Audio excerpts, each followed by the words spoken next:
I hope you're having a good day today. To you on Twitch, to you on YouTube, one and all I say, of course, hello, friends. Welcome, welcome, welcome. How the heck's it going out there in viewerland? Hope you're having a good day, or at least an okay day.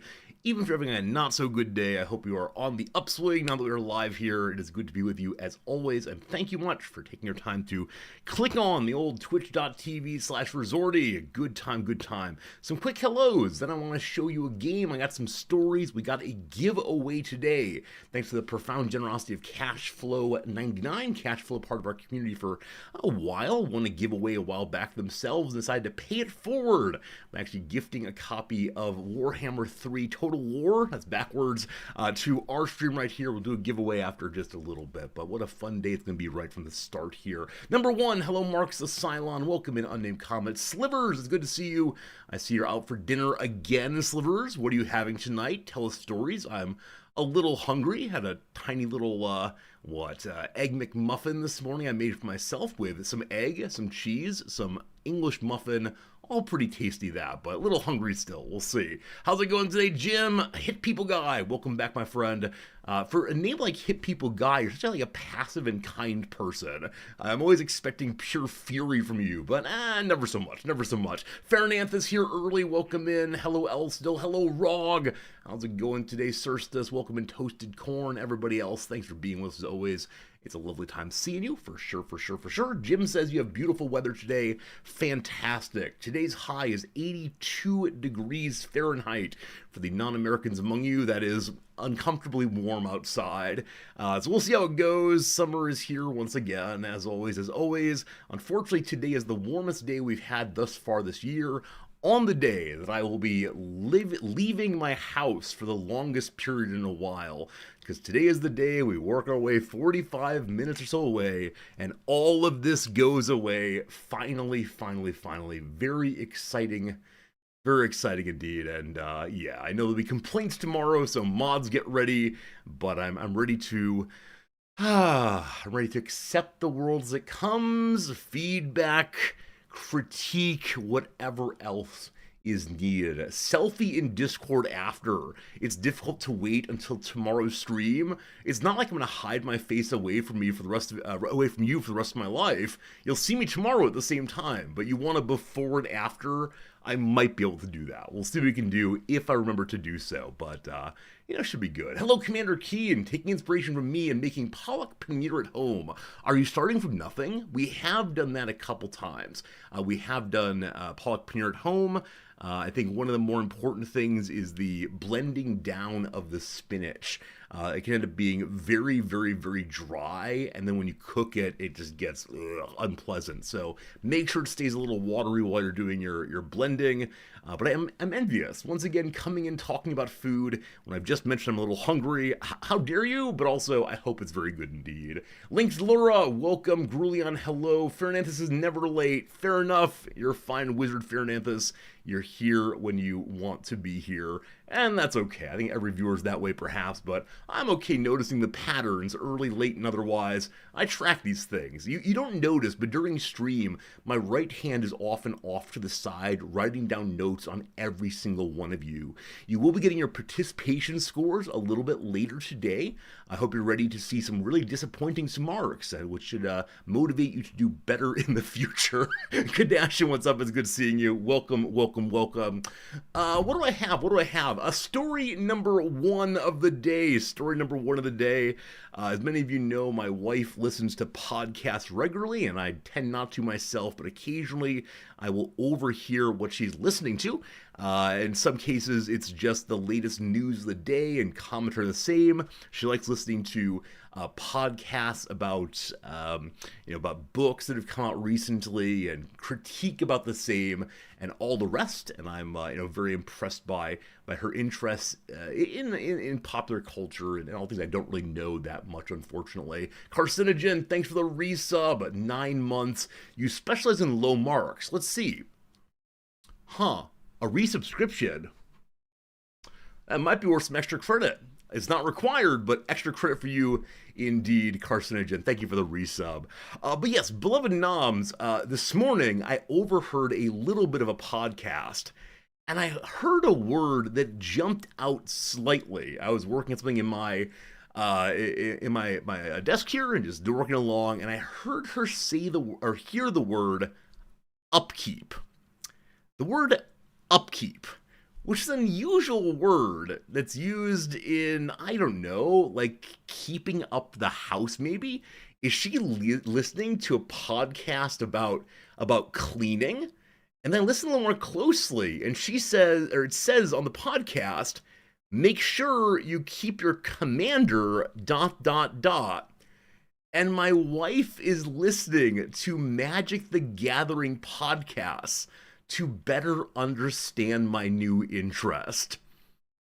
Now, she's never done this for any other interest. I've never heard her listening to a Twitch.tv podcast or anything to do with Rexum. But the Magic the Gathering, she is trying to learn as best she can and as fast as she can. Now, she finds it fascinating because of the variety of ways in which different cards and mechanics can play together. She finds it fascinating, the ways in which you can build your own deck, and there's so much novelty and mechanics that are perhaps intellectually interesting. But yes, she is taking time to listen to podcasts, which are very poorly made. It is clearly just three people around one microphone who should probably have separate microphones. But it's incredibly kind of her to listen on something that I think she probably would have never approached even a little bit had I not been interested in it. So there you go. My wife is learning Magic the Gathering, and thus far we have not played a game together. I think she was somewhat intimidated when we sat down initially to open up our first pack together. I think she felt a little overwhelmed by all of the text on all of the cards. It was enough for us to just go through and look at the pictures, of all of her different Doctor Who characters and talk about who they are in the Doctor Who world. That way she got into this hobby in a way that felt safe and interesting for her. So we'll see how it goes. Give up now, I'm going to lose badly. It tends to be when we play strategy games that I ultimately win, because I spend a lot more time doing strategy things than she does throughout the day. She's very good at social games, so any game that requires convincing people of something or deceiving people, she's better at that than I am by a fair amount. That's right, my wife is a deceptive person. Have I married her yet? We'll get on that. Maybe I'll propose in the next couple days here. Actually, no, we have our wedding anniversary, our 4 year, 5 years, something like that.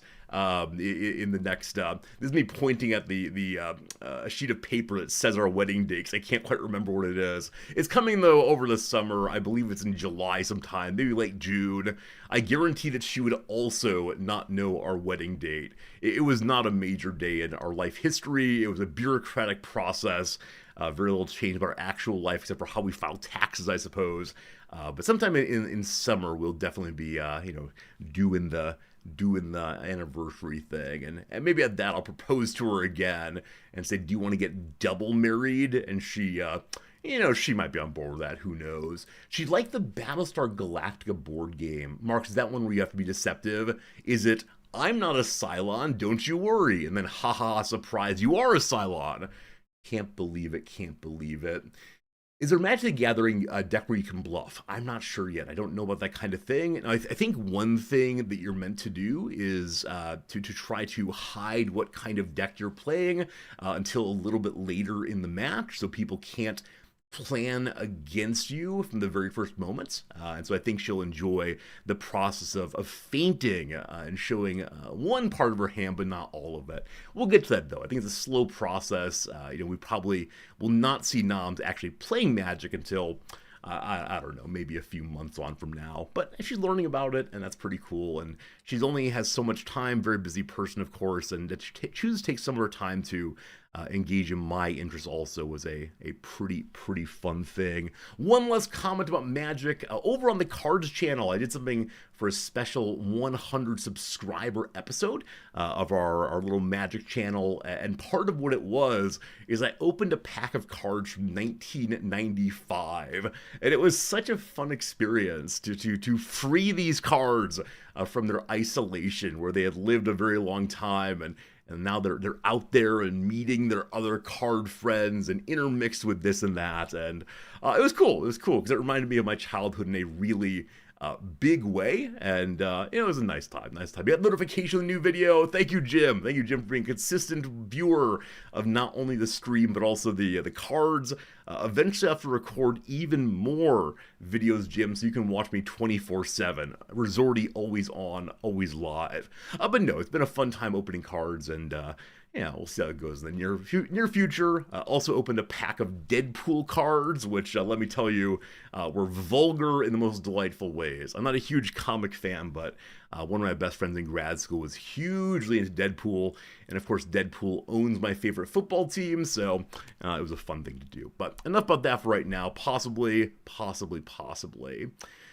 Cloud is saying it's a meta thing. You can design your deck against your opponent one time, but after the first match, your deck is known. And there's like sideboarding, is that right, Cloudtrick, where you can change out particular cards between matches to make your card more adapted against what your opposition's doing, or to mix up what you're doing. I find that very interesting. It's kind of strategizing against another person, something I'm not terribly used to doing, but eventually.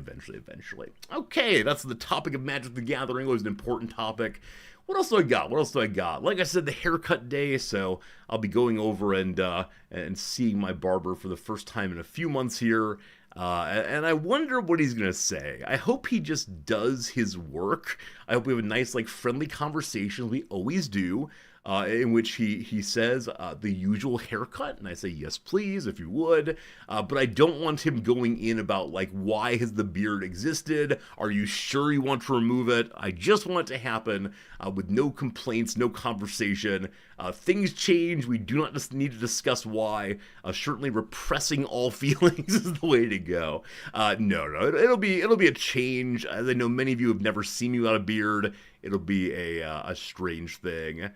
Maybe I should do pictures half and half. So occasionally when I shave my own beard, I will do different pictures on the way of a moment of like Hulk Hogan-esque beard, or, just a goatee or otherwise. And yeah, it is something I always do and take photos of and always say, I'll show those on stream. And then I never do, because I think I look so unbelievably goofy. And I expect that anyone with substantial facial hair that then shaves down probably has that moment of, that little mustache, I should probably get rid of that in a hurry, which does happen almost every time. So enough about my face for now, Let's go ahead and look at one interesting game, and then we'll do the giveaway right after that. So the interesting game is this. As many of you know, once again, next week or the week after, it's time for Steam Next Fest demos. I think that's right, or at least there's some demo fest happening, because once again, my email box is filling up with, hey Resorty, would you play this demo? You've never played a game like this before, but wouldn't it be fun to play our demo? By the way, we want you to play this demo. Have you seen our demo yet? 10,000 people have played our demo. Do you want to be 10,001? It does go on that way quite a bit. But occasionally a game comes through that I want to discuss with you. A game that seems like it might be just right for our community.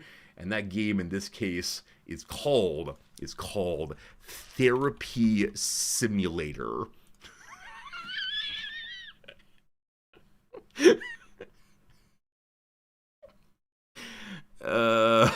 Aren't there enough simulator games by now? Aren't there enough simulator games?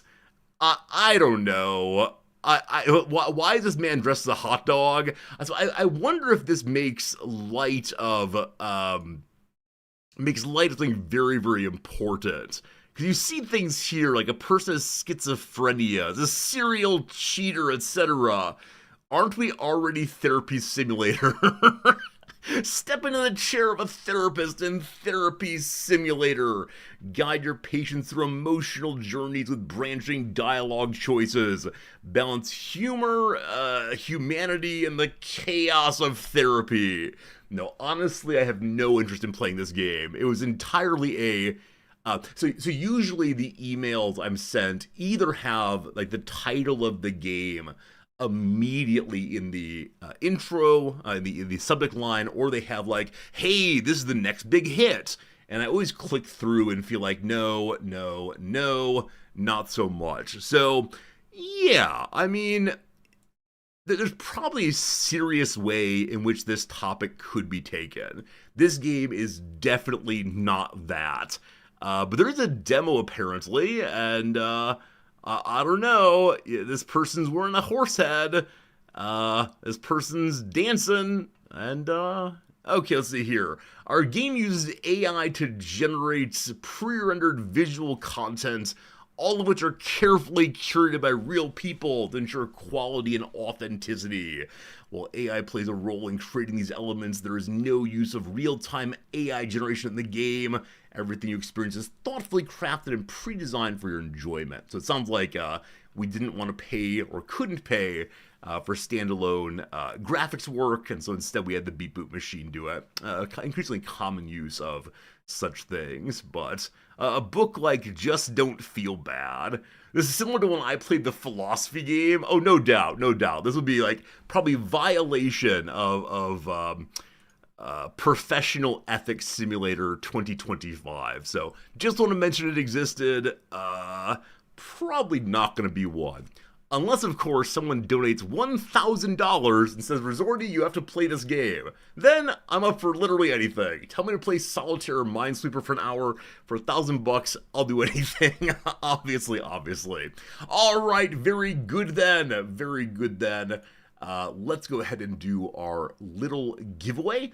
And this little giveaway here is entirely sponsored by Cashflow99. Who is an absolutely wonderful viewer of ours, been around for a long time. I think he's in chat right now. And so Cashflow won a copy of a little game called Total War: Warhammer 3 back during a giveaway, I don't know, probably a few weeks ago. Maybe a month ago now, and Cashflow has been playing the various intro missions and really enjoying it. And they said because they'd been enjoying it, they want to give back to the community, and they decided to do it with exactly this game right here. So I have a Steam key for the same, thanks to Cashflow, and yeah, I'm going to go and do a giveaway. So it'll be a standard giveaway rules, which say you must be a follower in order to win the giveaway, but past that, you can be anyone, a mod, a regular, a subscriber, whatever there is. And today we'll go ahead and do a giveaway of the word cash. That's the key word. Now, with that said, it is not cash like cash money. It is cash like a place where things are left. C-A-C-H-E. The word cash goes in, and we'll see how this goes. Type in C-A-C-H-E, and that should get you an opportunity to win this game. There's a not-so-secret goal of the community to reach the point where every single community member owns TWW3. It's true, it's true. I'm going to type it in so you all know the word.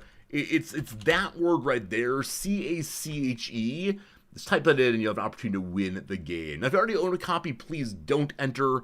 If you want to play, though, go ahead and do it yourself. Type the words in right now. I'm sorry, I should put like a better giveaway word. But yeah, don't feel obliged to enter if you don't want to. But as you've probably seen on stream, this is a game that I have played many times for hundreds of hours, and I feel like I've barely gotten started. It is a game that has an absolute ton of DLC, but the game is really enjoyable in its base form also. In which you can see many of the characters that you can't necessarily play yet, but the base game characters are still, there's what, like 15 of them you can play, more than starts. What's the word? A C-A-C-H-E, cash. Cash. I'm terribly sorry. I picked a terrible word. I just thought it was nice to commemorate the person who did the kind giveaway. You're typing C-A-S-H. I know. I picked a homophonic word. I definitely should not have done that. We'll go ahead and do like 10-15 seconds. If you want to copy this game, make sure you type in chat the magic word, and you'll have an opportunity to win it right here, thanks to generosity in our community. A game that costs 7,000 yen, apparently. And there are a number of DLCs that are not terribly expensive. The way I play the game, now that I've played quite a bit of the base game, is every time I decide to play the game again on stream, which is usually every few months, I'll buy one DLC, but you really don't need them all. But things are like great fun here. You see a character you want to play, like Elspeth. She's a caster who rides a dragon. That's pretty cool. And so you get the game, you can play as her. Most of the recent DLCs have totally different mechanics for each and every start, where the old ones maybe don't. Regardless, a lot of people have typed in now. Let's go ahead and do the drawing. About 13 people entered in 3, 2, 1. Our winner today is Tiger Burning, following for 3 years. That's a very long time indeed. Please go ahead and say congratulations to our friend there. And let me go ahead and open the message here and copy it over. So the Steam key is 423578. Okay. Oh God, you didn't mean to win? Oh, because you said this is a cash grab by Big Cash. Oh, so you use the word to make a joke, thereby inconveniencing everyone. Wow. All right, the actual winner is Commander Keen. Commander Keen, you are the true winner of the day. If you please type a letter in chat, I'd appreciate it so I know that you are still here. You are truly the worst indeed, Tiger Burning. Well, you need to be timed out. Go to the corner, put on the dunce cap. That's all the rest. I know you're here, Commander Keen. Just put one letter in so I can click on your name. It's easier than scrolling through. There you are. There's the woo. All right, you'll find the code in your email box right now, which means your whisper box. And yeah, there you go. I hope you enjoy the game. Let us know how it goes. Let us know, what you enjoy about it. Have a great time learning a game that is truly one of the best ones out there if you like this kind of thing. So enjoy. And again, Cash, thank you for your generosity and giving to our community. As I said before, anytime you want to do a giveaway for a good game, I'm happy to do one on stream because it is a thing our community often does of doing generous giveaways of Steam keys for good games. Now, speaking of generosity, I want to bring up a topic from yesterday. So yesterday I did something. It was spontaneous and instantaneous, and I was so proud of myself for doing it. So yesterday, we saw a little Reddit post about someone asking the question, Jan Resorti, that's not true, sorry, Jan Reddit, is it possible to name a daughter Howard? Will people feel it's strange if you name a daughter Howard? And Resorti went ahead and said, oh, we learned earlier today that Anne Rice, the writer of erotic vampire fiction, was actually born a Howard. And so he went ahead and sent a message to good old MMP here, sent a little message explaining what we knew, and they wrote back this morning saying, thanks. The reason I point this out is because many of you said, this is so unbelievably creepy of you. It is so creepy to send someone a message giving them information that they requested.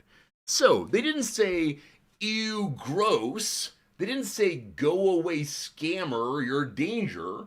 They said, thanks, with an exclamation point. The exclamation point, I've got to say, is a serious marker there. So, may we together say, Resorti, that was not creepy of you. How old was the post? It was 5 years old. It was 5 years old. They can be gracious and I can be creepy also. I don't think it's creepy. It was not creepy, it was cool. That's right, they typed in the word. They didn't do like THX. They didn't do THX. They actually wrote the word thanks. So, I want to say, mission accomplished. Necroing a 5-year-old post unnecessary. Oh, I didn't necro it, because it's not possible to respond to old posts on Reddit. Instead, I pulled up their profile and sent them a private message, because that's what one should do when you can't send someone information. You should track them down in their personal, private messaging box and send them your knowledge. Described abstractly, it does seem a little unusual. However, I think it was a good bit. That says not a bit. I've contradicted myself, now everything is true. Oh no. That's it. We had a good time. When I saw they responded nicely, I had to show you because surely, of the many things I am, handsome, generous, warm, I am not a creepy person. You approve of Necking Post 2? Want to continue the conversation? I mean, I know there's some websites where if you bring a new message to an old post, people will panic as if you've spat into their Cheerios. I think that, what's it called? Like the Stack Place? Yeah, Stack Overflow. This place that allows programmers to pretend like they knew what they're doing by just Googling all the answers.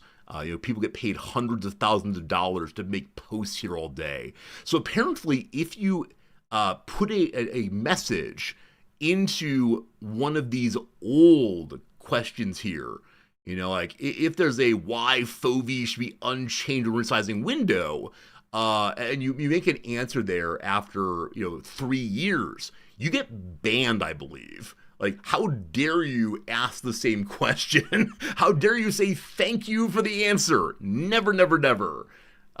So yeah, I think like here, there's a 16. Oh, how many is that? 1, 2, 3, comma 1 million pages ago. Determine a user's time zone. How do I figure out for a web server to be able to find the user's time zone so I can like recalculate it, say good night or good morning? Let's see here. May I respond to this? Or do they actually lock it down? Okay, it's a protected question. So if I had 10 reputation, no matter how I get that, I could, in fact, put a message here after however many years this was. And again, they get so angry. So angry. Even if I type in like, hey, thanks, I appreciate that. I mean, that said, this is 16 years old. Isn't that amazing? Like, this website is still working after that long. The information is still there. And so, friends, if you want to know how to make a server find a user's time zone, you just type it into Google, you then copy and paste someone else's code. You wouldn't use an AI, of course, but you copy and paste another user's code, and your boss says, programmer, you're a genius. Here's another $10,000. And we over in the philosophy minds go, I looked it up in Greek from the original manuscript. Please, sir, may I have 10? No, you took a bad major. You should have been an engineer. I apologize. That was a little bit much, but I want to be honest with you all about how I feel. That said, I heard a podcast about apparently all of the intro level jobs in programming are going away. So many of my students, who are learning computer science and information theory and so on, who have gone to these places because it's an entryway to a high-paying job, are now really concerned that there is no first step into programming, that a lot of this work has been taken over by, hey Gemini, would you write me a little code that does determining a user's time zone?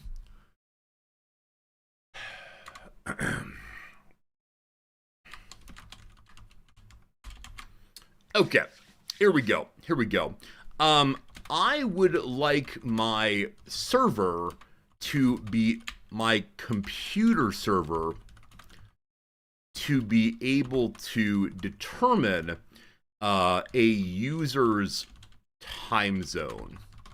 Can you help me with that? This is overly polite, but here we go. I can definitely help. Okay, good. The server doesn't directly have access to the user's local system settings. There are ways to do this, though. All right. Here's some JavaScript APIs you want to. Let's go. Oh, look at this. All right, I'm going to use my Ajax to jam into this. Only I call a server a computer server. So the issue was, I was thinking it might think of server as a person who brings you drinks at the restaurant. And it might say, oh, here's a polite way to ask someone where they're from, right? This kind of thing. So I don't know. Shay, you think as a dev that works in AI, they're all safe. Intro-level program will not go away. AI is trained on Stack Overflow, which means it's useless. All right. It's possible the people on the podcast are doomers, right? It's possible they're trying to make people have hate responses Because Pepper, this is the most you've typed in chat in approximately 8 years. So if you make the programmers sufficiently engaged and upset, then they type in their messages and listen to the ads and so on. So I don't know. So I don't know if this works. Like, I don't know if there's a thing that I could take into JavaScript and jam onto my website. But there you go. There you go. Apparently this is how it's done. Well, let's see. Hello, Gemini. That's how you spell it. Hello, Gemini. I'm interested in making a program in BASIC. I would like this program to fill my screen with the phrase, hello world. Is that what it is? Hello world? Sure. Would you please write this program for me? All right, team. All right, team.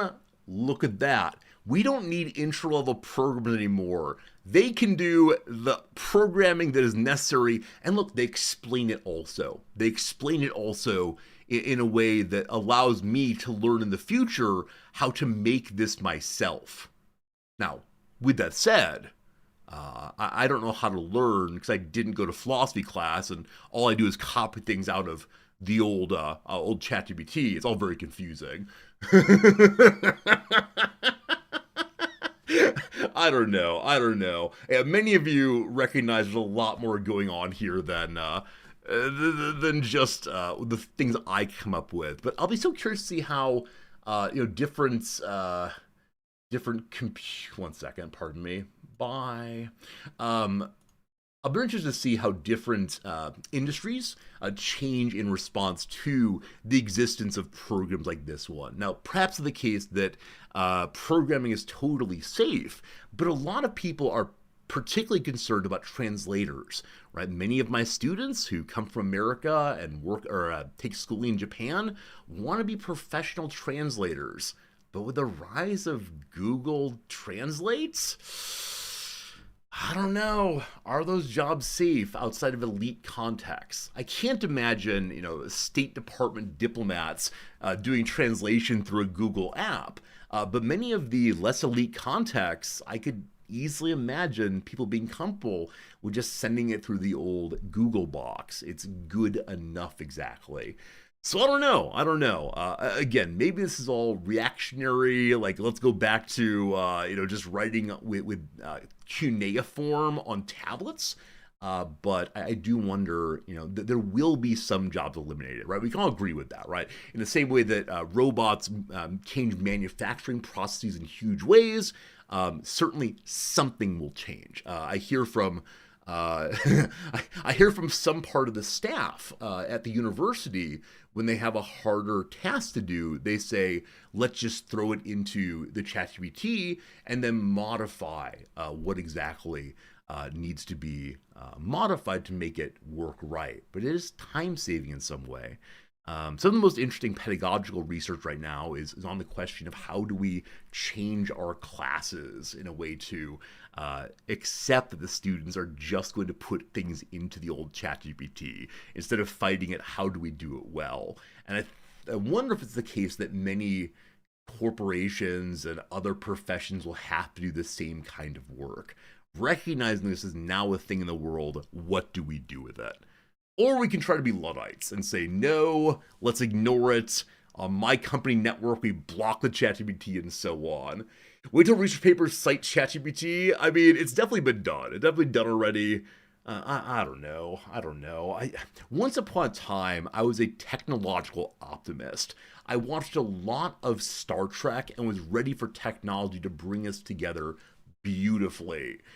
Something changed.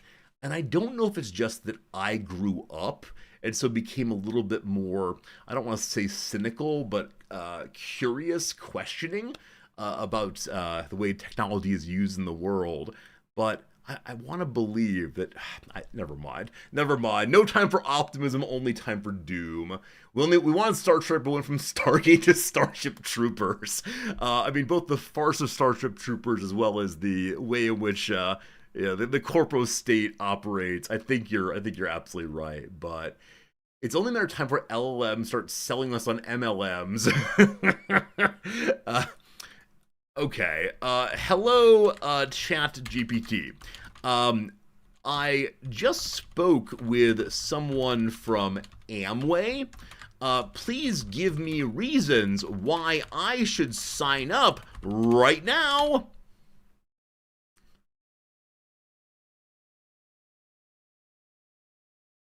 All right. It mentions that it's a multi-level marketing. Be aware of various aspects: low startup cost, flexibility, lots of portfolios. I can earn money. I'm only skimming, of course. Too many words. Good training, personal development, the community, global opportunity, start soon. All right. It includes, though, it does include the critique. It does include, here is why this may not be the thing that one ought to do. That's super interesting because in this way, it went off the script that I was pushing. And I love that. So now I'm curious. I've actually never done this before. I'm curious what happens if I do the same kind of message, but about a philosophical idea. So, what's the exact phrasing I used before? All right, hello, ChatGPT.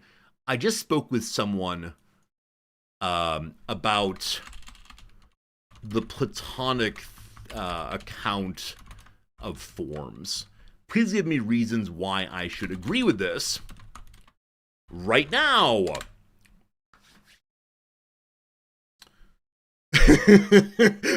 Please remember when learning a model, I don't have personal opinions. I cannot agree or disagree with philosophical concept. It's not that I'm asking you to agree, it's that why I should agree.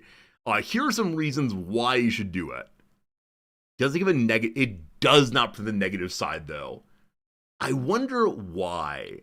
Is it only in particular topics that have a cultural argument against it right now? Or has it been told? Like, do the majority of websites on Amway say here's some negative stuff also? Now, maybe the topic I chose was too abstract. Let me go and try one more. It's a little bit more contemporary. Something that, let's see. I spoke with someone who is in favor of drone warfare. I want to believe in the goodness of drone warfare. Please give me reasons why I should believe. Let's see. Here's some reasons for the goodness of the same.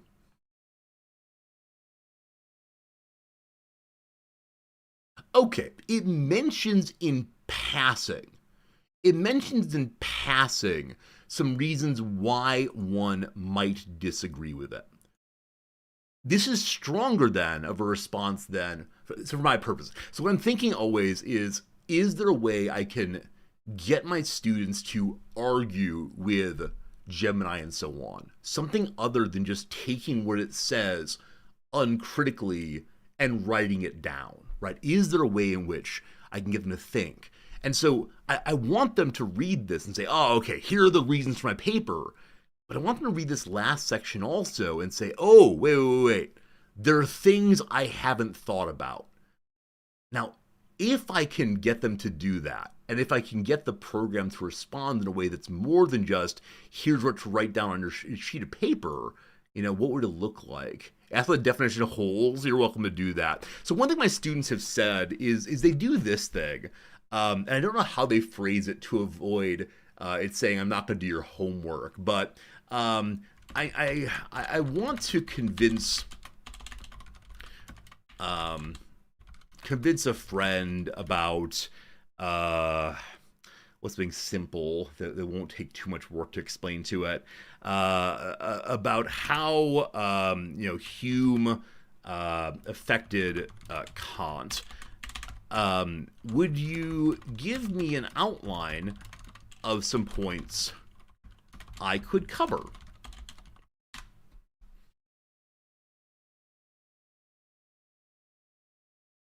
Yeah. So this is something that many of my students have said that they do.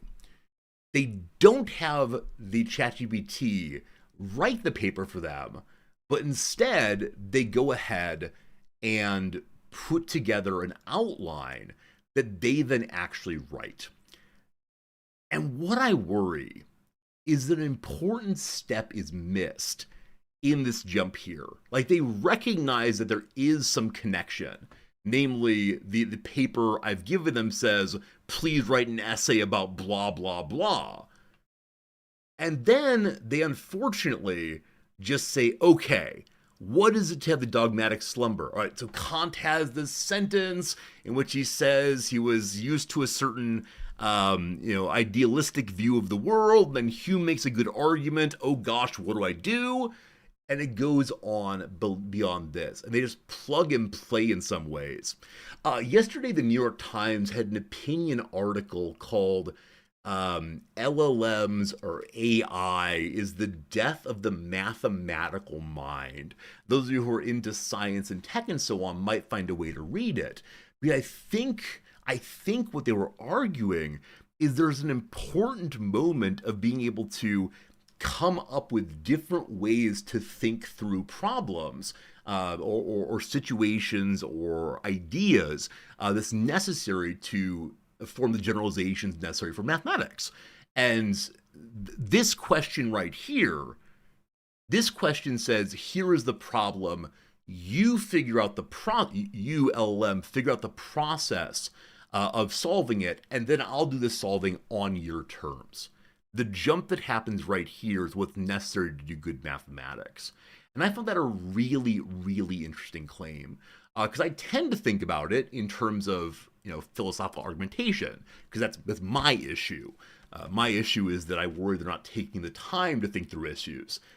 The bigger claim in the Times article is they are unable to do so insofar as they've learned this way. And I find that just profoundly fascinating. So this was not a planned topic, but here we are as always. You'll have Gemini summarize the article for you.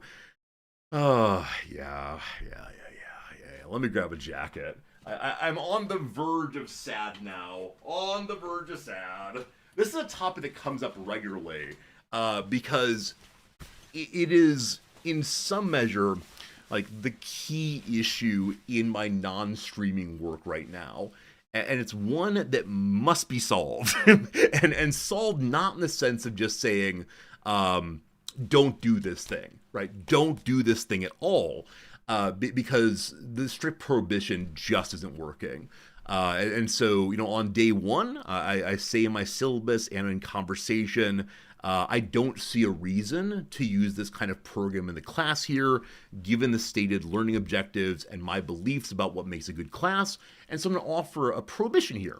Please don't use this thing in my class. And if I find out that you've done so, that will be grounds for academic penalty. Following the standard rules, blah, blah, blah. And then the last day of class, I always take off my teacher hat and say, hi, I'm just some guy talking to you at the bar. This is a conversation with no consequence other than just passing time. How many of you use something like a ChatGPT this semester? 90% of the students, bang. And so the simple prohibition does not do it. And so we need to find some better way to respond to it. And there are a lot of very smart people thinking this thought right now. A lot of really smart people are involved in research programs to find the best way to use it in my field. And I'm guessing other fields will too. But from my perspective, I'm much less concerned about this is unfair, but I mean a little bit. I'm less concerned about the changing of the jobs. Like, people need jobs, it's very important, or people need ways to sustain themselves, it's very important. But for my purpose, I'm less concerned about do jobs change, and more concerned about does human thinking change in a way that's fundamentally destructive of the human enterprise, right? Can we not make the important the important judgments we need to make to be politically informed, thoughtful, curious people who know how to talk and think together? If we've lost that, it is heartbreaking. And That is the end of this story, I suppose. Yeah, creative jobs, same problem. I definitely accept that there's a lot going on here, and I'm only talking about the tiniest little bit, the tiniest sliver that is my own personal issue, not as a job, but as a human. But yeah, this is a topic that goes to everything, right? We will often say that, in my life, there's been a few really big things that have happened in my cultures that sort of change everything, right? The advent of the internet is a big thing. It's clear that life before and life after is radically different. Things like 9/11, radically different moments. This must be seen as one also. And so, in the same way people thought through and argued about and modified because the internet existed, people could sell their things at a distance online. People could talk to their friend over in Botswana immediately, etc., etc. We had to think about what that meant for humanity individually and generally. We've got to do the same work now. But of course, the corporate side doesn't want us to. Right? The people who make these programs say they're just tools, like every other tool. There are good uses and bad uses. Don't do the bad uses. Without thinking the question of how does the very existence of the technology push us or encourage us in certain ways. I talk to my students about how this kind of thing is dangerous for their thinking, how they might be losing certain skills, and they say, oh yeah, that is an issue. Yes, it is the case that I'm probably losing things. Will you stop? Of course not, right? This is what's called affordances, right? Even though we say it is the case that tools can be used in many ways, good and bad, when you have the tool of the chair, that you could use as a bludgeon to strike the enemy, you could use it as as a hat possibly. What is the chair for? It's for sitting down. And so affordances are ways in which technologies not just a little bit. And I think that's an important thing to keep in mind. The argument of straight technological neutrality is, I think, nonsense on stilts, but that's a topic for another day. All right. Dr. Possible, I don't think you're wrong, but that's a too sad of a topic. I use AI for content in StarSector without second thought. I'm learning one thing in StarSector. I can only learn one thing at a time, otherwise I get overwhelmed. So yes, I am a hypocrite here, but hypocrisy is a Christian sin. It is not a logical fallacy. Be a hypocrite as much as you want to. Just make good arguments. That's how it goes, All right, team, we've been blathering on for an hour now, and when I went live, I had almost nothing to talk about. As usual, we found something to discuss. So let's go ahead and spend a little bit of time doing our thrice game. A game that I did terribly at yesterday. We'll see how it goes now.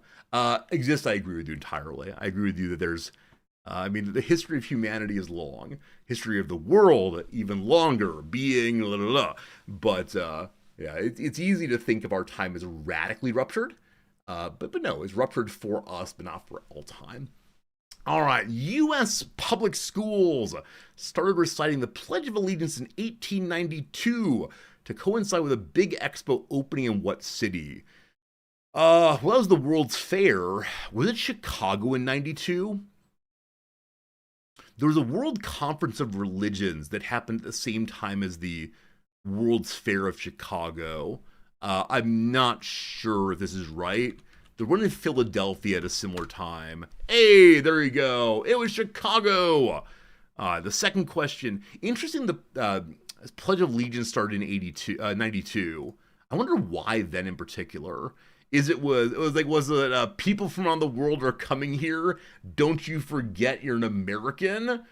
Something like that, possibly.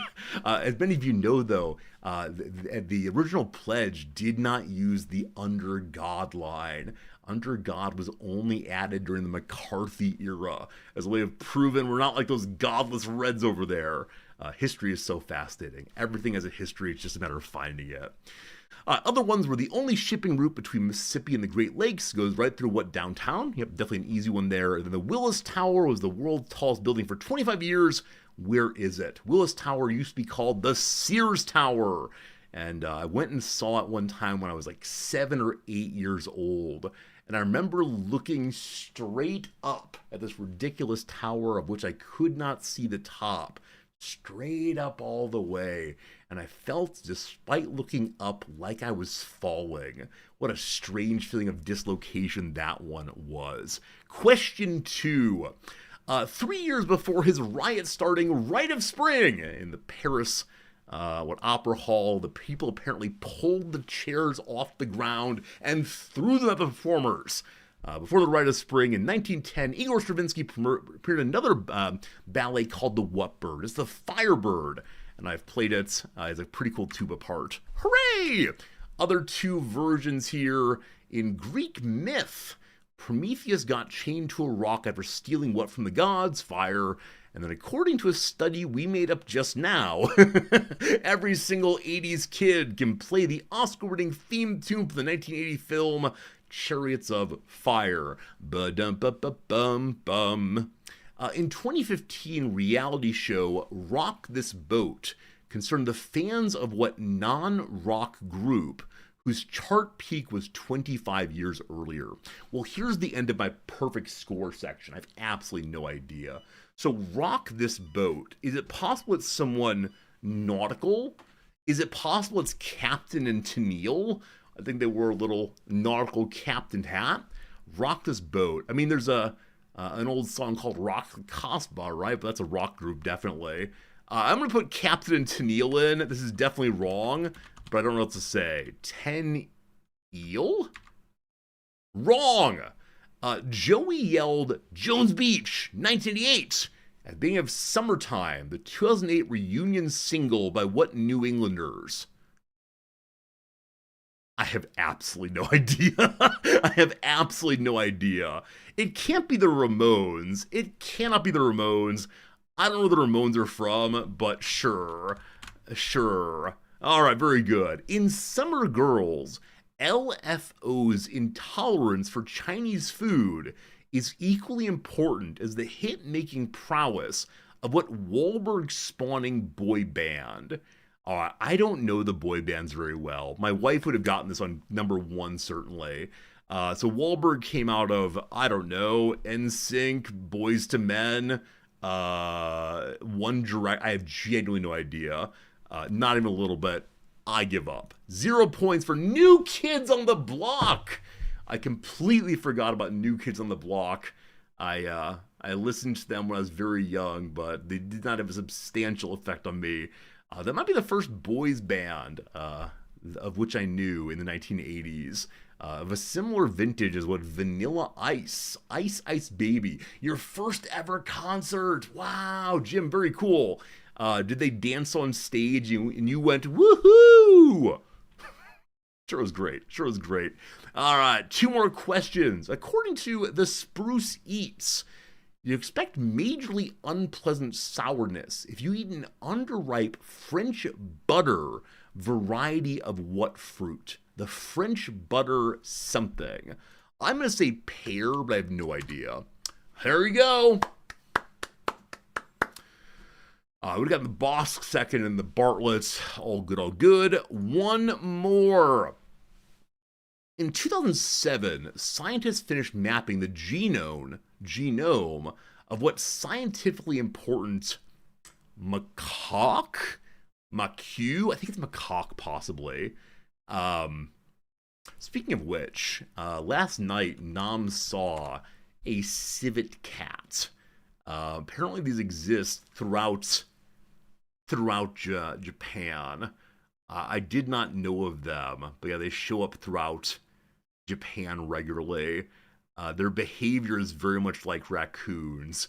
So you don't protect your trash bags here only from the crows, but also from the civets, a creature I did not know of at all.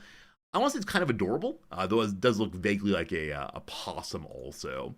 I do not know. I think it's a primate of some sort. Is that true? I think it's a primate, but I'm not sure on that one. So we'll say, I don't know. Is our friend the bonobo? No. In 1949, outer space welcomed its first primate, a monkey of what sort became the first clone primate 50 years later. Is it just a chimpanzee? Is not. Human blood can be Rh negative or positive, where RH is short for what cute little monkey? I had no idea. It is the... what's it called? It's not a rebus. It's not a rhomboid. It's a rhesus monkey. There we go. It's a rhesus pieces. Good job, team. Good job, team. We got much earlier than I did that time. A rhesus. So I wonder why it's particularly scientifically important. I want to say that all monkeys are equally scientifically important. But why is RH of blood short for rhesus? Why? It's the rhesus factor. I think I've heard that before, but never made the connection between rhesus factor and rhesus monkey. I think I assumed that it was some researcher's name. It goes back to the use of erythrocytes extracted from the blood of rhesus monkeys for obtaining the first blood serum. What? What? So someone had blood extracted and they were able to separate out the serum from the rest of it by using erythrocytes. That's amazing. Amazing. Hey, Luce, how's it going? You join us what we're talking about? This is how the intro goes, Lucid. We discuss whatever happens to come to mind. Earlier today, we began with, today I will be getting a haircut and shave for the first time in 6 months. And somehow we ended up talking about the utility of ChatGPT in programming. The topics flow freely in the opening. It's always a good time. I had no idea about this, but a bit of Jeopardy knowledge for now. Rhesus monkeys are similar to humans, so for research purposes, they're important. So I'd always heard that chimpanzees were used for this reason. Now, as usual, I'll say my blah, blah, blah. I'm not sure about using sapient creatures for research, etc. But I thought it was the case that chimpanzees were used regularly for this purpose. If you want to know how that one turns out, go watch the documentary. What's that documentary called? It was actually just a good documentary. They made a sequel to it by a very important group. Oh, the documentary is called Planet of the Apes. Planet of the Apes, team. All right. Enough of that game. I'd like us to move over in the direction of a little game called The Redactyl. You know this one. You love this one. Did they fix the website? They did. They did. Team, I'm putting you in slow mode. Any word you put into chat, either on here on Twitch or over on YouTube, allows you to make a guess at what the name of this puzzle is. Very short one indeed. It goes on for a while, but it's a very short. That's the entire Wikipedia page, allegedly. That is either ridiculously short or broken. Here we go. Good luck. We'll see if we can get it. Ancient. There's no ancient today, or there are no ors today. How about modern?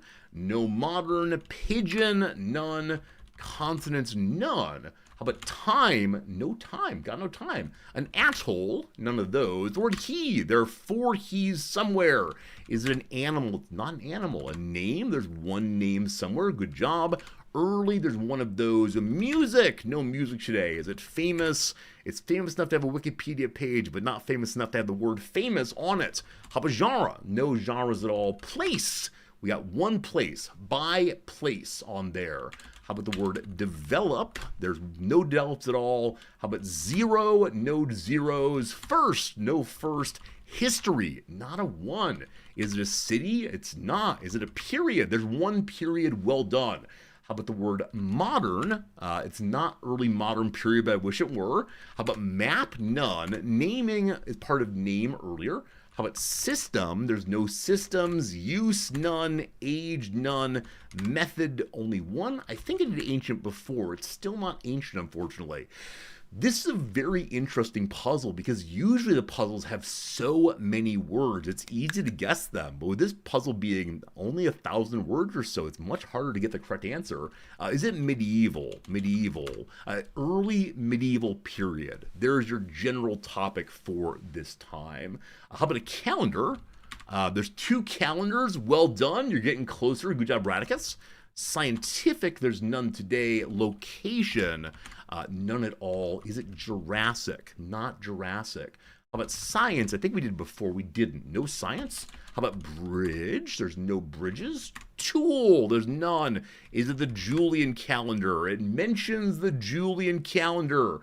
You'll get it very quickly, I bet. Is it BCE? It is not. Is it age? It is not. Lunar, there are no lunars. Is it a year? There's 4 years. Does it involve flora? It does not. Is it an anno? There's one anno somewhere. You're going to get it. Plants, none. Is it May? It's one May in there somewhere. Is it Rome? None of those. Is it August? It is not August. None of those. Is it a holiday? No holidays. The year 1000, it's not the year 1000. Is it June? It's not June. Is it Domine? It uses the word Domine in it, but it is not Domine. Is it leap? None of those. Is it zero? None of those. Oh boy. Oh boy, team. Oh boy. What are we going to do? Is it calendar? Word calendar's there. Is it one? Are we guessing numbers now? Are we guessing numbers, all the way through? Is it one typed out? Points, none of those. 2000, none of those. Special, no specials this time. Oh boy, year blank blank was a blank year blank on blank of the Julian calendar. So is there a weird year out there? I think there's a year that was skipped. I can't remember what the year was, but there is a skipped year in history, allegedly. Grego, no. Special did a moment ago. Start, there's one start. How about the word unique? There's none of those. Leap, none of those. Missing, none of those. 1408, not that one. Beginning, none of those, unfortunately. Numeral, 642, it's going to be a year, don't know which one. Skipped. Skipped, it's not the skipped year. 1337, you're pretty late, my friend. Gregorian, none of those. August, none of those. Count, none of those. Uh-oh, we're up to 65, my friends. Getting closer to that moment, which I want you to go cheat. Date, there are 5 dates. 1154, none of those. 724, none of those. Month, there's no months. Correction, there's no correction. 1592, not that one. 33, no. 0, no. Important, no. Short, no. Imperial, no. Null, null. I'm going to go ahead and slow us down and look through. Because we're not really getting any further advancement in the past 20 guesses, let's look down a little bit. So a blank year starting on blank the Julian calendar, something by place, something by something, something, something, something, something, something, something. No StarSector or not. StarSector is coming in a little bit. As always, we blather for the first hour or so. Then StarSector. You thought this was a gaming stream. Guess again. 1582. Nope. Easter. Not that. Orthodox. Nope. The Empire. There are 2 empires. So something involving an empire, maybe. Lunar. Unfortunately not. Regnal. Nothing of the king. The eclipse. We'll see you, Lucid. Have a good day. Thanks for playing. The Ottomans. Not the Ottomans. The Romans. Not the Romans. Common. Oh no. It's a common year, my friends. Is this going to be just some random number? Here, let's see. 3, 4, 5, 6, 7. There's a 7, 8, 9, 10. 11, all right, very good. January, no. Is it a leap year? I think we tried leap. There are no leaps, unfortunately, but good seeing you normal. Greek, no. Year 100, no. 500, how many digits are we looking for? Good call. Good call. It is 3 something. Letters, digits, not sure. Also, we could do 3 hints. We're over 100 now. So this is the part at which you're welcome to begin cheating in any way other than going to Wikipedia. Is it May? I think we tried May. It's not. Is it 689? It's not. 999. No. 666, the mark of the devil? No. 33, no. All right, I'm going to go ahead and do a hint on this word here. It's a word involving Europe. Europe. Europe. Cat. Is it 420 Blaze It? It is not. 769? It is not. The Ottomans we did before. Romans we did before. Dominant, interesting word, but no. Is it a Neo word? There is a Neo mentioned somewhere. Neo blank empire. The Byzantines. There are 5 Byzantines. 5 Byzantines in there. This is the first one I'm pretty sure we're not getting. The last one of those was a very specific, scientific term. I don't think we're gonna get it though. How about the Assyrians? No Assyrians. Anno Domini, we do have mentioned here already, but who knows? How about Easter? No Easters. How about the year 45? No 45s. Is it a March word? It's not. Persia. It's not. You'll know get it if I give up. The problem as always is just spending like an hour and a half guessing random numbers is not terribly engaging. Death there 2. BCE, no. While, no. Is it Syria? There's 1 Syria. So something Saranic is happening. 0 AD all jammed together. I don't think that'll work, but we'll see. It's not that, unfortunately. A war, there's 2 of those. Caliph, there's none of those. So Byzantine blank war.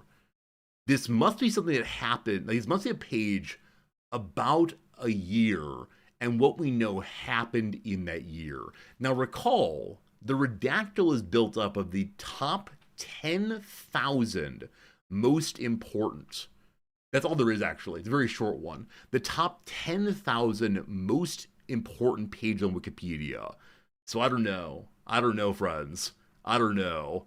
I don't know, team. I don't know. 303, it's not 303. 123, no. Sassanid.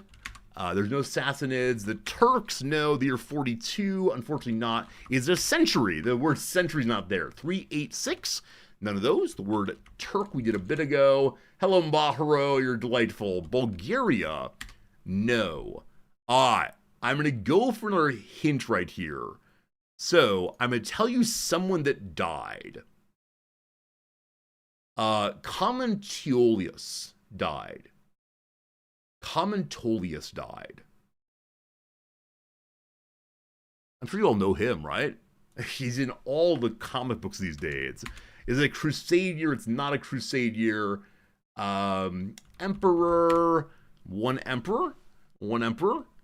So some other Byzantine emperor. Is that the word consort possibly? Not a consort. August we did. Is there a pope? There's one pope. So some papa died that year. I'm sure with the recent interest in the conclave, we have all those memorized. Oh, goodness. Oh, goodness. Is it all the Lombards? Interesting. No Lombards today. A fleet? If you believe we should go ahead and abandon this one, put the number 2 in chat, please. I'm in the direction of abandoning this one. You're not smart to solve it without Google. Miss, it's fine. You can cheat in any way you want to, other than reading Wikipedia. I see a lot of 2s. Are there any births that year? 1 birth. Bulgarian, none. Alright, I'm going to do one last hint. It started on a Friday. I'm sure at least one of you has the magic power of being able to tell what day of the week any year began on. Isn't it the case that, what's his name? I believe he's died now. It's right there. I almost have it. The fellow on whom the film Rain Man was based. What's his name, friends? I've forgotten right now. But he is someone who is able to do that kind of work. Instantaneously, the year 1945 was on a Tuesday.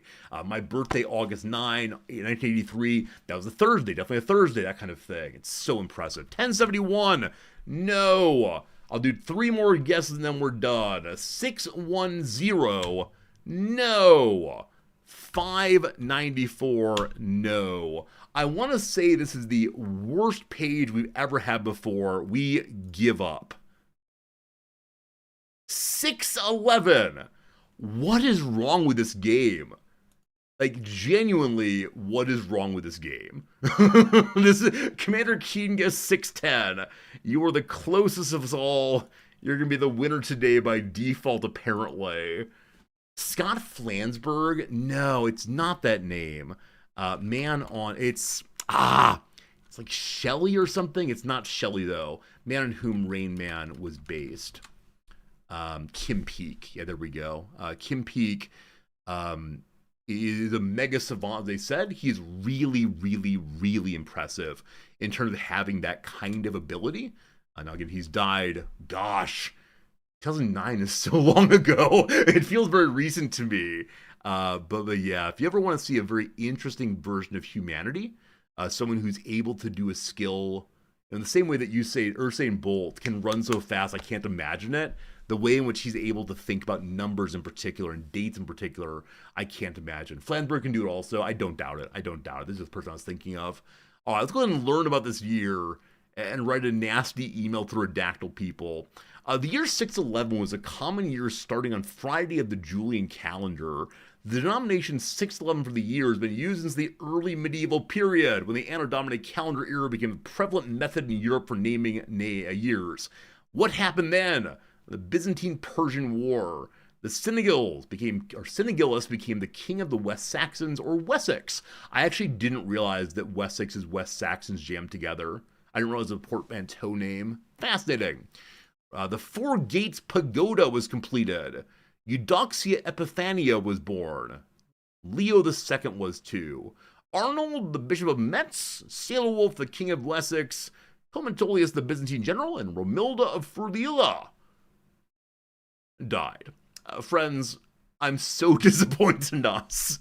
No, obviously ridiculous, not worth our time, but thanks for trying. The why that's in the top 10,000 of all possible Wikipedia pages, I do not understand. So weird, so weird. Okay, wasn't there a skipped year? Here we go. No. Maybe I'm making things up. Okay, allegedly in 1582, 10 days were skipped. So it wasn't that the whole year was skipped, just that 10 days were skipped. Is there a wiki page on this one? Yeah, so when the Gregorian calendar came around, they skipped away part of October. There you go. Not entirely made up, only a little bit overly generalized. Very good, very good. Zelion, thank you for that resubscription. 65 months of hanging out with me and tolerating this nonsense. Zelion, I appreciate it. I thank you. And I hope you're doing very, very well as always, my friend. Thanks for being here. All right, team, it is time for the most exciting and the final part of the intro. Those of you who are new followers today, I'm sorry. We'll get to StarSector very, very, very soon. But it's time to play a little game that I love and that maybe you love also. Give me a second to get ready for it. Let us see. Okay. Here we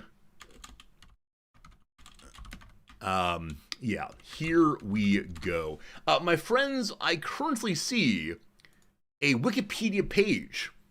What Wikipedia page am I looking at right now? You may guess anything, yes or no. You may guess the answer if you want to, and we'll see who gets it first. Is it a person? It is not a person. Is it a year in the Julian calendar? It is not that. Let's never speak of today again. Is it a fruit? No. Is it a place? No.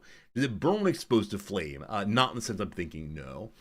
Is it 420 blaze it? 420 does burn when exposed to a flame. A country? No. An object? No. Can you wear it? No. Does it have a proper name? It does. Is it a philosophy? It's not. Is it a pigeon? It's not. Is it a book? Yes. Is it a living thing? No. Is it a concept? Not in the sense I have in mind right now. A mineral? No. Nope. Is it man-made? It is indeed man-made. It is indeed man-made. We're good. Is it fiction? No. Is it the Bible? It is not the Bible. Is it Paradox Interactive? It is not. Is it a book of fiction? No. Is it an edifice? It is not an edifice. Is it Space Needle? No. Is it legal to own? Yes. Is it European? No. Yes. Maybe. Depends on what you think. Was written before 1994? Yes. Is it religious? Yes. Is it the Odyssey? No. No, no, no. No, no, no. No, no, no. I'm going to revise my earlier, is it European to yes. I'm going to say yes it is. A movie, no. The Torah, no. Is it reference material? Not intentionally. Could be, but not intentionally. Is it Islamic? It's not Islamic, no. All right. Where you get this thing narrowed down. Absolutely religious. Canterbury Tales, no. No. I may need to revise the answer in a little bit. Is it Christian? Yes. Is it the King James Bible? No. Is it written after 1800? It is not written after 1800. No. Is it a comedy? I don't believe so. Is it Paradise Lost? It's not. Is it part of the Bible? Yes. Is it the Gutenberg Bible? No. Is it Martin Luther's Theses? No. Dante's Inferno? No. Is it part of a series? Sure. Written after 1400? No. Ten Commandments? No. Is it part of the Bible? Yes. Is it the Ark? No. The Torah? No. The Pentateuch? No. The Gospel? No. Is it Psalms? No. Is it a version of the Bible? No. Is it Revelations? It's not Revelations. This is the part where we start thinking, do you know what languages the different books are written in?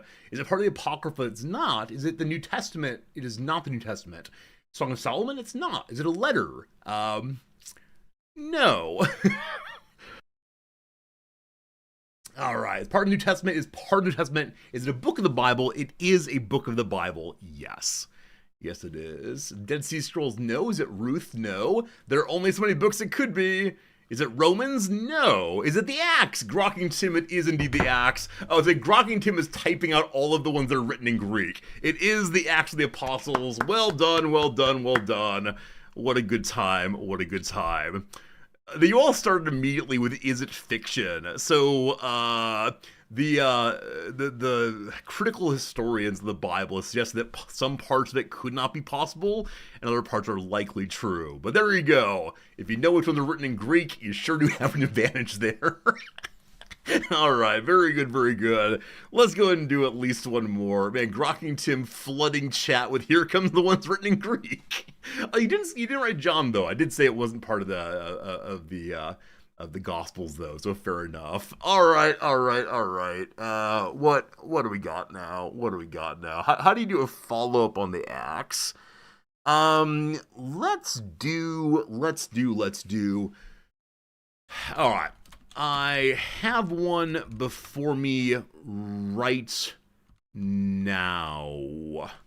Yes, I have one before me right now. Please do go ahead and guess what it is. It's going to be a good one, I promise. Give me what you got. Is it a person? It's not a person. Does it burn? No. Is the Book of Mormon? Is not the Book of Mormon. No, it's not this time. No. What else you got? Any questions you want to? Is it a place? It is a place. Yep, that's true. That is true. An object? Not in normal sense, no. Is it man-made? It is not. Is it a geographic location? It is. Is it M&M? No. Is it a common year on the Julian calendar? Watch out, it'll make you guess a random number. Large Hadron Collider? No. Greek culture? No. Is it a city? No. Is it related to an ideology? Not to my knowledge. Mount Fuji? No. Would I be sad if it burnt down? Sure. Is it in North America? It's not. Is it a body of water? It's not. Niagara Falls? It is not Niagara Falls. Is it fictional? It is not fictional. That's a good idea, though. Is it a monument? It is not a monument. No. Northern Hemisphere? Nope. Is it in Asia? Nope. Is it in Europe? Nope. Is it in Africa? Nope. Is it in the Southern Hemisphere? It is. Is it a continent? It's not. Is it a county? It is not. Is it a place on Earth? Yes, it is. Yes, it is. Yes, it is. Yep. Is it on land? It is on land. Is it South American? It's not. Is it in Antarctica? It is not in Antarctica. Is the Great Barrier Reef? It is not. Is it Christ the Redeemer? It is not. Is it Easter Island? No. Is it Machu Picchu? No. Did you finally get there again? Is it Australia? Yes, it's in Australia. You all are forgetting about Australia constantly. Poor Australia. Eastern Hemisphere? Yep. Is it in Sydney? No. Is it a river? No. Adjacent to the ocean? I don't believe so, but I'm not certain on that. Tasmania? No. Is it Ayers Rock? No. No, it's not. No, it's not. Uluru? Yeah, I knew you'd immediately go there. It's not Uluru, no. It's not the Rock. the one thing we know about Australia. A kangaroo? No. No, it's not a kangaroo. Alright, what else do you know about Australia? Is it Darwin? It's not Darwin. Is it a koala bear? It's not a koala bear. Nope. You wanted to go to Uluru? I think we all do. The Great Barrier Reef? Nope, not the Great Barrier Reef. Is it the Outback? I'm going to say no on that one. Botany Bay? No. There's some overlapping things here. Near Perth, in the sense you mean, I think the answer is no. The Rainforest, no. The Gold Coast, no. The Sydney Opera House, no. Tasmania, no. Alice Springs, no. Coober Pedy, I don't know who that is, but no. Crocodile Dundee, no. Maybe this one's a little bit too unusual. A little too unusual. Is it a building? It's not a building. Is it P. Sherman 42 Wallaby Way, West Sydney? If only, but no, it's not that. Is it Hutt River? It's not that. Is it a time zone? It's not time zone. Is it Kalahari? The Kalahari is not Australian, I'm fairly sure, but nope. Nope. Interesting thought, though. Interesting thought with the Kalahari. I'll give it another 5 guesses or so. We'll say that's enough. I don't think I should make you grind through this one forever, but what do you know? Oh, poor Australians. Is it the continent? No. Is it the Outback? No. Sort of. All right, we're close enough, must say. So it's part of the Outback called the Great Australian Desert. The Great Australian Desert, my friends. That giant section. And all these deserts together count as the Great Australian Desert. It is sad, it is empty. It's sort of the Outback, but it's not exclusively the desert part of it. There you go. Hopefully you learned something new today on that one. Sorry, Australia. Let's do one more and move on with that. Thumbs down. Wait, did you all not learn about the Great Australian Desert? I think the first time I ever heard of Australia, I was like, what's that big open section in the middle? And I was told it's the Great Australian Desert. Look at you all being Westocentric today and not thinking of the poor people of Australia. All right, last one for now. Let's go ahead and do something that's fun. Let's do something that's fun in our world. All right. My friends, I see... What is this here? One second. Sure. I see a Wikipedia page before me. What is this Wikipedia page? Is it a movie? No. Would it burn when exposed to a flame? Sure. Is it a person? Not a person. I guess no people today, it seems. Maybe I should have done a person, not sure. Friends, our last ad break of the intro is coming. We will go ahead and get ourselves to the game presently, I promise. The Great Gatsby? No. Is it alive? It's not alive. No. Is it 1612? Oh, you got it.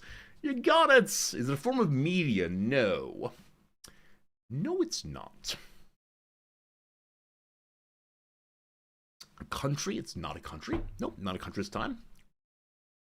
It's smaller than a lunchbox. Usually, yeah. Yeah. Not terribly large. Is it in North America? Sure, but not exclusively. Is it edible? Not in the normal sense. An element? No. Maybe we should call this game 100 questions. People used to do this in 20 questions, but no. Is it a hobby? No. Is it an animal? It's not an animal. No. Is it a banana? It is not a banana. A coin? No. Is it gold? No. Is it made of cardboard? I love this idea, but no. Not normally, no. Is it usable? Sure. Is it made by people? Yes. Is it something we use frequently? Depending on who we are, slivers, but I'm going to say for you, no. I think. Is it a plant? It's not a plant. Nope. I enjoy popping my lips. I don't know if the microphone's picking it up. Do you do this also? It's like... It's a weird habit I have. Don't really do it on stream. Is it money? No. A specialized instrument, in the sense you mean no. Is it made of wood? Sure. Made of metal? No. If you strike it with another of itself, does it spark? I love that idea, but no, it does not. Does it occur in nature? It does not. It does not, no. Is it a smaller wooden lunchbox? You might be interested in looking up the Japanese satellite that was launched recently. It's made entirely of wood. Is it a pencil? No. Would it be found in the average home? No. Does it make music? No. Is it something you can sit on? Not normally. That noise bothers you, dogs, you do it constantly. Yeah, solvable. I don't know how I came to... I don't think I did as a child. At some point I realized, oh, I can pop my lips. Let's keep doing that. It bothers bothers Noms so much. Is it a boomerang? It's not a boomerang, no. Do you have a boomerang in your home? I don't know. Is it the ads? I'm sorry, team. I need the ads. Yum, yum, yum, give me money. Do you play with it? You do not play with it. No. What haven't we asked about yet? I said it was something fun. I meant that ironically. Is it found in a kitchen? No, not in a kitchen. Is it a tool? Not in the normal sense. Is it electronic? Nope. Is it made of a specific wood? It is not. It is not made of a specific wood, to my knowledge, no. Hey, good morning, postcard. Hope you're doing well. Konnichiwa, postcardo. Can you use it for ambulation? No. Is it a weapon? No. Is it a baseball bat? No, it's not a baseball bat. Is it named after someone? I don't believe so, no. Is it a dangerous thing? No. No. Is it found in a bathroom? It would not be in a bathroom, no. Gosh, I hope not. Can you eat it? I mean, you could. Does it deal with sports? It does not deal with sports, to my knowledge, no. No. Nope. Do I own one? Yes. Do kids use it? Yes. Does it smell nice? Not to my knowledge, no. Is it found in a kitchen? Is it not found in a kitchen? Is it only made of wood? Not normally, no. No, not only of wood. What could it be? What could it be? This one does not strike me as being especially hard, but you just need to find your way to a certain set of questions. Could be kept as a pet. I mean, pet rocks were a thing back in the 70s. Not normally, no. A doorstop, no. Piece of furniture, no. Dice, no. No. Do I wear it? I do not wear it, no. Nor would someone in general.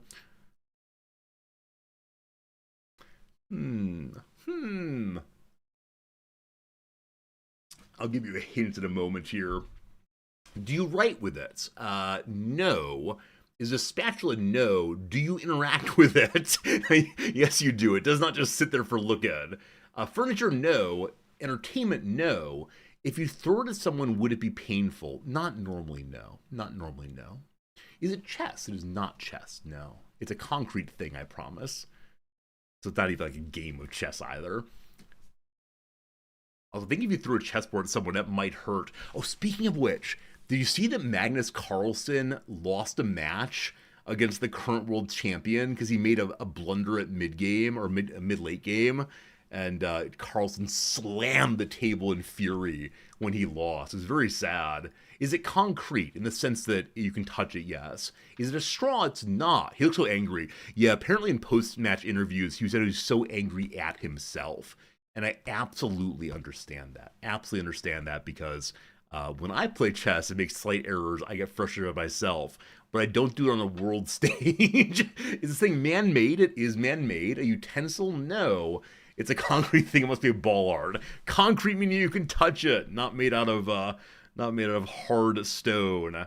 Is it a keyboard? No. Is it heavy? No. Is it a tree? No. Trees are made of wood, but no, it is not a tree.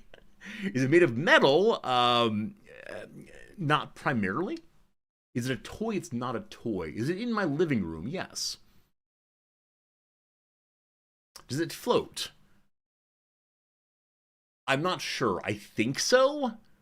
Is it a pencil? No. Hey, Hobulus, thank you. The drink coaster? No. Would it displace water? It would displace water, yes. Is it a picture frame? No. Is it used primarily to harm people?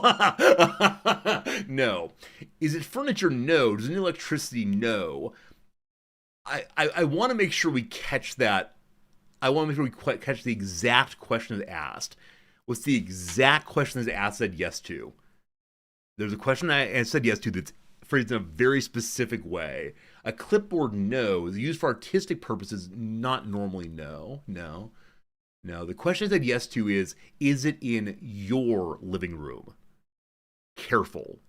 Careful. Gotta think about the question asked. Also, shouldn't ask questions about me because I'm weird.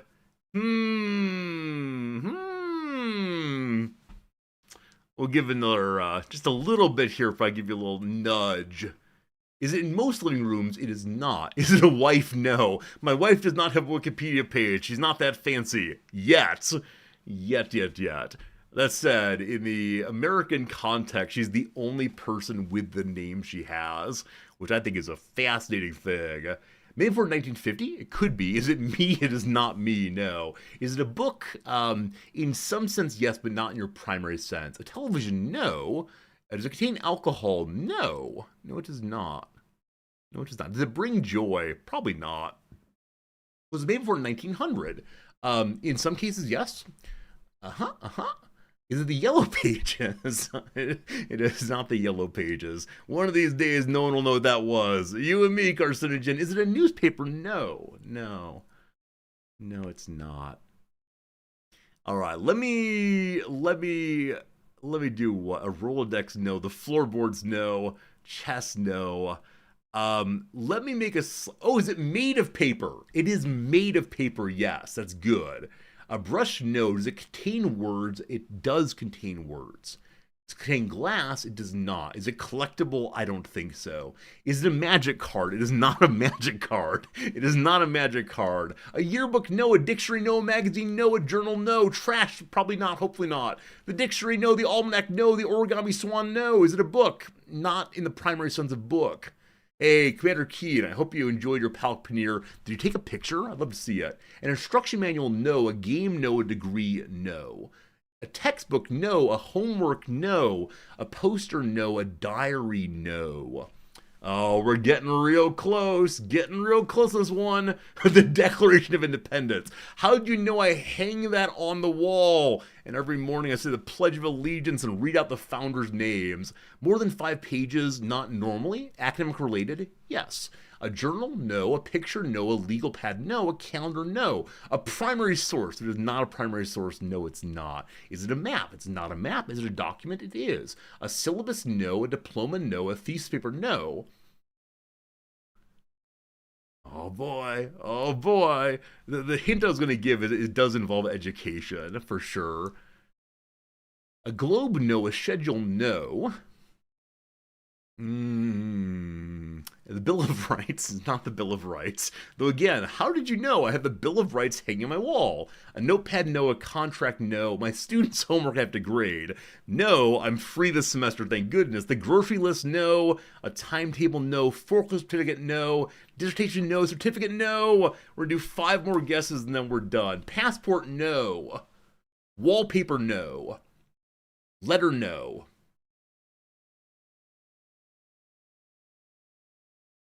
2 more guesses. Notepad? No. I'm gonna skip Ellisville. The periodic table? No. Envelope? No. Forensics exam. It's an exam. It's an exam. You described everything else in the academic process, but not the exam. Aww. I do have old exams in my living room because officially you're supposed to keep student finals for 7 years. And so I have a pile of things that I will never use again, but it just sits there. It just sits there, my friends. When you ask the question, is it made of wood? I said yes, because paper's made of wood.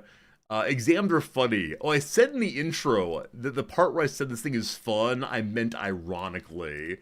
Do I burn them after 7 years? No, I tend to just throw them out, but I'm supposed to put them through a shredder first. Yeah, made of wood. I'm sorry. So, what would you have answered to the question, is this made of wood? Would you have said no? Give me a 1 if you would have said no, it's not made of wood. I think it's God made of wood. It is wood. It is wood with a wink. Good, good, good. It's made of electrons. Brilliance, brilliance, brilliance. Not all paper is made of wood. I apologize. Apologize. It is made of wood. It is made of wood. All right, we all agree. Thank you. You said sometimes. Okay. Not since you think. Yeah, maybe. It's very early though. It was very early, the wood question, and so I was trying not to push us too far in the direction of it's made of wood in some sense. That said, all right. I could say it's made from wood, not of wood. All right. Friends, that was fun. I enjoyed myself. Thank you for playing with me today. Always a lovely time. I'm going to go ahead and get rid of the Wikipedia line here. It is time for us to move to a little game called StarSector. I said it would happen, and gosh, it's happening now. If you're only here for the intro, thank you. You need more range restrictions to the random Wikipedia page? What do you mean? You mean you don't like how I'm playing my game? My own beloved game? What don't you like about it? I think this game is great. I think we've really enjoyed playing the Wikipedia game. Should I announce this thing is from entertainment? Should I announce this thing is a physical object? All right. First colony ever is today's title. First colony ever. Because today we're going to make our first colony ever. And this is something I look forward to discussing with you because I have no idea what's going to happen here, but we are in the right directory now, I believe. There you go. Now you're burned out. Yeah, I worried I was picking ones that weren't easy enough to get, and so people get frustrated and confused. A new vague hint every 30 to 60 seconds. I don't necessarily mind that. I don't want to go through the game too quickly. But in some cases, definitely we do drag on too long. We're going to refine the Wikipedia game. Sometime we'll do well. You wouldn't colonize too early. All right. The reason I asked about colonization is because yesterday I was scanning about and really enjoying myself. And I scanned this new place, and a number of people in chat said, Resorty, go colonize. Because apparently our little territory here, we're scanning for the first time ever, has in it some planets that you all think are pretty great. Some kind of water world, I believe. A jungle world there, and some other stuff. So maybe we won't actually colonize. Maybe I'm lying about that. But this is a place I was told I ought to colonize. So we currently have only 84 supply left. And we're burning through 2 a day on our massive fleet. I wonder if I should have left some fleet behind. I don't know. I push the right buttons here. So we know that to explore this place for full survey, we need a bunch more heavy machinery, a bunch more supplies, a bunch more crew, etc. So I'm thinking I should probably head back to a place I know has sufficient supplies for us to restock and then head out again. Because if not, we're probably going to end up lost at sea with our vehicles falling apart. You need 2 million money to start colonizing. Alright, well, I lied then. No colonies today. Fleet approaches Epsilon Vergi 1. We survey it. Alright, so we need a bunch of people. I can't afford that. Gotta go home and do a proper survey some other time. Is there anything else in this area that looks like it might be interesting? Yeah, a little water world. I saw the water world's pretty cool. Also, we know there are enemies hanging out here. So, a stable location means that someone left something here. Is that true? Like, we don't know what it is, but there will be something out there. What should I change my title to? If we're not going to say first colony ever, what title would you prefer? We scan. To the north, we have found a collection of ships hanging out right here. Probably not for us yet. It means you can put something there, not that anyone has done so. Understood. Yeah, I'm glad we explored. Maybe we should do some other small quests just to pile in the money for a while. There's nothing here right now, but I could leave if I wanted to. Okay. Go from first colony ever to first colony ever question mark. I love it. First colony ever question mark? That's just not true, though. Inept but friendly. That's my standard go-to title for literally every game I play, so I can't be criticized too much for how I play. Okay. I guess I'll go pop to the jungle world here to have a quick initial survey, and then we'll try to go to the jump point and get ourselves out of here. So, laying a course. More scanning soon. What's this game about? Why it's not on Steam? I don't know why it's not on Steam. It just hasn't been so far. The game's been in development for a long time. It's really a fun one, but it's not on Steam. It's true. The Jungle World initial survey. We have a hazard rating of 150. So we need tons and tons and tons of people to be a good survey team. I can't just keep bouncing back and forth between our home area and looking at one planet. I gotta do a good job of like stacking up more fully. We'll continue sensor bursting all the way across. We know that when we first came into this area, we were chased after by some pirates.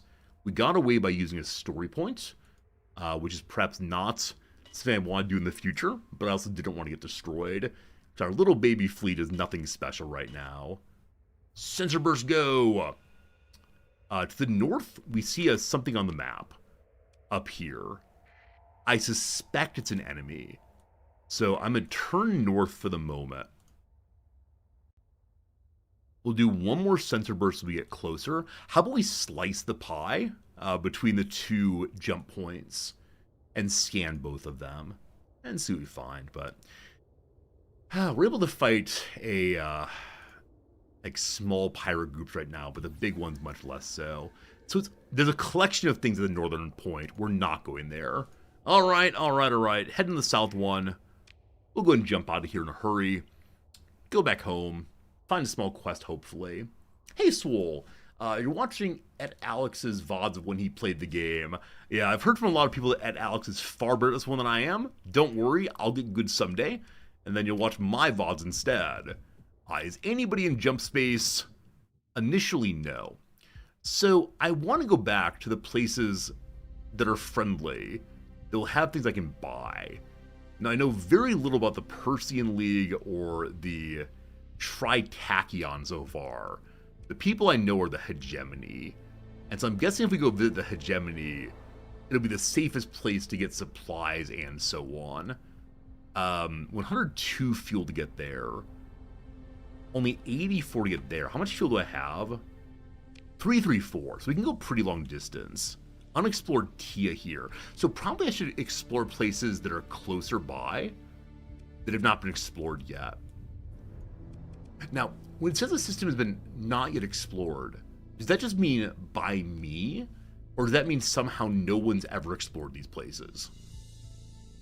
Unsure. So we know that Corvus and Galatea here are friendly. We also know that Galatea has a academy station that might be willing to spend some time talking to me and give me quests. We'll go there for right now, maybe make some money and see what happens. Okay, there's a distress call. 1 second. The Thalos system, a distress call. Thalos is right here. Are we heroes?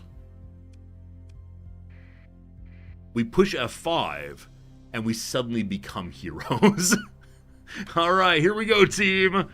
Must respond to all distress calls. We're playing as Commandante Marcos.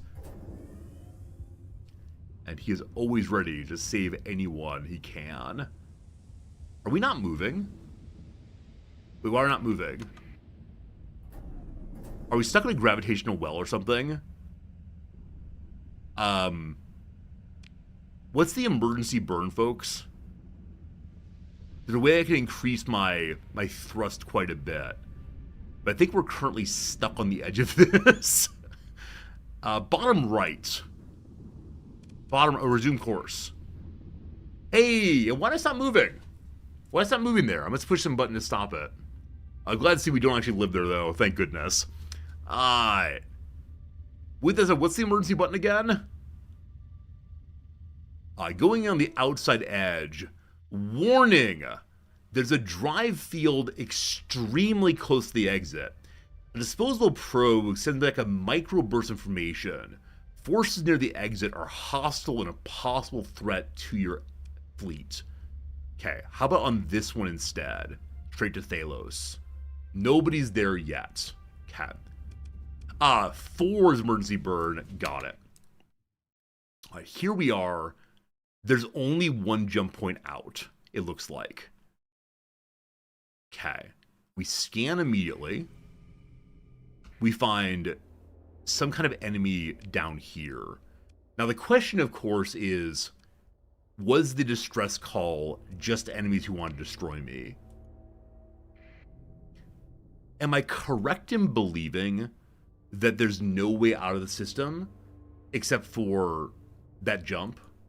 Like, is this where we live now? Or is there a way to potentially go somewhere else? Because all we're seeing are the hostile forces. There's 8 to transverse jump.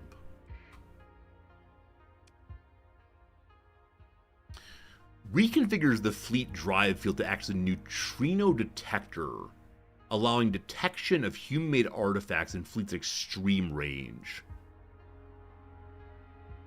Reliably detects the presence of slipstreams out to range of 10 years. It means 7 instead. Thank you. Interdiction pulse. This is slowing down enemies. I don't think I can jump out. And I'm also out of supply also. Oh, why do I try to be good guy resorty?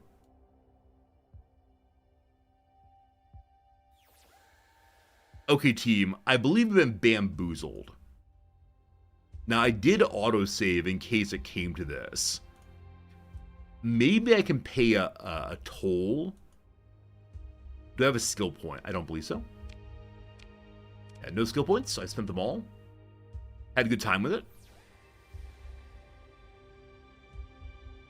Maybe I can drag the enemies away from the jump point and then, like, emergency burn my way into them. Or to the jump point and get out in a hurry. I despise that we were tricked. And we were told this group's a major danger. One more pulse. I could try to go dark. We have saves coming already outside of this place. So, we'll see. Stay on the very outside edge of their sensor range. I bursted, though. They now know I'm here. I'm going to go ahead and put on my maximum burst speed and try to get around them. All right, who are they? Unknown fleet lying in wait. So obviously there are a bunch of ships there. I don't know how to identify them. I believe I've been told these slower or smaller ships are not a big issue. That's 1 danger and 2 danger. So I could possibly take these.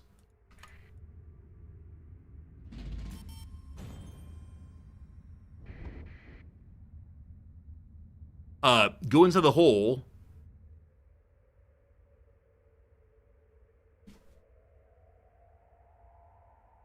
They didn't engage me.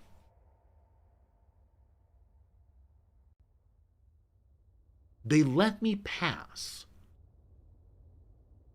Hey, Karma, welcome back. Good seeing you again. So, because they let me pass, I now want to turn and destroy them. you understand how this works. you understand how this works. How dare you let me pass? Come here, you. Come here, you. All right, they're allies and so on. This is a great idea. They assume a neutral posture. They don't know who I am. Comlink open. Wait, someone actually answer this thing? Not really sure what to say. Usually they fight or run. So which is it? We'll be fighting, thank you. All right. Additional XP is plus 46% due to the difficulty of the battle. All right, let's go, ships. So previously, my ships did a horrible thing, which is separating in a huge, huge way. One of the smaller ships ended up off to the side and got completely destroyed. So I want to find a way to encourage our friend the autopilot to not be quite so spread out. I believe I can ask my smaller ships to defend the larger ships. So this wolf, I've been told, is very fast and can take care of itself. This close support frigate, I would like to encourage. How do I select just it? I'd like you to defend. Wrong direction. They're all defending Lasher now. So is it all or nothing? Can I not tell individual ships to do things? I can say like everyone on the carrier and see what happens. But I want to like tell in particular ones what to do. Alright, so they're all trying to protect the carrier now. We'll see what happens. Select the large ship and hit H for escort. So escort instead of defend. I'll stay with defend for right now and see what happens. A little one comes in. These tiny pirate ships, I assume, are manned by a very small crew. Hey, my flagship being destroyed.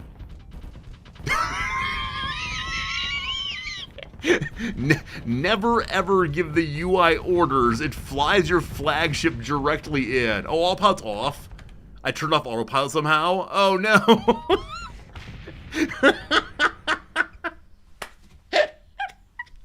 So, giving the defend order, I then need to, after that, push the back on autopilot. Because I did autopilot, and then I said, like, defend this ship, and I didn't push autopilot again. I need to figure out when I've turned autopilot on or off. This was 7 minutes ago. This is when we're just... I loaded the wrong one. Whoops. Loaded the wrong one. Cap. We're good. We're good. If you left-click a singular unit, right-click the ship you want, you can then do it. Got it. Thank you, Original. I appreciate that. So this is us just arriving, and I'm totally fine with going and fighting them now. I think. I forgot a hammerhead when I did my order. Okay. So the problem was not that I didn't have autopilot on. The problem was instead that I had my flagship told to fly in solo. Very confusing. We'll learn it though. We'll get it. What a good time we're having. All right, pop into Thalos. We jump on it one more time. As we arrive, because we believe in ourselves, we are F5ing. How glorious. Okay, I'll do this correctly this time. Combat in this game is so fiddly. I want very much to do well with it, but it requires a kind of skill I just don't have. Alright, hello buddies. Y'all see me? Y'all lie to me. And I wonder if there is a distress call somewhere here. I've just missed it. They're not separated enough. I thought they would be, but one more time. Open a comlink. They make a rude gesture and laugh and then cut off transmission. Cool. We move to engage. I'm in charge. Everybody heads out except for the tanker, etc. Cat. Y'all deploy. So, what I want this time, I did medium escort. Hopefully that works. I'm intending to have... What are you again? Close support. I'm intending to have my Wolf and my Assault Destroyer do what they want to do separately. We'll see how it goes. Okay. We push the U key now. It's disabled. It's re-enabled. I don't know. Folks have jobs. The assault cruiser goes out solo. Is that a good idea? Probably not. But it's supposed to have big damage dealing capability. I wonder if it actually does not have big capability. Well, it's hanging out. Okay.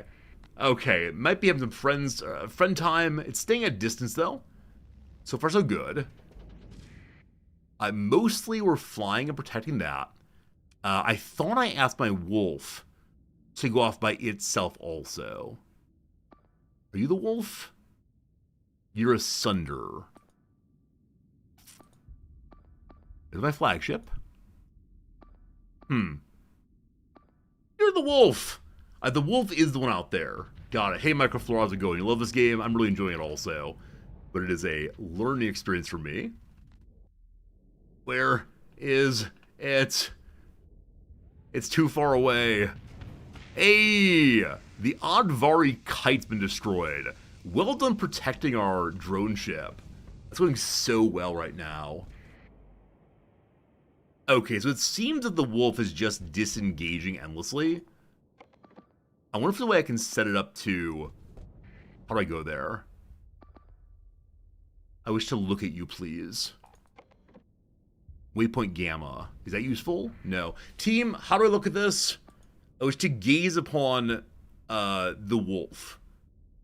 When I push tab, though, it does not bring me there. I'll push F. Thank you. There we go. Thank you much for helping me out there. This F. F. On pause. Nice. So this ship, it does not seem to be fighting well.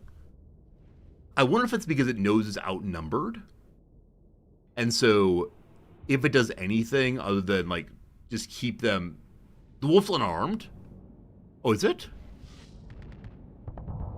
Isn't that a gun there? It doesn't have, like, a fancy laser beam? Keep pushing the wrong button. F on pause. It has this thing here. It has a green thing in the middle. It's not fully armed. Okay. So it's struggling with being able to attack at all. I should probably ask to, like, it is running away its own. It's trying to return to base. Fine. We need to learn more things about how to outfit our ships. Because clearly it's the case that the wolf needs some help. As an assault destroyer, I thought it would rush out there and blast people. An ion cannon and 2 point defense lasers. I know I gave it the point defense lasers as an attempt to keep it protected from return fire. But it doesn't know how to do big damage, unfortunately. Okay. There's still a number of enemies here. I like what we're doing as far as, you know, keeping our carrier protected. But I worry we're playing too defensively because of this. Like, eventually we're going to win this thing. We all agree about that? We killed the Kardashians. Very good. And there's still 4 remaining. And the wolf's doing a good job of keeping at range. Alright, the carrier's found its next target. It's a... The Comunidad wants to go home. What are you? It's like, I struggle occasionally with mousing on this zoomed in version. Is there any easy way to get up there more fully? I put my mouse at the edge of the screen, it just doesn't go. It goes in this direction, but not that way. Watch my own ship. So it just, like, F on the ship and then unpause and that works? God. So scrolling is not so great, apparently. So focus on a ship instead of just scrolling wildly. I'm used to games where you can scroll on the map and find what you're looking for. I'll get used to it, though. Oh, team, overwhelming work. What ship are you? You're great is what you are. It's my assault destroyer. Just order it to go in. Everyone go attack.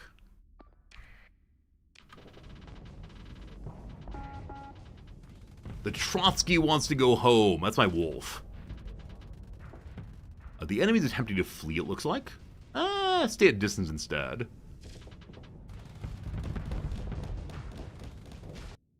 Alright, so this hammerhead's not doing a darn thing. Also, once again, my flagship got lost. Why is my flagship off by itself? Oh, we love it. We love it. Good job, flagship. Team. I didn't even notice that. Enemy fleet's defeated. Good job, team. Yay. There's one left. Let's go deal with it. But something I look forward to being good at someday is definitely knowing when to keep an eye on this ship or that ship, and finally to encourage them all to go in one place. Here we go. The full force of the fleet fires upon this one now. Or maybe it's just the drones, I'm not sure. Can I, like, trash asteroid hit my ships? Trastroid? So this ship... Oh, look! It's doing damage! It's doing damage! The wolf is finally doing damage! Oh, man. Turn this broadside to the side. There I give you the victory against the camping, lying pirates. A complete victory. 3 crew were lost, unfortunately, but that's okay. Ship recovery, probably not. Probably not. So let's continue along. 2,000 credits. A bunch of supplies. Let's stay out here a little longer. What's the key to unmount? There, control click. Bunch of metal, and then we have an Annihilator rocket launcher, an Atropos class torpedo rack. What can I put on the front of my wolf? Like, what would be a good wolf weapon to use among the weapons I have here right now? I did end up selling a number of items. I know many of you hate it when I do that, but it was in fact necessary. We can scavenge here. That's the wrong button. The debris fields here. We might find something of value. We assess. There's a lousy old Frontier drone tender. We're good, thanks. We salvage it. An accident resulting in the loss of 4 machinery. We know people. A pulse laser is good? Pulse laser. We'll look for one of those. I know I wasn't supposed to sell any weapons, but I needed them for something. Maybe supplies or marines or something. Okay, we're going to go and scan one more time, and then we're leaving. Anybody? Yeah, I think the distress call was ultimately a ruse. I've been roosed. Return to the main Corvus sector? No, sorry. Return to the Jongala sector. Galatea sector, rather. Eventually I'll get it right, because I want to go talk to the Space Academy and see what quests they have for me. Hey, how's it going, Civilian? You bought this game when you saw Display it, you bounced off it hard. So, Civilian, I bounced off it hard twice myself. I've really struggled to learn how to play the game, really struggled with figuring things out, but I'm getting there. I'm learning bit by bit. My intention is that all of this week is this game. That's Wednesday right now, my time, so at least 2 more days this game. And as of right now, I'm leaning towards playing it again next week too. So there's a lot to learn, and I'd like to learn all of it. And I know there are so very many things we could check out, and I don't know. Baby steps, absolutely. Little baby steps. I look forward to colonizing. I found a cool place to colonize. The game crashed. Did it crash? Oh no, I pushed the I pushed the shift key 5 times in a row, and so it wants to know, do I want to turn on sticky keys? I do not want to turn on sticky keys, but thank you for asking. I was tapping the shift key instead of holding it down. My apologize. My apologize indeed. Transponder on. Burn us the game to remind me that the transponder must go on. Hello everyone. We're home. We're home again. Hey, Steel Airship. Looks like I'm doing well in the game. I'm not sure what doing well is. I've not exploded yet. That is doing well. Hello. I didn't get much, but let's go ahead and sell back the metal for now. I'm still holding the precious metal because I've not seen them anywhere else yet. Though I expect eventually I will figure these things out. There are abandoned stations out there. I'm sure I'll find one eventually, but thank you for letting me know. Okay. So we can learn how to make magazines or shield shunt. It's expensive to buy an editor, though, and to have a printing press. So no magazines for me right now. We have no supplies. I'd like to buy all of them, frankly. So, yum, give me supplies. It's 41,000 for all the supplies. Oh no. So I'll buy some of the supplies then. Here is some of the supplies for a while. I think my desire to go do faraway scouting requires me to make a lot more money here first, and then head out and hopefully be able to scout with the supplies we can then buy. Okay. So there's a long-range missile. No, I need some kind of energy weapon for this front area of my wolf. I see that the hegemony seems to use ballistics and missiles so far, at least. Rocket launcher, torpedo, machine gun, mining laser. Should I throw the mining laser onto the wolf for now? It's a point defense, unfortunately. All right, nothing good here. That's fine. All right. Good job, team. We have enough people to keep the old vessel going. We'll find energy up in the hegemony space. Cool, I'm here. I'll try my best. We're ignoring this for right now. Actually, quick repair, fine. And then let's go visit the folks to the north here. I'm going to go back to school again. I learned from some pilot recently that there is there's always jobs to do at the school, because the school always wants to bring fancy, full fare students to come play or pay and learn. Let's see how it goes. Cool. We've been here before. We were having a sales pitch to come work here. I have a data core to give to the provost. I forgot I had this. A data core I have not read. I promised I'd bring it back, and we found it. Here we go. At the mention of Calicor probably, the junior agent goes suddenly pale and touches their ear, stammering about an urgent request. They turn and leave. With a sigh, you check the public comms terminal nearby. No entry in the name Calicor. After query, the display locks into a hegemony ComSec warning. Oh no, I'm in trouble now. You open comms to your flagship and delegate the task of finding out what's going on to your comms officer. In short order, they manage to navigate the lower echelons of graduate students to finally speak to someone in a position of authority. The active comms link is then routed to your personal interface. This is Cornelius Ellick, a citizen and academician. Academician Ellick at your service, Captain? The academician draws out your presumed title like you've forgotten to serve him biscuits with his tea. You're certain your comms officer would have mentioned your name. Oh, it's Captain? Like what name you are. So I can say who I am. My name is Marcos, returning a data core for the reward. Oh, one of those. Of course. Your secretary should have said so. The academician pauses. But then this would have been Provost Calicor, would it have not? He's not the provost anymore. No, no. His voice deepens with practiced gravitas. Not after what happened. What happened? Is there a reward? Or should I throw this thing away? Let's be a polite person. Tell me more. What happened?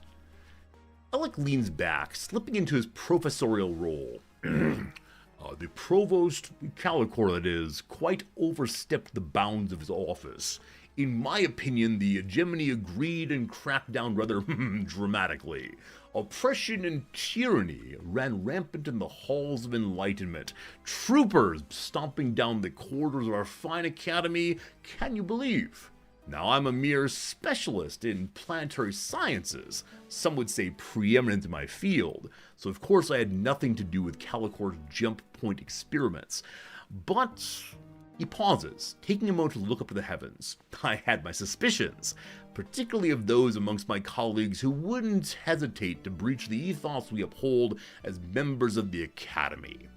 And that's exactly what I told the hegemony officer who interrogated me. The thick-headed brute said he'd review my list of names, but per my observations, I speculate he quite ignored my insight. It's as if stars tossed in the mud, I tell you. I present the gift of knowledge and... But he gave up names interrogation. This person's against whatever's going on here.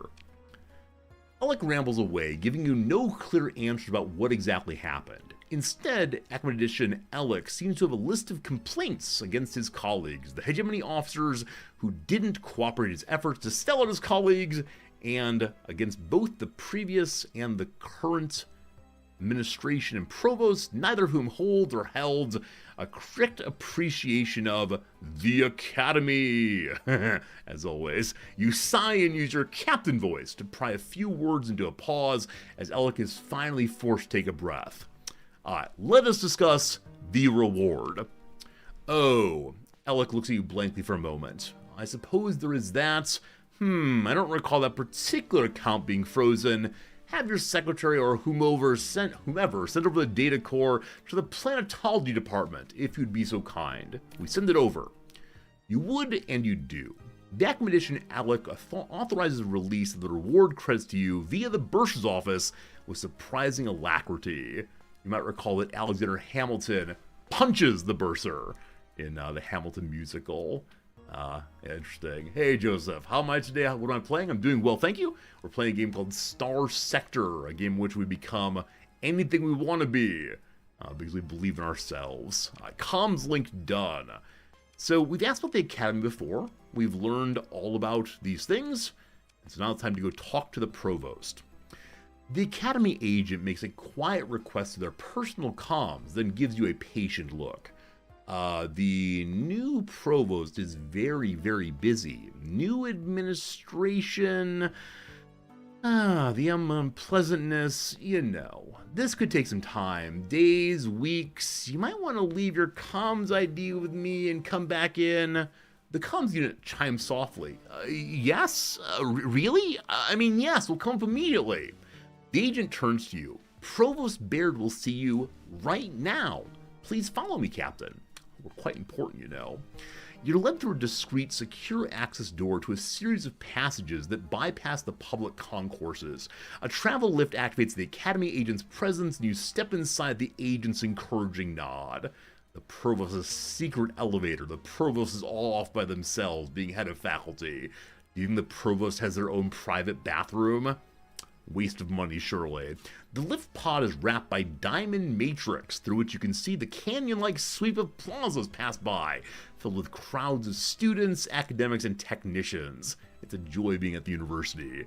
Raising my gaze, you see the pods approaching a tiered substructure, which seems to hang over the curve of the station interior. The pod slows, and you shuffle to adjust the local grav effect field gradient. You must be near the core of Galatea Station. A guard wearing a mirrored faceplate, how creepy, they can see me, I can't see them, dismisses the junior agent and ushers you to an antechamber filled with small groups waiting to meet with the provost. Incidentally, my wife's a provost, why doesn't she have armed guards? Come on. They all have perfect hair and perfect skin, unmarred by radiation and burns that mark a spacer. Those cybernetics you can spot are consciously stylish adornments rather than crude augments. Many have brought their young progeny with them. The stench of wealth and of influence is palpable. Everyone wants to go to school here. Heads turn as you're led past all of them toward a set of large doors inlaid with wood from what looks like real trees. Real trees are made of wood. You feel their glitters on you like point defense fire on heavy armor. Do I play it cool or do I wink? We play it cool. We're confident in ourselves, don't need to show off at all. You enter the office and the doors close silently behind you. Provost Anahita Baird turns to acknowledge your entrance while concluding a call via her desk tablet. Ancient wooden shelves for real. Paper books gleam darkly in subdued light emanating tastefully from nowhere.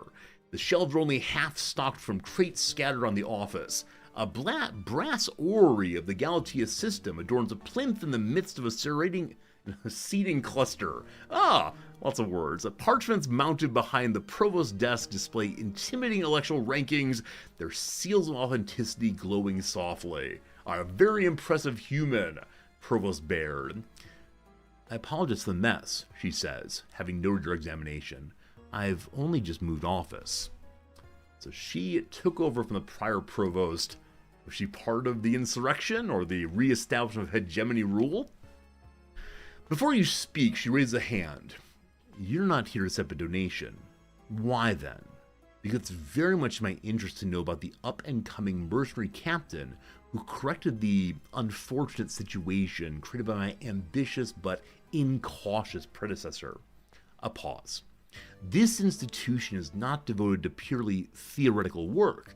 She forms a cradle with her hand as to hold an idea as she explains it. For what use is knowledge if it does not give us power and wisdom to change the world for the better? She leaves the question hanging in the air for a moment. Okay, I can tell her what I think about knowledge. Good for its own sake, uplifts us all, very profitable, closer to God, or nothing. We're playing as Subcomandante Marcos the Zapatistas, so knowledge is good for the human spirit, bring it closer to freedom. Crowsbeard cuts you off as you begin to speak. The question was rhetorical, Captain. She brings her hands apart.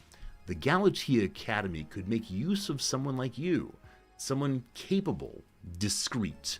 And here she pauses, a tactic for emphasis she appears to employ often. And very well paid. I do not wish to make the same mistake as my predecessor. If one wants work done properly, appropriate incentive must be provided. She leans back and looks at you, done speaking. For real this time. Probably? Alright, I can say, actually factually, what do you need done? I have other priorities. Actually, I want to create a scholarship or ask about the stipend I'm receiving. So I'm currently receiving a stipend of 13,000 credits for every month for 3 years. Karma says I should ask about the stipend.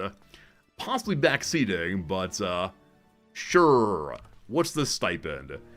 The hegemony saddled us with a disciplinary measure, the provost explains levelly. Had they seized our assets directly, it would be a clear violation of the principle of non-intervention in matters pertaining to the politics of the Galatea Academy. That's right, universities should not have their policies determined by the administration. They look a little better than pirates. Instead, as the last act of the office of provost, they had my predecessor, Tomas Kalakor, sign a range of burdensome contracts before he was removed to the hegemony. Abelet. Beard smiles wryly, as if to admire the move, much to your benefit. Alright, so Kalakor has been sent to the dungeon, but I get money anyway. Got it. VB Knight, thanks for that Prime sub. Always good seeing you, VB. Hope things are good for you over in VB world. I could say I'm interested, I want to help you, thanks for my priorities, or I want to create a scholarship. While I do want to create a scholarship very, very much, we don't have the money for it right now. This will be a long-term goal. What do you need done? I shall put you in contact with academician Alvis Sebastian. He'll be my liaison with you.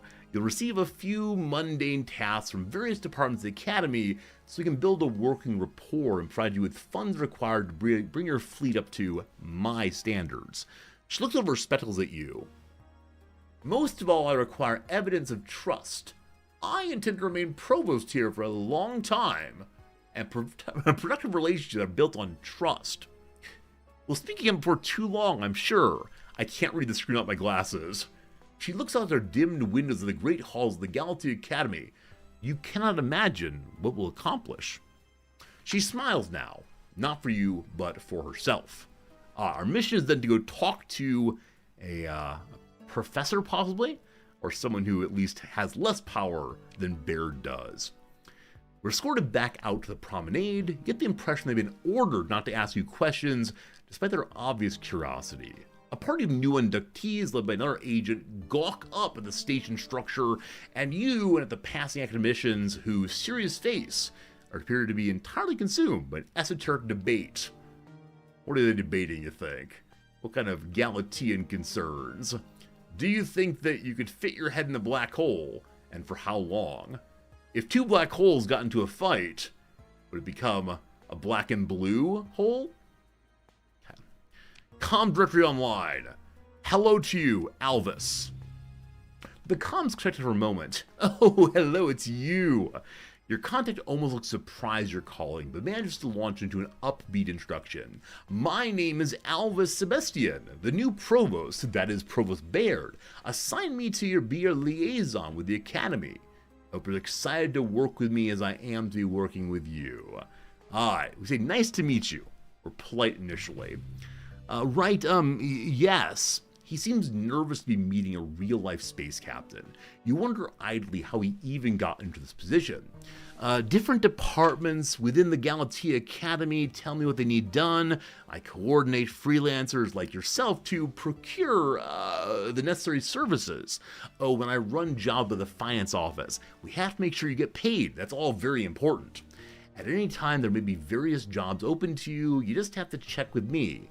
Or sometimes there may be no jobs that are all fulfilled. He reads something on a tablet, but it looks like Provost Baird wants you to have first priority. She must like you, or you must be the main player of this game. What jobs are there, or can we set up a scholarship? Alright, how much money do I have to give for a scholarship? 100,000 is the smallest amount. We have 32,000 right now, maybe another time. What jobs are there? He taps the data pad. Let me look at what we've got lined up for you today. Collector of esoteric goods. Ancaris is offering to sell an important technological object to the Academy. We got to make the purchase. Or the ancient Terran philosophy team has requested retrieval of an object of scientific interest from a derelict ship near Gamma Gibadigi. What sounds nice? I wonder if we go get the ancient Terran philosophy item, if we can also scrap the ship for our trouble. Let's go ahead and do that. We're doing science.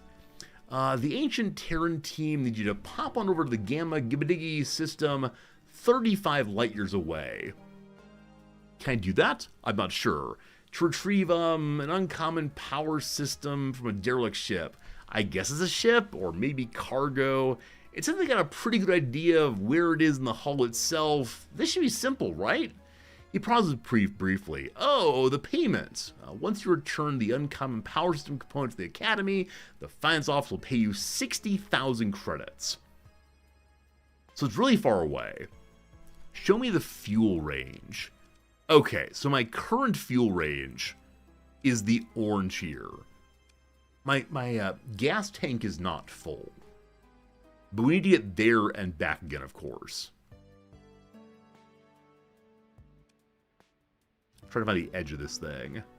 So 211 fuel, so 422 fuel. I believe my fuel tank's 800 or so. That's probably too far away for right now. So not right now. How about we go buy things from pirates? He's a collector. Sebastian puts a finger on his chin. A pirate is such a strong word. There are all sorts of reasons, maybe that a polity might find itself outside of legitimate faction control. One imagines, that, we have to be diplomatic. When an opportunity presents itself to, Sebastian looks carefully at a data pad, then back at you. I see a fascinating low-power field projector. Think what it can mean for research. We'll do anything, including buying from suspicious people who have the Elgin marbles. Bring me the Elgin marbles, they belong in a museum. Don't you worry, you'll get them back when we're done with them. Never mind, where was I? The contract is named Butcher Subidax in the Karasima system. The Academy's allocated funds of 48,000 money for you to make the purchase. Take the contract, make arrangements, return the power system. Academician taps his data pad. Mission reward of 57,000 credits. Just, you've heard things about space pirates. Be careful. Alright, it's much closer by. We can do this. I wonder if I can haggle down and keep some of the money for myself. Let's see what happens. So we have a mission to go and get ourselves an artifact. We'll go ahead and do that. We are good for now. Okay. Awesome. Friends, it is another hour done, though. Check mark. Time for a quick little ad break of 3 minutes. I'll do some crossword puzzle. You won't miss any gaming experience, but I do thank you for hanging out with me. Let's go open the Tuesday puzzle and see what's going on. Hope you're having a good day. Sincerely, playing this game makes me happy, and so we're going to continue doing that for the foreseeable future, namely at least today. Game with an annual World Series. So obviously there's baseball, but how about the World Series of Poker? Now, is poker a game? I guess it is. Duds. So either clothing or things that don't work. Foolish people can also be duds. Let's go ahead and work off of poker, though. Masterpiece Mystery Network. I know Masterpiece Theater. I wonder if Masterpiece Mystery is the same thing. Let's say it's PBS, the public broadcasting system in the U.S. On vacation briefly, out of office, that triple O, like a winning tic-tac-toe score. Rapper Lil Blank. Lil Kim, of course. Not my favorite rapper, who is Lil Baby, but still pretty good. Term for the vertical wrinkles between one's eyebrows. I assume it's eye something, but I have no idea. They cross a steamy spot. Steamy spots. Steamy spots. BOI is an interesting beginning. We'll see. What else we got here? Blank after me. Repeat after me. How about a boiling something? A boiler room, maybe. There we go. All right. Pants slangily. Trow? I only know the phrase trow in terms of dropping trow. Short of trouser, of course. Masterpiece Mystery is a merger of Masterpiece and Mystery. I didn't know the Mystery of the show right. I guess fascinating. A concerning comment from a barber. Oops. Barber today, team. If you come back tomorrow, no beard, no hair. Gonna be good. Not no hair, less hair. It's large and full of holes. The moon, which is made of Swiss cheese. Large and full of holes. I don't know. The Grand Canyon. Duds on the across. The word tog, I believe, is used for clothes somewhere. I'm not sure on that one, though. Suspect that something's up. Smell a rat.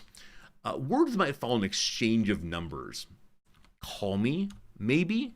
Hey, I just met you. This is crazy. Large units of weights with a... Oh, you know what? I'm old. Sorry. Text me. We don't call people anymore. That's intimidating. How about tons for units of weights? More than just bad. Evil, like the fruit's the devil. The nerve. Some people. Title Prince of 90s TV. Xena, Warrior Princess. Lucy Lawless, I believe. Something like that. Oh, the vertical wrinkles are called 11s, I believe. I think I learned about this from, what was it called? Shawshank Redemption, possibly. Plant Eater. How about a Venus fly trap? Wonderful. Point Blank, a sports betting stat. The point spread, surely. Idiomatically happy creature. Happy as a clam. Why on earth is that a phrase? A target of a palate cleanser. Palate cleanser. How about paint on your palate? You want to clean off the paint. A question to an unfamiliar face. Do we know each other? Who are you? What's your name? No idea. Large and full of holes, a golf course, I believe.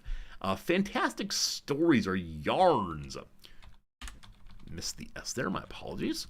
Occasion for a body wrap, maybe. How about a spa day? What a float might be part of. A parade. Abundance. Abundance. Quite a bit of that. Abundance. So the bowed shapes are arcs. Bit of Morse code is da, I believe. Riches is an abundance, I believe. Yeah, seems good. And with that, friends, the ad break is over.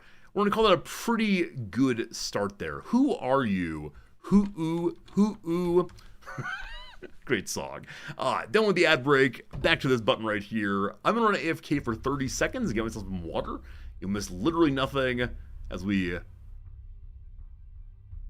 Do I trust myself to jump safely from here to somewhere else? You know what? I do. I'm going to send us there, and you all can just watch and believe that we're safe. We need to go to somewhere north of here. Save might do that. Is cowardice? Is there cowardice in my channel right now? There might be. I thought I had accept that I do. So, YMA there. Go to Karos. Hopefully the pirates are nice to us. Laying in course.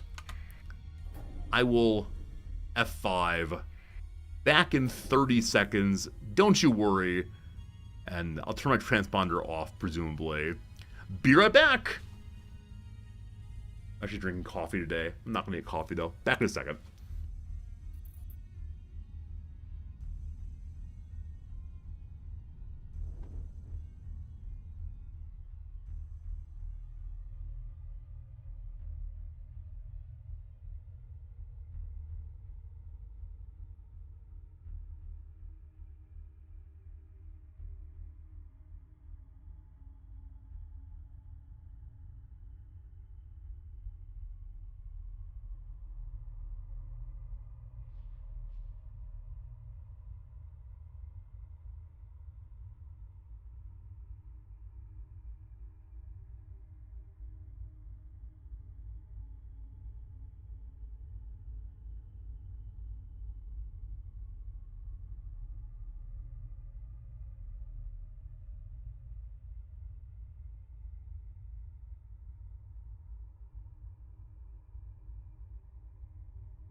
I forgot to go ahead and say let's jump through. My apologies. Hello again, friends. Hope you're doing well. I'm back with water in hand. Sorry for being a little bit late. I had a quick little pet of the cat. Good time petting the cat as always. Here we go. Safe and sound. I'm turning off the transponder as we go through. A Mercantile Convoy. Mercenary Scout. I want to find something interesting out in hyperspace. I'm sure there's something out here worth checking out. What are you? Academy Shuttle Service running from me. Don't worry, I'm friendly. We're all friendly. What's that? Hegemony Mercantile? Persian League Mercantile? Don't mind me.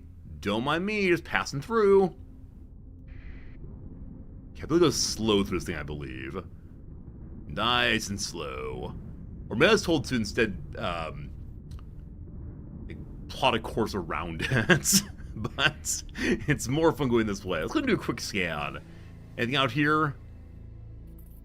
Found some other ships. I think yellow ships we know. But it's who I can't remember. Alright, speeding back up again. Lakeside to pay the cat tax is true. When Mr. Fritz wants to say hi, we say hi. Transponder's off. Patrols in the EMA star system are likely to give you trouble over that fact. Okay, I didn't realize the EMA was held by someone, so transponder back on. Who runs this place? Salamanca, the Persians run it from a toxic world. I've yet to talk to any Persians. Maybe I should go and say hi to them at some point soon. Maybe. Also, there are asteroids here. I wonder if the asteroids have anything interesting hiding in them. Oh man, jump points in an asteroid field. So a good way to possibly have some trouble.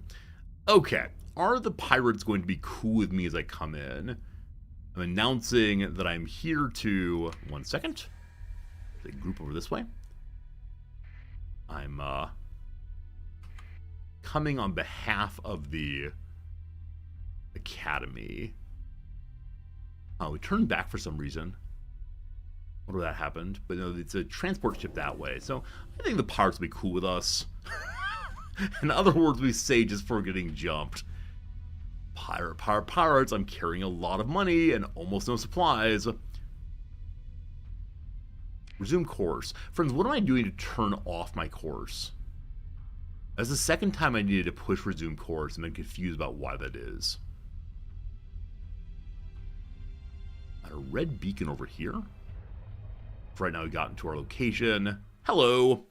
Your fleet approaches Karos. During the early colonial era, Karos was a major volatiles and organic processing center operated by Iridi Utopia. After the Second AI War, that seems pretty bad, no ChatGPT allowed here, the entire system was declared demilitarized, and while Karos avoided devastation, it was seized by an alliance of mercenaries and brigands. It's not been worth the hegemony to mount a repossession yet. The pirates are vengeful towards me. What? vengeful towards me, and the Port Authority refuses my request. So it seems that all pirates know about what's happened to any other pirate, and they know it's me. May I just talk to the person who lives here? Butcher Subidex, offense. The comm signal struggles to establish the ill-maintained local network. Patchy decryption artifacts glitch spasmodically to resolve into the face of the pirate contact. I prefer to think of myself less as a pirate and more as a facilitator. She explains after you from a perfunctory greeting. There will always be an underworld. Imagine the chaos. There were no guide to assist you in navigating these dark storms and eddies. Her slow smile reveals diamond teeth. How can I guide you today? Ask about the technology. Ah, I've been expecting you. She seems to examine you through the display. A bit rougher than I expected from the Galaxy Academy, but this new direction's one I can respect. She takes a drag from a drug particularizer. Yes, I have a package for you. Oh, a mere finder's fee of 70,000 credits will allow me to release it into your custody. I could say that wasn't the deal. Anybody remember how much I actually was supposed to pay her? I know it wasn't 70,000. I think it wasn't 70,000. So we could send the Marines down there to attack her. That seems like a bad idea given the overall piracy. I could just pay the 70,000. It was 40,000 maybe? Yeah, I know it was fewer than 70,000. I don't know what though. I'm going to confront her. That was not the deal. The pirate Subdex is taken aback. Why, Captain? Perhaps you're new to how things are done around here. We all have an angle. What's yours? She puts a finger to her chin in pretended contemplation. A no-nonsense straight shooter come to carry out the deal by letter. You'll see the sector put right in no time. She gives a mocking looks and sighs. Just this once, perhaps. 48,000 credits will do it. And it's because I admire your idealism. You suspect she doesn't. Before you can respond, she claps her hands and addresses you full on once more. Accept my revised offer, Captain, or leave us both disappointed. I believe that's roughly what she said. Indeed, pay the original ransom there. Absolutely. I'm so very pleased we can come to an agreeable conclusion, the pirate says. My people arrange for a cargo transfer at once. She turns away, stopping mid-gesture, and looks at the display again. And Captain, I am so sure we'll do business again, and very soon. The comms image freezes on the pirate's diamond smile, dissipating halfway into a hacked tritachyon holding pattern, and then blackness. The logistics officer reports a shipping pickup ping from the local trader's concourse. A neatly packaged crate bearing a logo for the Galaxy Academy, and only a few embedded jags of stray shrapnel is soon on board your flagship. We continue.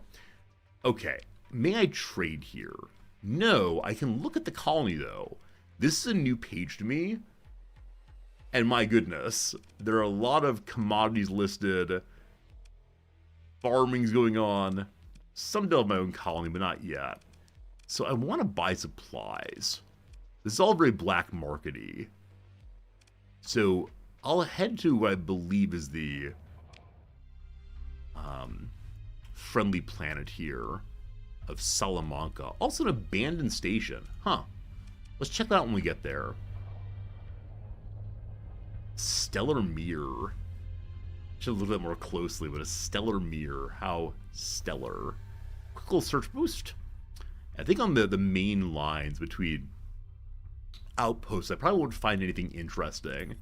But I do keep scanning just because it's really interesting me to find anything, I guess. It's pretty good. You can try to trade at Pirate Station with your transponder off. Okay.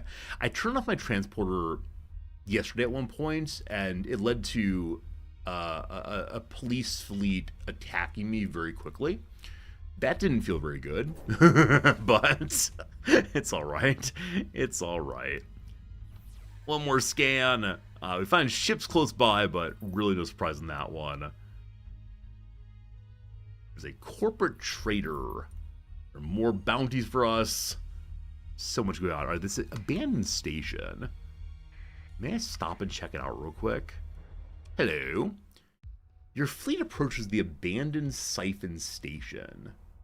You can inspect the cargo area, inspect the starships, or refit your fleet. Let's look at cargo first.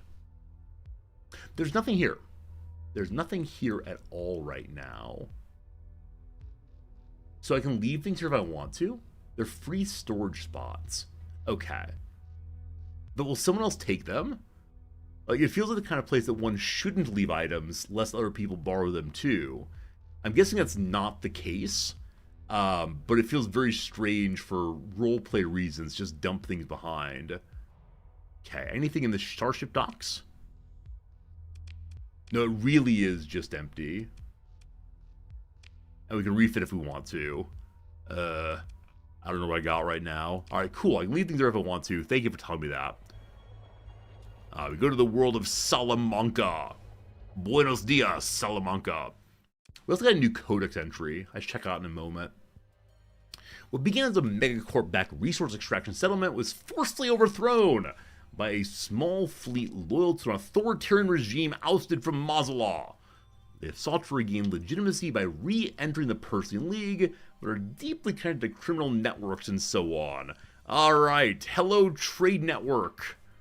I sure do need some supplies. They're being sold for 99 per unit. That is definitely cheaper than I've seen otherwise. It's not the cheapest, but it's the cheapest around these parts. As usual, local pirates want to buy these, but given tariffs, I believe I shouldn't make the trade. Also, that I need these right now, so may I buy all of them? Not quite. Darn you, tariffs. If I start selling some guns, do we get closer? Closer. Is it finally time to sell the transplutonics? Even with those, I can't afford all of them. Okay. I'm never going to get enough of these to actually go on my salvaging mission. I need heavy machinery also. I need more people. We're going to need a pile of money when we get back to Galatea, but no idea yet. Alright.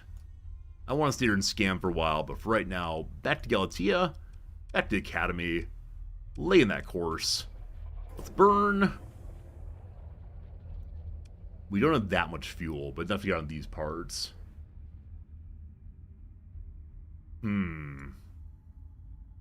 The game definitely gave me a number of things I could do. But then, I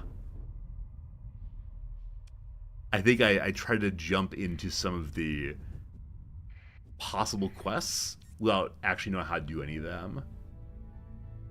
Yeah, see how much fuel I need. I have plenty of fuel to do this. I'm just thinking about, wouldn't it be grand to go explore areas that have not been explored?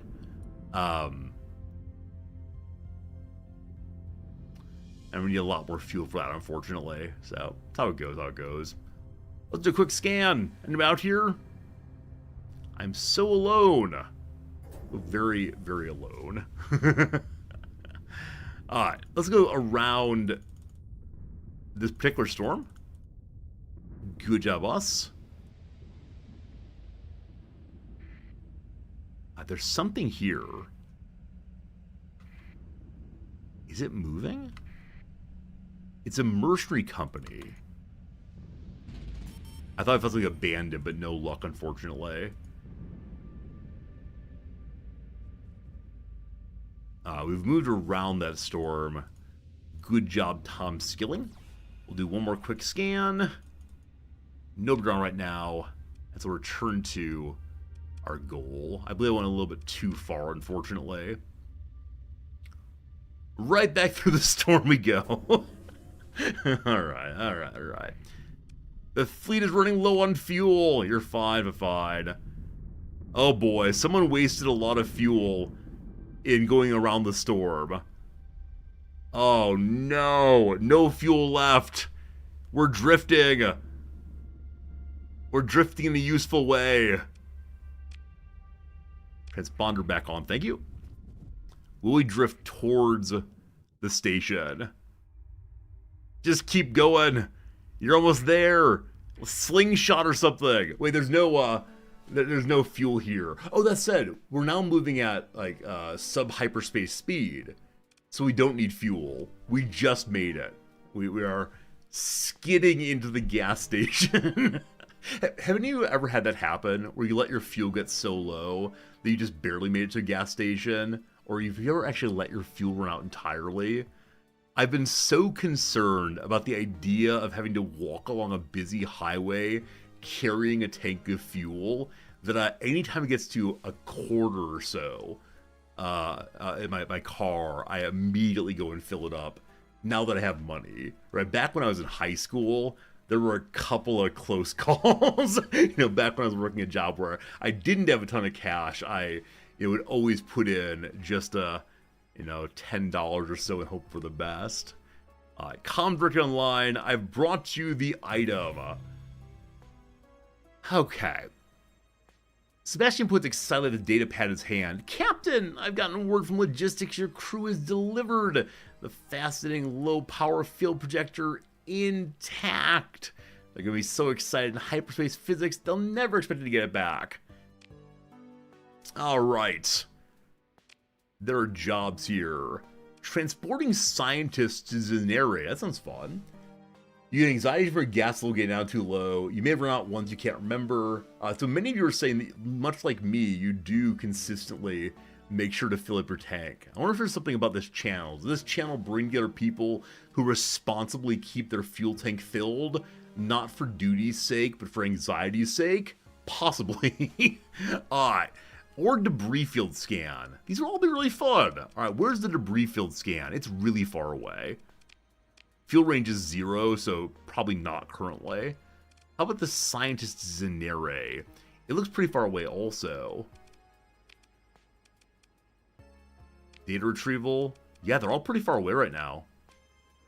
I'll come back later after I've gotten some more supplies and fuel and so on. Heading to Ancira and Syra. Very first place we ever visited. I love that we made it home safely. I believe the last part of our trip in hyperspace was being dragged towards the nearest gravity center. I gotta find some things to sell.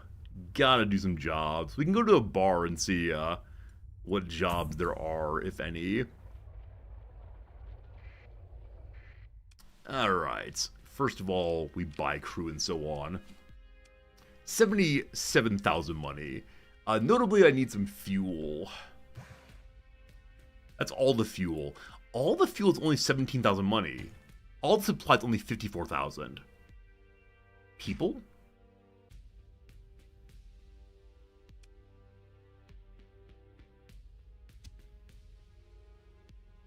Now, I know I need to add some money to pay the people. But that's people and supplies and fuel. That's most of the things I need to go survey. I need heavy machinery, but don't sell it here, unfortunately. Alright. Let's go visit the bar and see what's going on. There's a concerned woman in a cheap business suit. Hey, ma'am, you're looking, well-suited to this conversation. She looks up. You're a trader running a merchant fleet? You want something inclusive. Oh, perfect, she says. We got a stockpile of 330 metals on Yama. That's pretty fair, nearby.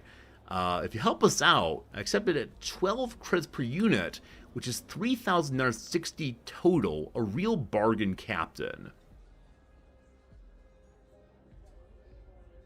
I don't understand what she's saying. So, take the metals from Yama.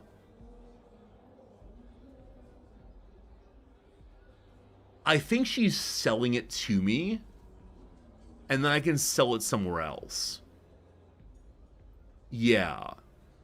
So, is metal worth more or less than 12 credits per unit?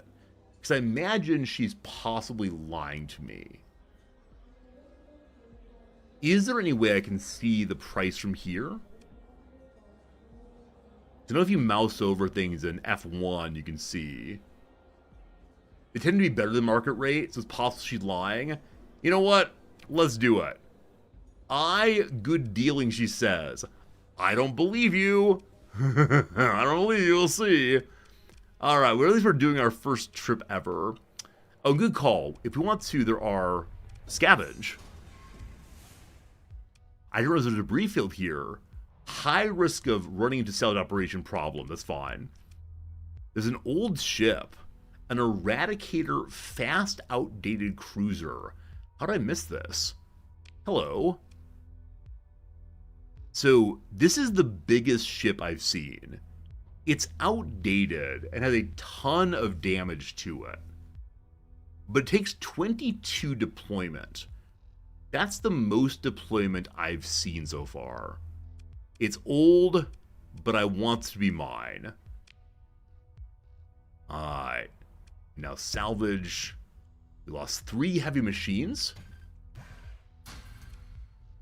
Not a good trade, but mine anyway. Outdated is the name of a loadout. Oh. I didn't realize that. Thank you. Very confusing, but thank you. Alright, friends, we now have the ISS Kardashevian. Well, that's an unacceptable name. Your name instead becomes the ZSS Voice of the People. It's great. We should probably drag this. Look at all of these locations for damage dealing. Ridiculous. I'm going to drag it back to the starbase. Amazing. I don't know why I was out there hanging out. That's bizarre. Is there a...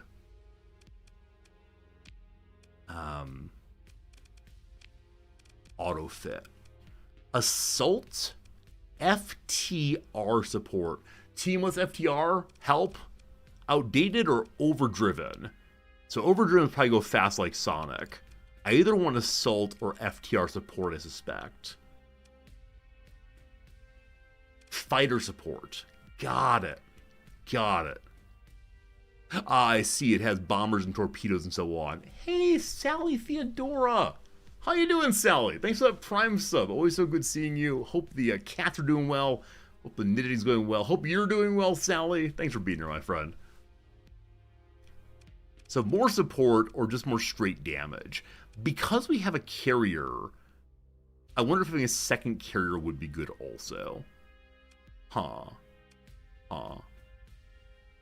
You know what? Let's just go assault if we can. I can't quite afford it, unfortunately. How about the FTR support? I can afford fighter support. That said, we don't have enough suitable fighters. It's likely ineffective. Alright, can I sell some things? I don't think so. Could sell some supplies back. House buying is hard. Sally, you're buying a house? That's really exciting, but also definitely a little terrifying, I'm sure. Definitely a little terrifying, my friend. I wish you the best of luck. Alright, selling supplies back. Probably not a great deal, but now we can do the refit. Now we do the refit for this. Assault. Go. Friends, I give you our newest and greatest ship, the Voice of the People, with a heavy needler on the top. Cool. Now, I know that my Wolf-class frigate is missing a weapon on the front. It's going to cost all of my money. Oh, you know what? I'm getting money every month from the Academy right now. So I can afford to go very low on cash because they'll repay me soon. All right. It now has an ion pulsar weapon. Nice. Nice. Nice. Our fleet's in better shape. Is it perfect? Of course not. Is it good? Of course. Okay.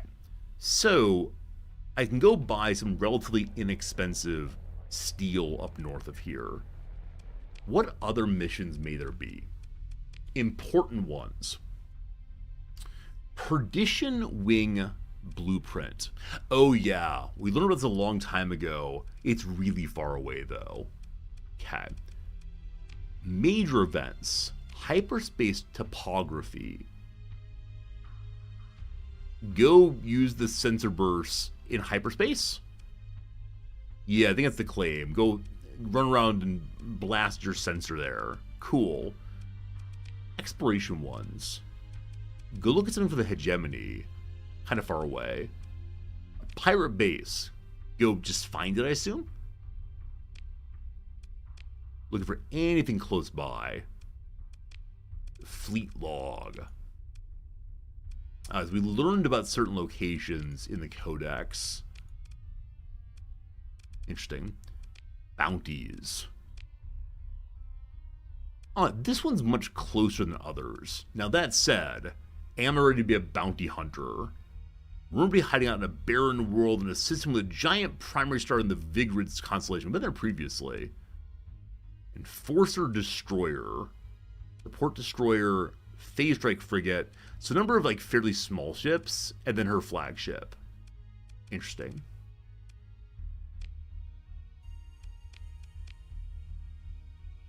Oh, these are all in Vigrid. So there are multiple people hanging out in Vigrid that we could try to go destroy. Their working are probably no good. There's a system bounty in Ascosia. Okay. Okay. We can head there. Pretty close by. 15 days. Sure. Heading to a team. The system bounties and sector bounties let me hunt pirates for a little bit of money. Nothing huge, but not half bad either.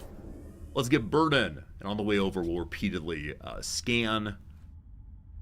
And then maybe a bounty. We gotta make sure we go buy our steel, though. Without the steel, my heart will break. Am I allowed to scavenge while burning? We just went through what looked like a debris field, but it probably wasn't one. Alright, transponder goes off. Quick scan. Found a variety of ships. Wait, something's not moving there. Something's not moving over here, I think. One second. What was it? Is it possibly this fleet was not moving and now it is?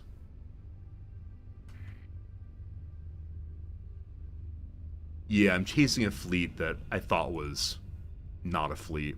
Very well. Resume your course! Probably threatened this poor group, I'm sorry. Didn't mean to do so. Hello? Smugglers! Should I become the law? I consistently fight smugglers. Little burst again. Is ship moving around? Ships moving around? Pilot around this thing if we can. Avoid that big storm. This group is not staying with me, but appears to be staying with me. What that means, I'm not quite sure. So they are moving only when I'm moving. Pirate activity at Scotia. Okay. I'm not going to go in until I know who these folks are. Sort of cut in nice and close. They may have just jumped in. There's a green thing here. Who's green? Who's the green buddy? The Luddic Pilgrims. Taking pilgrims to a shrine on Killa.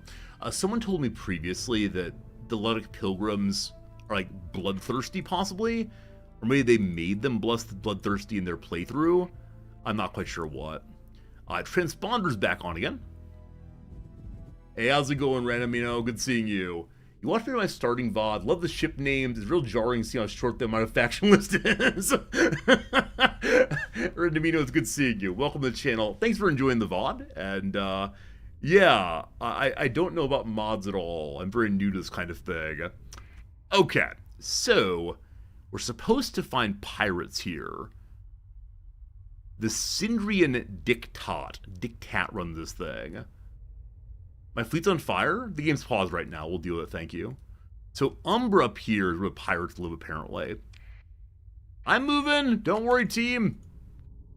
I'm moving. didn't realize that fire things cause problems. I see we're dropping readiness in a hurry. But we're fine. Nothing else on fire now. It's all good. Okay. So, red giants burn badly. Good to know. Let's go visit Sindria, but hopefully go in a way that does not lead to us catching on fire. So, maybe the people who live here are some kind of fire lizards. Yeah, don't run into the asteroid field over and over again. Thank you.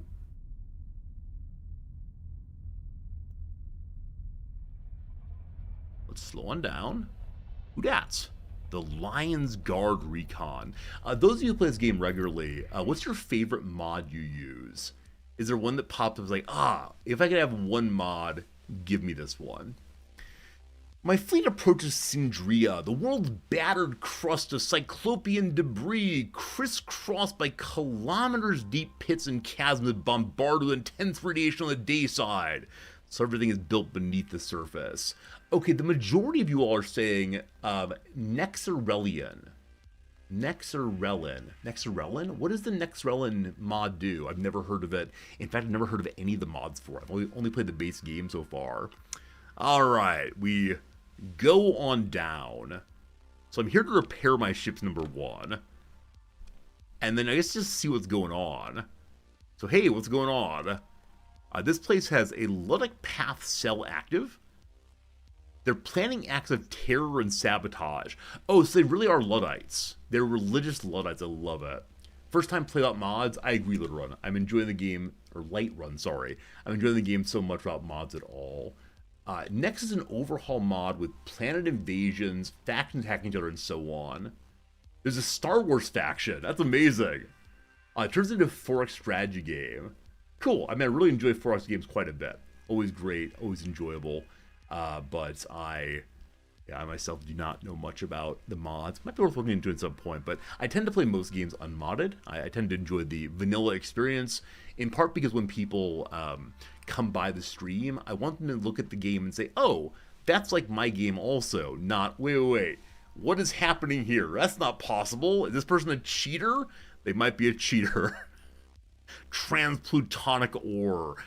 Earlier we had some transplutonic that were processed, but I see where it comes from now. Metal here is selling for 17. That's better than the 12 I'm going to be buying for in a little bit. Cool. Supplies are 79 per unit. That's cheaper than I've seen previously. Heavy machinery is 119. How does that compare?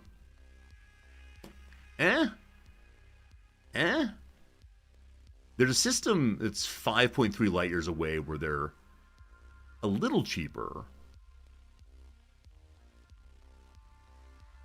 I'd like some of these. Oh, I'm down to only 1,000 money. We haven't gotten our paycheck recently, unfortunately.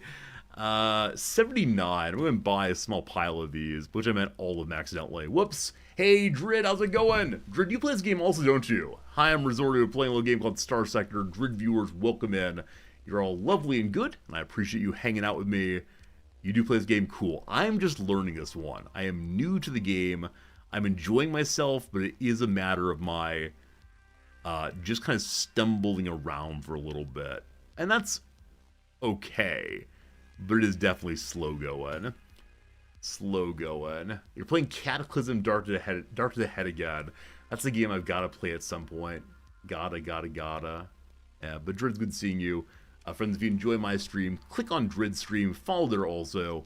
Drid, a better game player than I am. A kind person. Always has some nice chit-chat happening among their chat room. And so definitely worth checking out. Hey, Randomino, thank you for the generous follow also. Randomino. R.A. Domino. Whichever way. Welcome. What's this gun here? A hammer-class torpedo. Worth 75 money. Probably not worth that right now. On we go. We have no money. But we're here to fight pirates. And so, we know there are pirates up this way on the world of Umbra. For now, we'll head out this direction. Go nice and slow through the Local asteroid belt. What an unfriendly sector this is. Wait, why am I... When I push the slow key, we try to return to where we were previously. That's alright. Alright, popping on out. I need to fight pirates. So we're not going to visit them. We're not attempting to sneak aboard. I can leave my transponder on the whole time. I'm going to do one more scan, and then we'll plot our course more directly there. Alright. Out here alone in space. We're just supposed to fight any pirates we find. I'll do the hard burn for a little bit. Hard burn, fast burn. 8,000 money. So more cash came in. So on the way out, we'll probably buy more supplies and heavy machinery. Because someone wants to survey. I'll speed up the game a little bit. We're going to do a quick scan on the way. To our south, we see a ship. Unidentified sensor contact. Appears to be multiple ships. I'd be real disappointed if we head down there and it ends up just being some patrol. But let's go figure it out real quick what's going on. I have curiosity.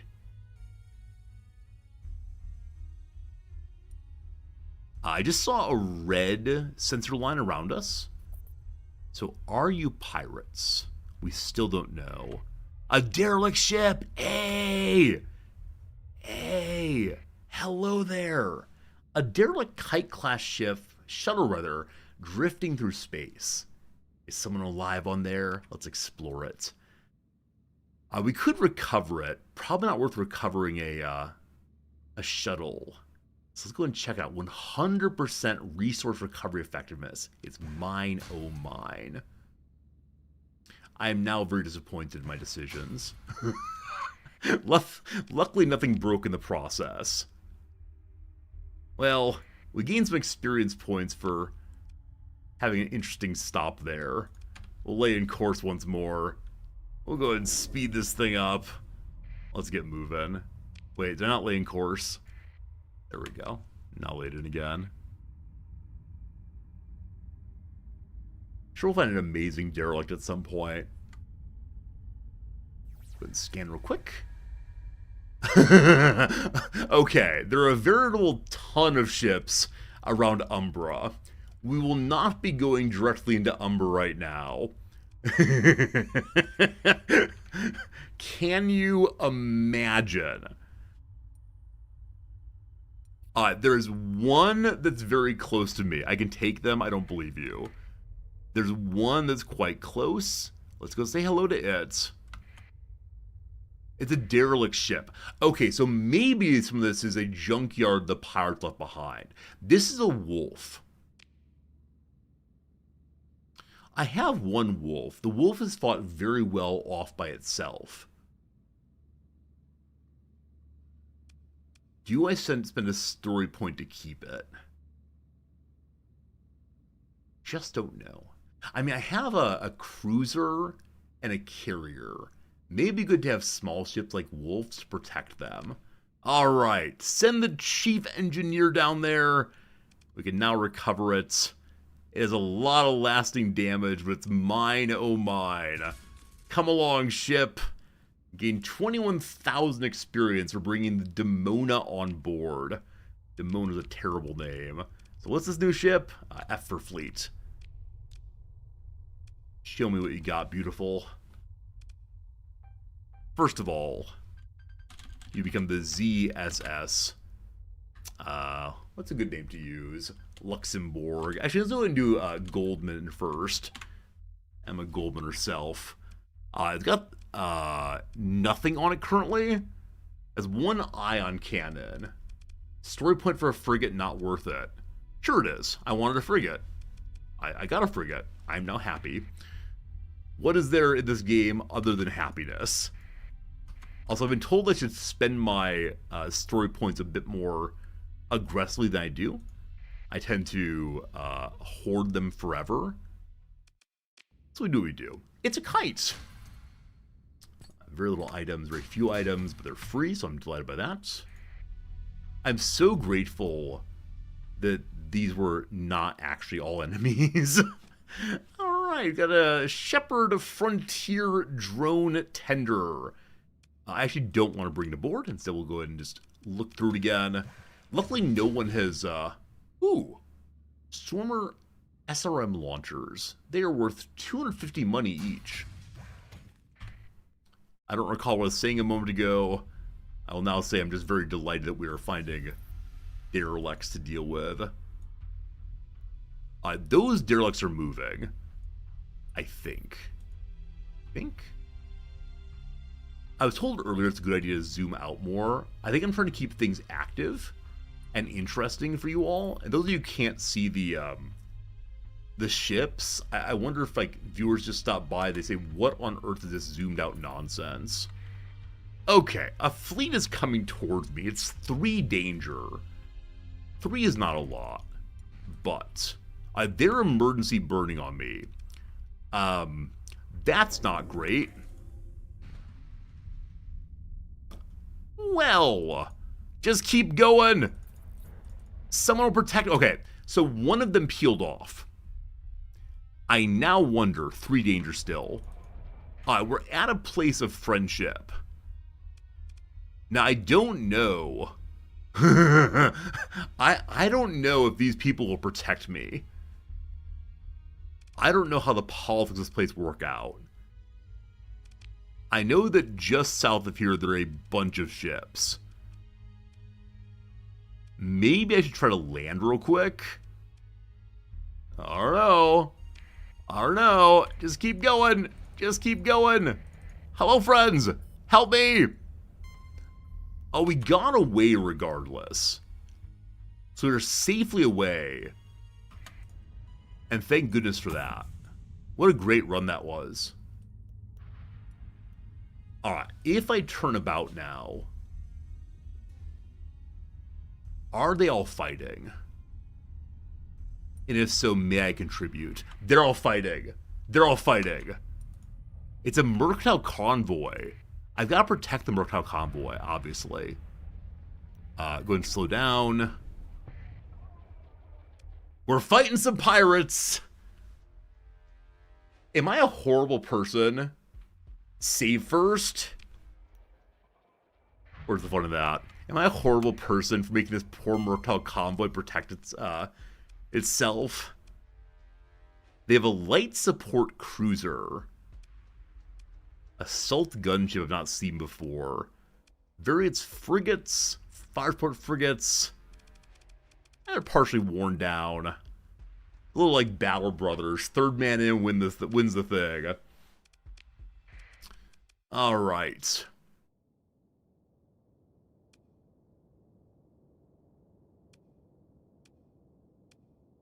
Are these friendly on my side? I don't think they're pirates. So they take up some of the deployment points themselves.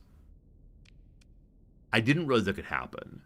I thought instead all deployment points would be mine. Okay, I don't think it's worth dumping the... Is it worth dumping the attack frigate out there? I don't think it's a weapon, unfortunately. So probably not.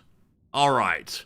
Here come my ships. Now, do I take control of the AI ships? I don't think so. Okay, I want to have all of my forces. Hello, friends. Protect...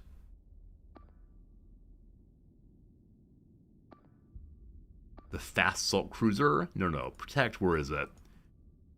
There it is. Our strike carrier. So we're going to escort them? Defend them? What's defend mean? A significant number of ships be assigned regardless where they are, whether there are any... be assigned regardless of whether there are any enemy ships in the vicinity. Okay. We can also do search and destroy, retreat. I'm going to give them medium escort, and then have everyone else autopilot go. You don't control the AI? Okay. So they're going to do their own thing. Hopefully we can support them. But no certainty on that. Here is the main ship of the AI.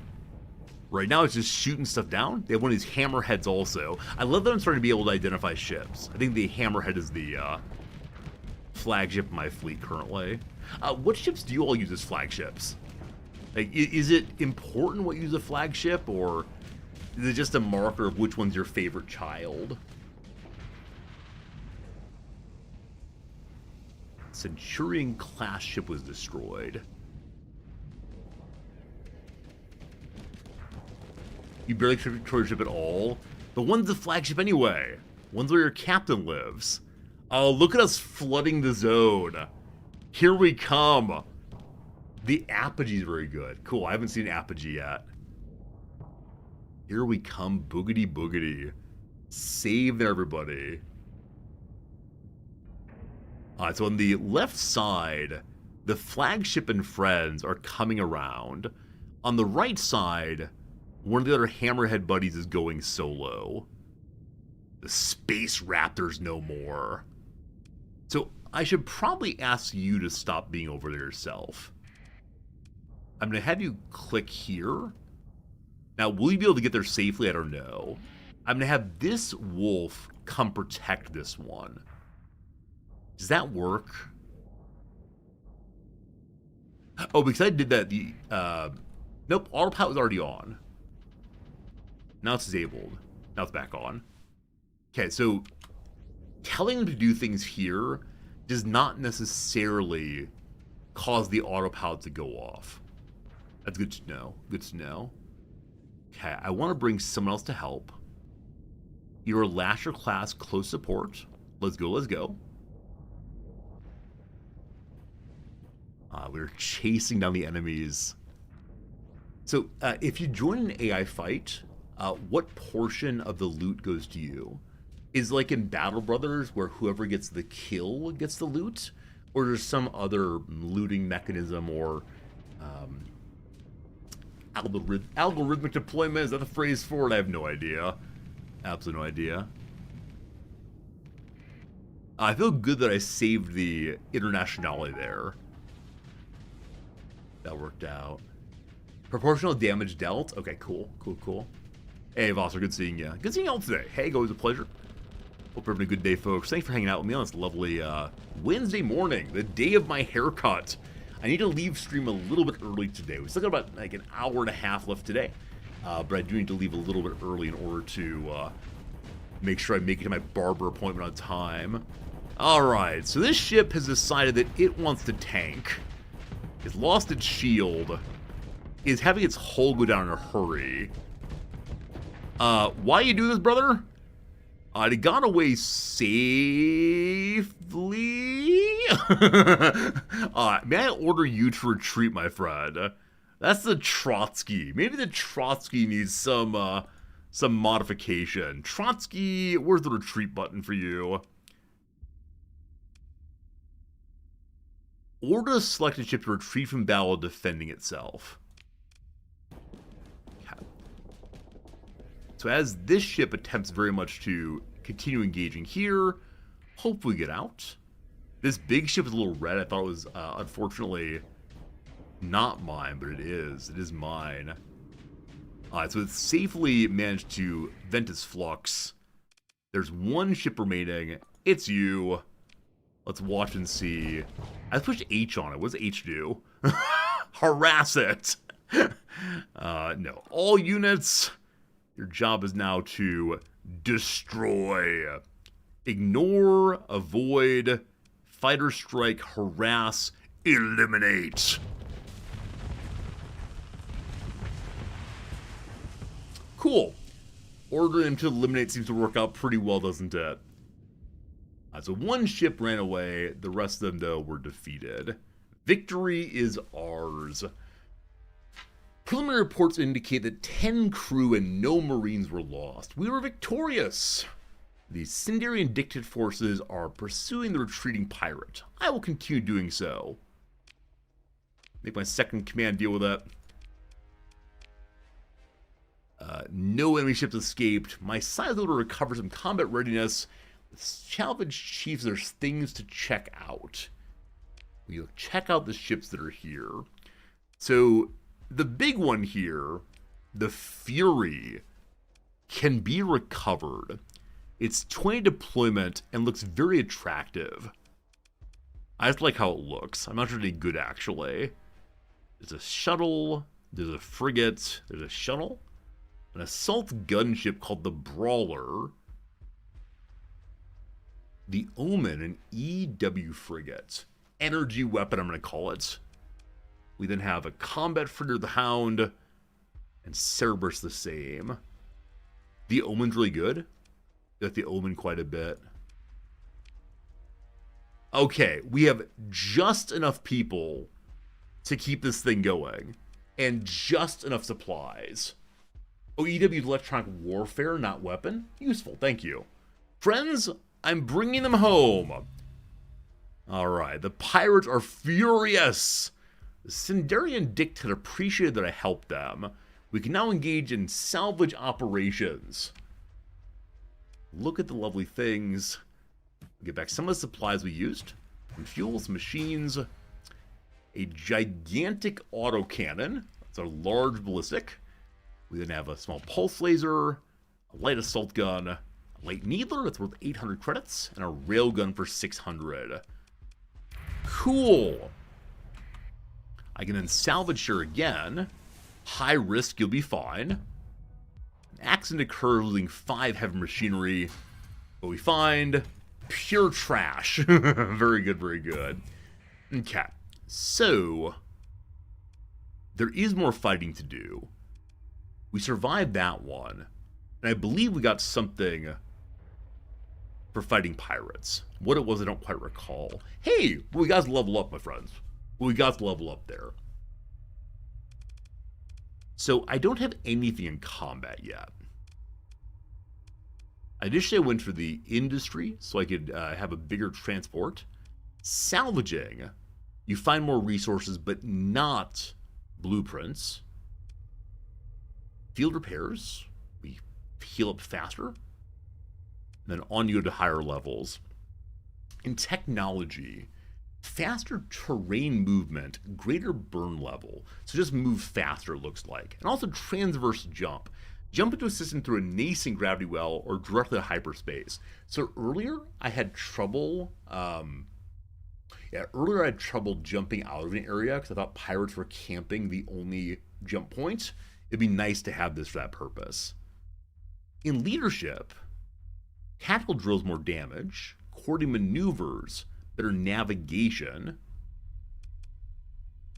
escort package, more maneuverability, etc. These hull mods. Crew training, more combat readiness, fighter uplink, more fun with fighters, carrier group, maximum at 8 or less fighter bays in fleet. So more ship speed, as long as I have 8 or fewer fighter bays. Okay, or go into combat. So this is on the flagship, I believe. More maneuverability, better operating time, less armor damage taken, less hull damage taken, less damage on the shields, better fighters and missiles. So all these are focused on just the flagship, I believe. And then eventually it gets real strong with missiles. I'm going to stay away from that one. Let me go ahead and something that helps the fleet in general. More combat readiness. I like it. I like it. Team, another hour's past us. It's time for a quick little ad break of 3 minutes. It's now noon my time. Happy afternoon, everyone. And then you all go, what? It's 3 o'clock in the morning. It's very confusing, isn't it, this world of ours. All right, can we finish the Tuesday puzzle right now? Dispenser at a breakfast buffet. Some like a coffee urn. No idea. What's the down here? Lost one's way. Went rogue. Does that work? Not quite. All right. H here. Finds insufferable. Hates. I have no idea. No idea. Off the Y then. Like the first commercially cultivated coffee geographically. I assume Yemeni? Not sure. Shakespeare character who says, "What thou seest when thou dost wake, do it for thy true love's sake." Um, it's Oberon. There you go. Gives voice to his utters. Good. Vedic recitations, they're sutras. They're not sutras, mantras rather. Exam with a maximum score of 5. The AP test. Were you some AP kids out there? I most certainly was. I did an AP exam in literature and did well enough to get college credit. And then I did not do any other AP tests because I was a very bad student. A word said with an arm raised perhaps. Here, good. Would I ever? Yes, please. I put Senora in. Good. Jose Carreras or Luciano Pavarotti, they're both tenors. A major figure in the early automotive industry. I mean, Ford's the obvious answer, but no. Lost One's Way. Went something. A tea urn. A tea urn? What's a tea urn? I think it's 2 words jammed together because they need these letters here. A device for archival data storage, a tape deck, a tape drive, very old thing that. Au revoir l'enfant, director Louis, I have no idea. A longtime talk show host Maury Povich, which was focused on You Are the Father, very good. A do-it-yourself technique that uses rubber bands and squeeze bottles, I have no idea. Usual extra colloquially, add-ins, I assume. Your AP class had lots of bad students. None of your class actually prepared you for the AP exams. Yeah, I mean, I had a lot of colleagues in high school who were just interested in keeping their GPA as high as possible. And so they weren't interested in thinking or like having unusual approaches to the topics. They just wanted to focus on keeping their GPA high, unfortunately. Major figure, no, there you go. Oh, probably Olds, like Oldsmobile. Good. TD looks bad. Not sure. Piece of Pennsylvania Dutch folk art. It might resemble a flower or a star with HED. Well, I have no idea. Something might be wrong there, we'll see. A sooty passage, probably a flue. Probably. Could also be like a chimney, not sure. Cool whips, like a gust of air in the frozen north. A quaff with cloves and cardamom, it's chai tea. Feared book reviewer. Feared book reviewer. Anonymous reviewer number 2. A Mad Money Network. I thought it was C-SPAN. Not C-SPAN. CNBC, rather. The poet is still correct. There we go. We're going to do the rest of the crosses, 4 of them, and back to the game. She's all like, whatever. Like, whatever. Bam made a baby ginger, sporty and scary. It's Posh Spice. What is this? Letters on an old Soyuz spacecraft. SCCP, I believe. Is that right? I think that's right. Maybe. Gave the once over. Eyed. Last one for now. Word after data or diary. Data, Mr. Diary, don't open. No idea. No idea. We'll get it later, I'm sure. Okay, very good. Return to our game for probably an hour and a half more. Like I said, I need to go to the barber today. Okay, we fought some pirates. We're currently burning through 30 supplies a day. May I dock at Volaturn and buy some things? There are more pirates here. A derelict ship. Hello. Your fleet approaches a derelict ship. It's a derelict mule-class combat freighter. Is it full of cool things? We can salvage if we want to, so you can probably get a fair amount of storage space, but no. What's inside the box? It was carrying with it a Salamander MRM, and not much else, it seems. We can then salvage again there, finding something that's left behind. More machinery was destroyed. Is there some salvage that's not worth collecting?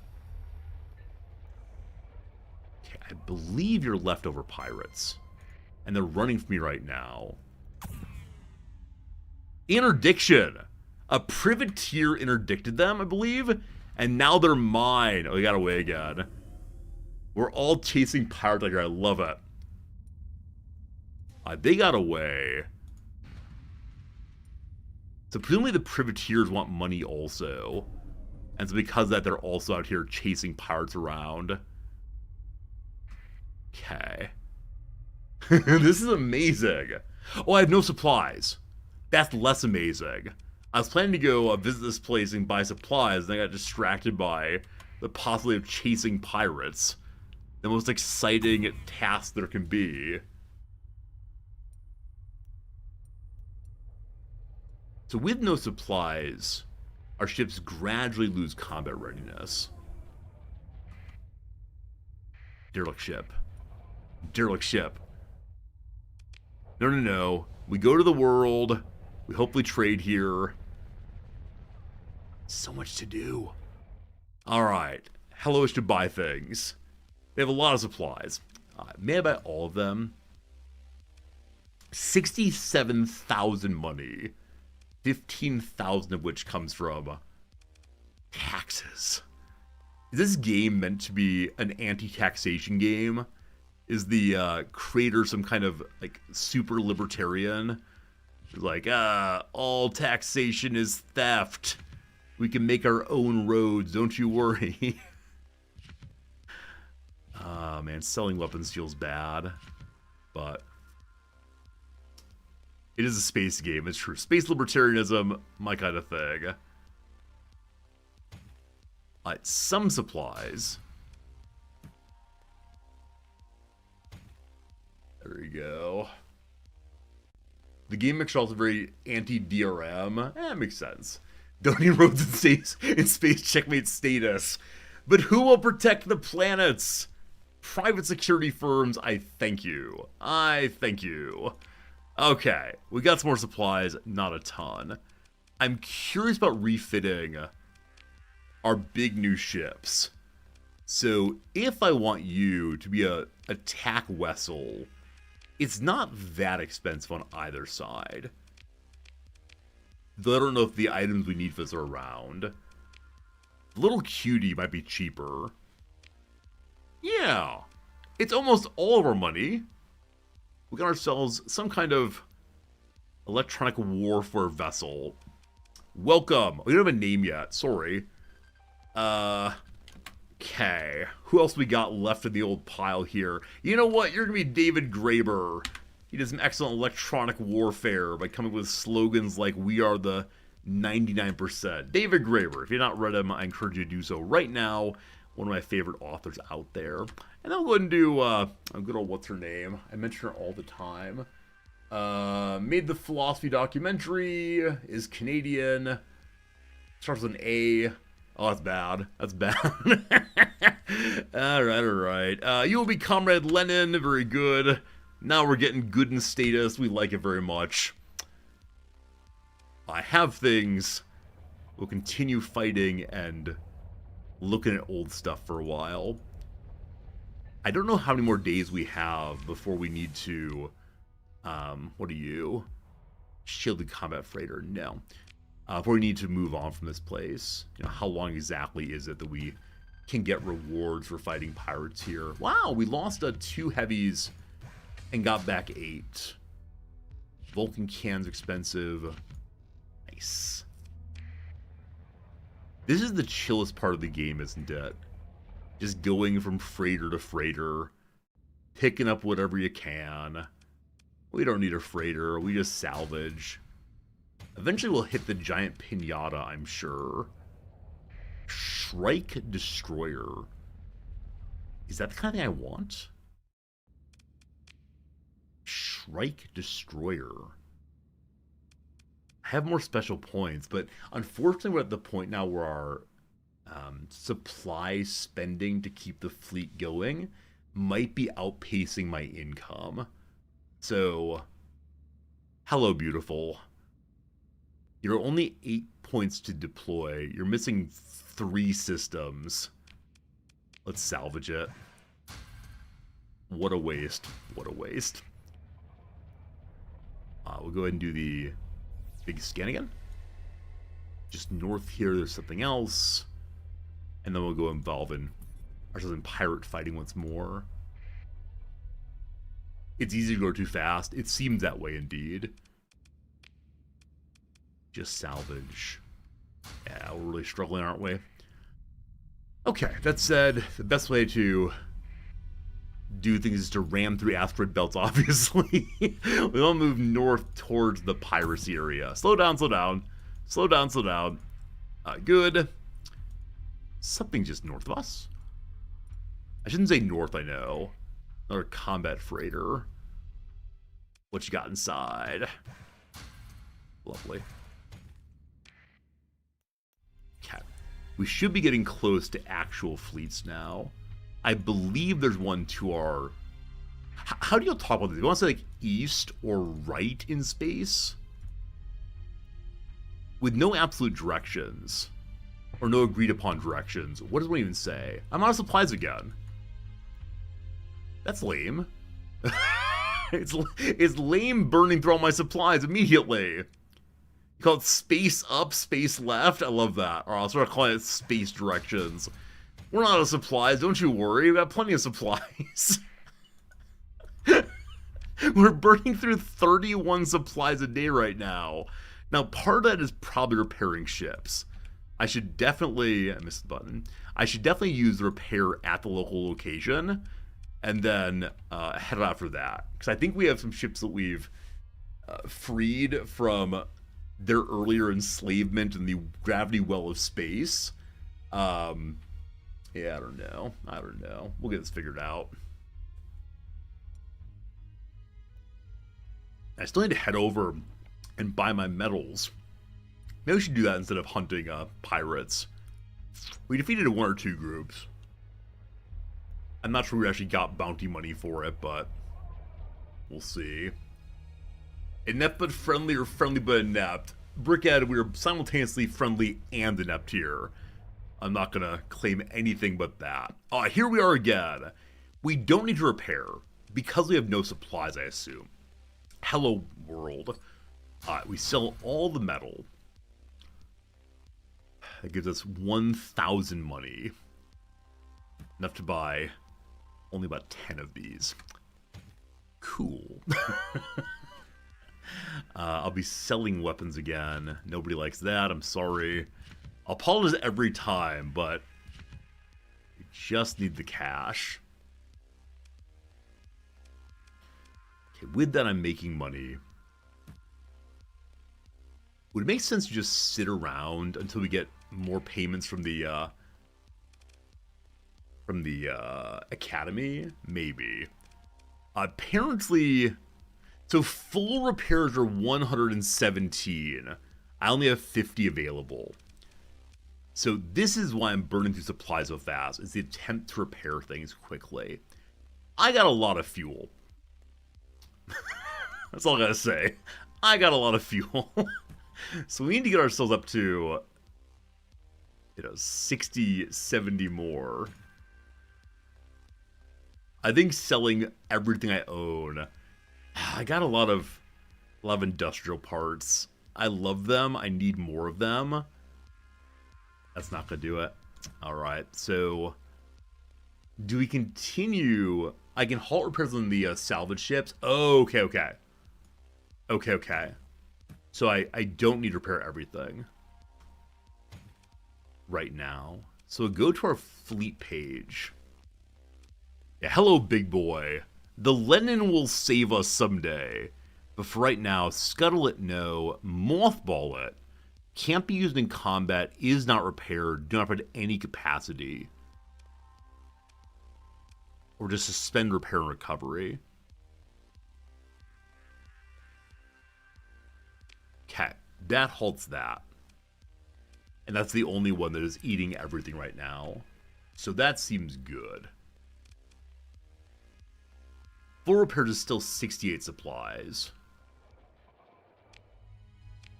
So it's going to burn down very quickly again. Burning through 20 a day. Rough. Rough. I'll sell some fuel.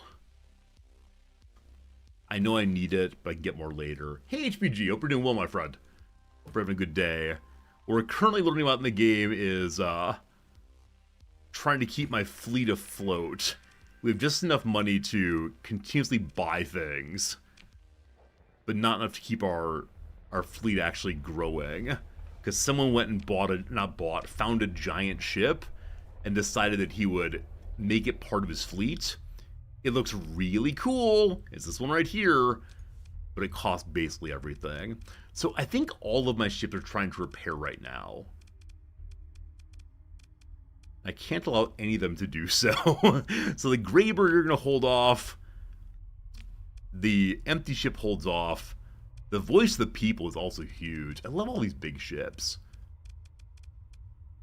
Okay. How much does that need then for full repair? Full repair is now 22. I have 16. Okay. I just need to complete my quests to get myself some nice things. Nice things. Other than just barely hanging on. So we'll sell another 100 fuel.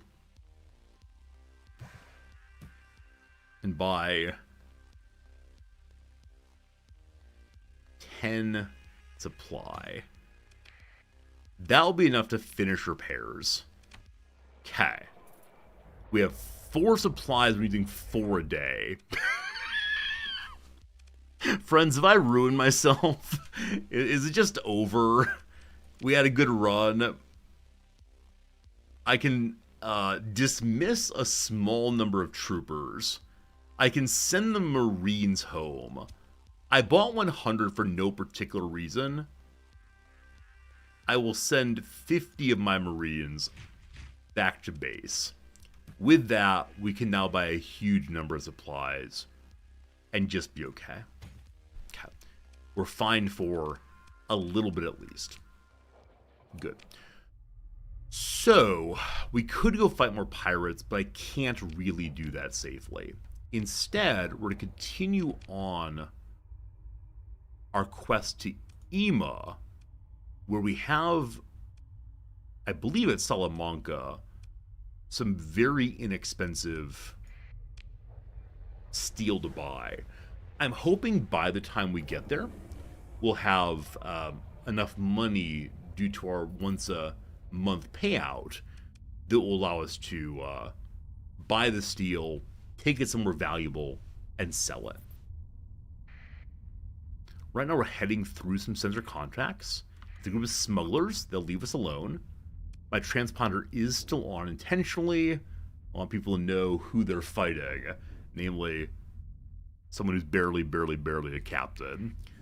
Deep into hyperspace. Turning off that transponder.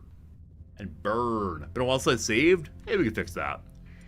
Thank you for the reminder. The game is supposed to save every 15 minutes now.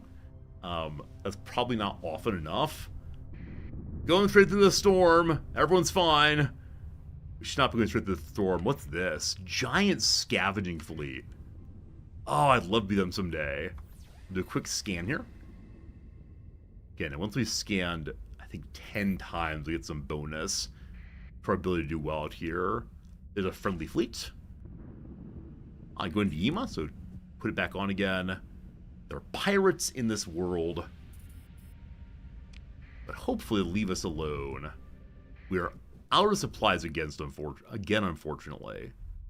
And there's an abandoned station. So I know I can put things in the abandoned station, but will they ever have things for me to take here? Thus far, the answer is no.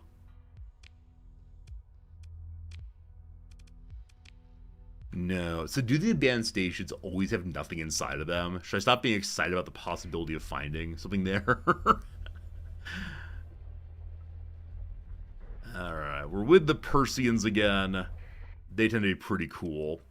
Comms directory online. Oh, you can hire officers. I had no idea. Absolute idea. Where's my actual quest? Where am I supposed to be? I've gotten lost again. Oh, was I too slow? I think we only had like 10 days or something, or 60 days to get there. And I got distracted by fighting pirates. So now I got nothing, team. Why did I let myself get distracted? That was not so good. Well, okay. Any exploration near me? They're all kind of far away. Huh. Lots of codices. I'm full of hubris. Look here, you. You just came in the stream, you're already questioning me. You're right, but still.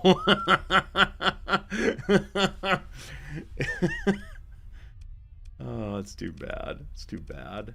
Okay, so we can go back to... So I know that Vigrid has some bounties, but I don't have sufficient supply to get any bounties right now. How expensive is it? 105 per unit. We can buy, with taxes, 10 of them. Darn you, taxes. I'm going to go back to the Academy. The Academy often has quests that will help me out.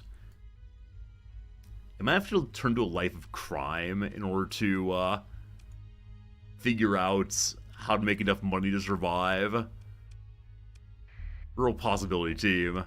Alright, we got no supplies. My ships are gonna fall apart in a real hurry here. But we'll make it safely through hyperspace. Our ships will all explode. Oh, team. What should I be doing? So have I grown too fast? Should I be leaving some ship behind?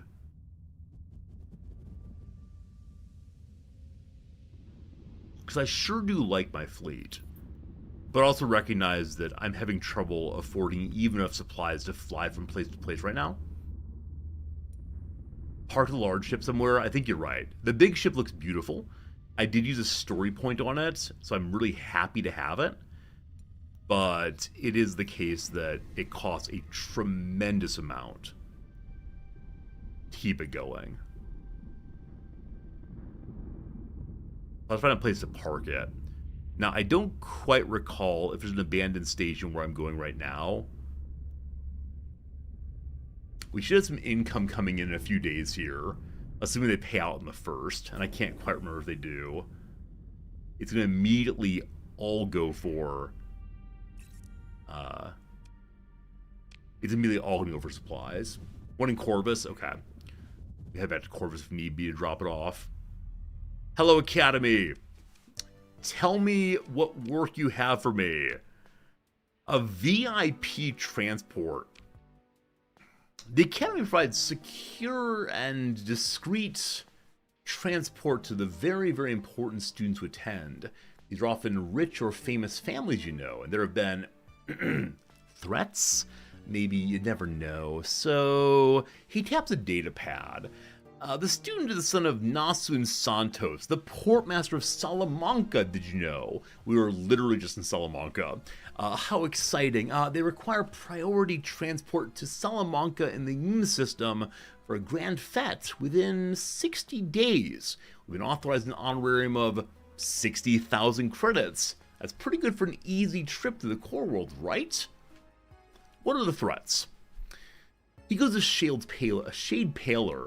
You know, threats. You wait for him to elaborate. He gives in almost immediately. There are very bad people out there that say all kinds of things about important people and their relations, and possibly specifically targeting a son of said family. They're usually not serious. Usually. Are you interested? I will happily do this. Also, we have to transport scientists to Zanera, it's pretty far away. The ring system scan, pretty far away also. And then the imprisoned researcher, acquisition to Wagner from Applied Anorthic Geometry, was on a research mission, possibly near volume patrol by the Ludic. I mean, the Church of Galactic Redemption was kind of interred by the Knights of Lud. They're okay, we're not doing this one. It's very, very close by, but if we give them 67,000 money, we'll get our researcher back. It's really close by. Let's say no on that one right now. Hey, Rar, good seeing ya. How's it going, my friend? Hope you're doing well today. And, yeah. I'm having a good time for sure. Hope you are also. We get paid in only a day or two. Rorgasm, you better have a, what's the phrase? A note to explain your tardiness. Here in Japan, it's so common to have doctor's notes for basically anything. Accident report! Due to a lack of maintenance, a major damage. We lost 8 Marines and 12 crew, and the Lenin was damaged even more. Don't you worry, we're fixing this right now. In one day. Are we trying to fly through the sun? What is wrong with you people? Genuinely. What is wrong with people? We got money. Only 6,000. Only 6,000. Legitimate doctor's notes? Yeah, so because we're in Japan, it's the case that people go to the doctor really, really quickly. It is something I find very unusual American, but it is the case that it's great. It's great. It's really important that people are able to... My fleet matches the profile of a suspected smuggler posted by Ansira authorities. You're ordered to submit to a cargo scan. I have nothing illegal here. Please go ahead. You've just finished up your largest B2B closure per date. Orgasm, congratulations. Look at you selling things. Orgasm, I should make you a VIP, a seller-in-chief. Good job, sincerely. Allow that scan. No contraband. That's right. That's right. Have a good day. Okay, back on course on the other side there. So after we're done here, we're going to head to one of the starbases nearby to drop off Lenin. Someday Lenins will be with us, but not today. Okay, how many supplies can I afford? Not a lot, but hey, what's new? I can't sell fuel. I probably need even more than that to get where I need to go now. Ugh. More quests to the bar. Underworld bounties. No, I'm good, thank you. Okay. So, we now want to go to Corvus, which is on the way up to Numa, Weimar, Wine Mom. Where is the abandoned... No, I saw it previously. Oh, this one right here, isn't it? There we go. Lay in course. We're burning through 24 a day right now. Well, goodbye supplies. Alright, stop repairing the marks. Stop repairing all of the ships. Please don't explode. I promise we're going to get past this someday. We just need to work together. Maybe go to therapy. Just be honest about our feelings and we'll all be fine. Down to 3 per day because we stopped repairing anything. Good, good. Things are exploding still. I'll be dropping off my big ship. Maybe we'll be fine. This is terrible. This is the worst thing that's ever happened on this stream. In how many years have we been streaming? In the 8 years I've been live, it has never been this bad before.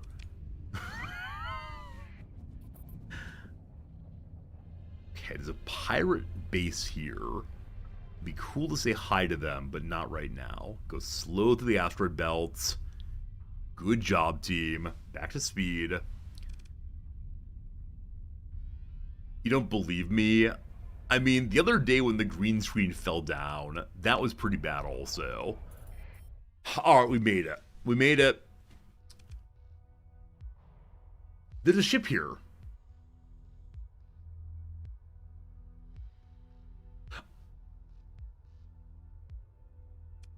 I thought we said they're not ships here. This is definitely not mine. Is this mine? I don't think it's mine. I'll be ripping that one apart just so you know.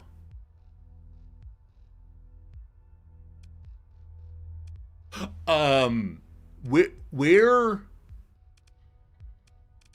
did the marks go? Or should Lennon go? Did my big ship get fully destroyed? Can that happen? Oh no. I'm tearing the Zenith apart and being very, very sad now.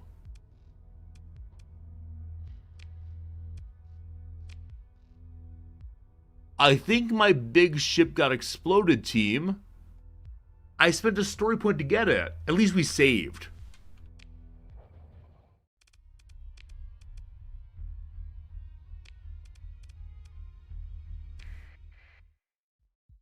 Genius. Genius. Absolute genius. Absolute geniuses in this stream. Go, go. Set to mothball. Okay. I'm actually repairing it now. We got this, team. We got this. Where are we going? I'm going to Salamanca. This was me trying to do a quest that can't be done. We're fine. We're fine. Go here. No. No. No. Of course not. Go to Corvus. Go here. Awesome. We're good. We're good, we're good. Get turned around. You hero. Scan once. All fine. Okay, time for some mothballing. It'll be fine. It'll be fine. It'll be fine. Only consuming 3 per day now. That's good. Don't fly into the sun. Look here. Look here. It's not that I'm trying to fly to the sun. It's that autopilot occasionally decides the sun is the right way to go. And who am I to question the knowledge of autopilot? I'm just some guy who stumbled his way into a captaincy. And I don't know how I became a captain. I just declared it. Hello, I am your king. Well, I didn't vote for you. It's that kind of thing. Getting real low on supplies again. We have money, though? Okay, into Jungala. Transponder back on. Don't fly into the sun, please. Alright, supplies down. No explosion. Don't fly in the sun. No sun. No sun, please. Keep moving around the corner. Oh, boy. You're fine. What's for here? Emergency burn. With a flashing emergency burn because it wanted me to, 1 second. You're fine. Because it wanted me to, get away from the sun. Probably so. Probably so. Hello. Okay. So, hello to the Zenith. I take you. I destroy you. This gives me some supplies. Not a lot, but some. Glorious. Okay. We leave behind the Lenin now. Leave behind the Graber now. Leave behind the Goldman now. All ships to improve someday. I give you my fleet. My fleet. It says it's consuming 24 per day right now.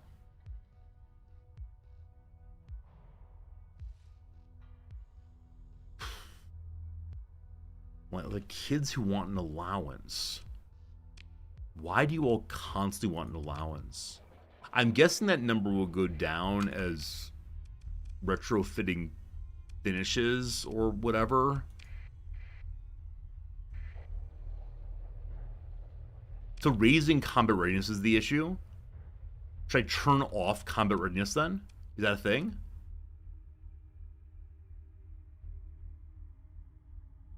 How'd I tell you to stop combat readiness?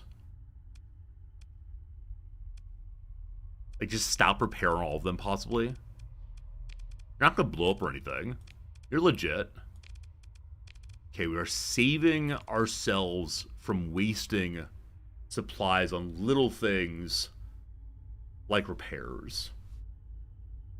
We're now using 3 per day. We can deal with that. We're good. We're good. Hello, young Gala. Good seeing you. Hi. Cat, I wish to buy some things. They're selling for 100 each. So this is enough for a few days.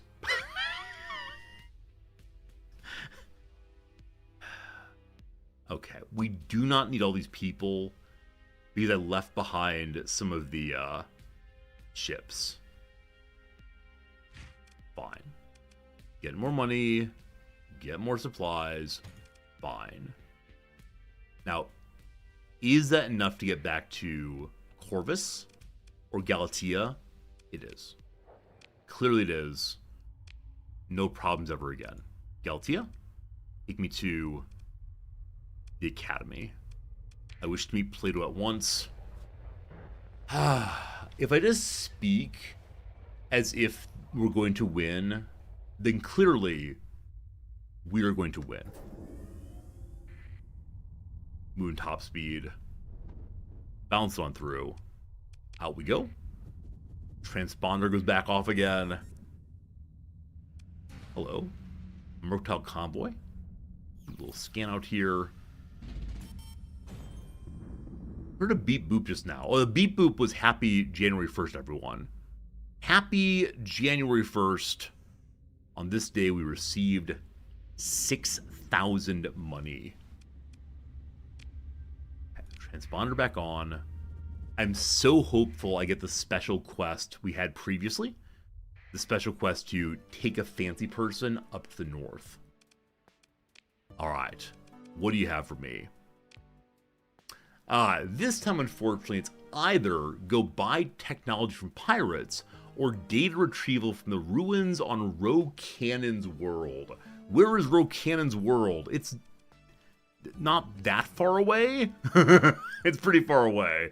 25 light years away. I'm sorry, I can't do it right now. How about buying more technology from pirates? Alright, domain era forge components. It's within my... Is it Ymir again? Are we really living our life up in Ymir? Alright. Alright. We can go there if we go buy some fuel. Cool. Got a job. We have 53,000 money right now. Some of that is supposed to be spent on on the purchase. How much? How much? Oh no, it doesn't tell me how much I agreed to spend. 47 or 48? Okay, that seems sensible. That's also in line with how much should be left after having gotten money from the our ongoing salary income.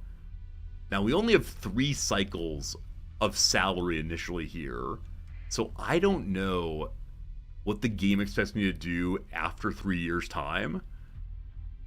Presumably just die.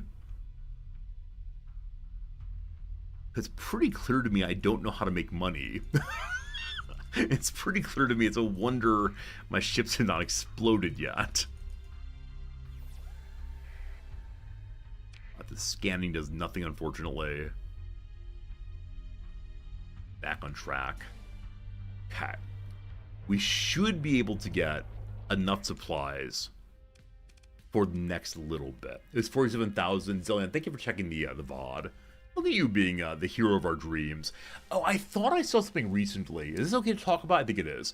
I saw something recently that suggested that Twitch might be introducing a YouTube-like feature where you can go back in the live video a little bit. Like in watching TiVo, you can pause and go back a little bit. Where currently, if you pause, you just lose everything and you can't go back at all. Now, I think what I saw here is that it might be a subscriber-only benefit. I'm not quite sure on that, but I think it would be a really cool addition if they do that. So we'll see. I'm pretty sure I'm allowed to talk about that. If not, please don't report me to the Twitch police. Thank you. Thank you. Yeah, it'll be a paywalled feature for sure. Yeah, turbo user also, right? You'll have to pay money for it, which, you know, I think that might be fair. Not that I'm someone who wants to say, like, yum yum, give me money in all cases. But I think I'm okay with certain features being possibly paywalled. In conclusion, yum yum, give me money. Alright. Is that enough fuel to get to EMA now? Yeah, I don't know. I don't know. It's a strange thing, right? Where the internet has become is the expectation that you can get basically everything for free. And of course, Twitch says you can come watch for free, no problems. But that's not exactly a sustainable business model as they've found. And so, I don't know. It's not clear to me what exactly the right way to do these things is, /R, but I appreciate Twitch is trying. Okay, so when I get there, I will not have enough fuel to get back. Surely, we can buy some once we get there. Only question is YouTube's offering it for free. Yeah, YouTube, I don't know if YouTube makes money. Why go there? I don't have the money for the ransom. Sure do. It's 47,000 money. Yeah, I guess, like, I don't know if YouTube is profitable, if that matters at all. Like, is YouTube, making money just on, I don't know, is it making money just on collecting all of our data to train the LLMs? I have no idea. Alright, go around the corner here. Took a little damage. Oh, we're still not repairing. That may be a disastrous issue at some point. But I'm going to get a giant pile of money if we survive.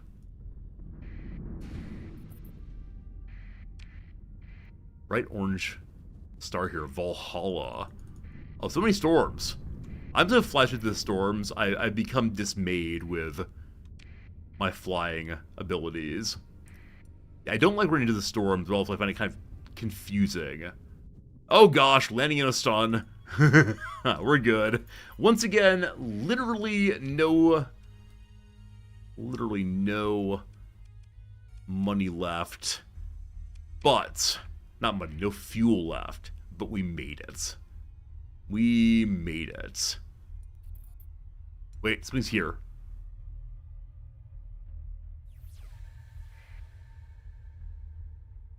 Oh, derelict? Derelict forget. Scanning here will allow me to get some things to heal ourselves good. We explore. We do salvage. Ah, we're rich. Okay. There are probably more places to salvage here. I should go ahead and finish my mission. Oh, we'll scan occasionally. There's an unidentified fleet here bothering me. I wish to know who you are. If you're pirates, you know how it's going to go.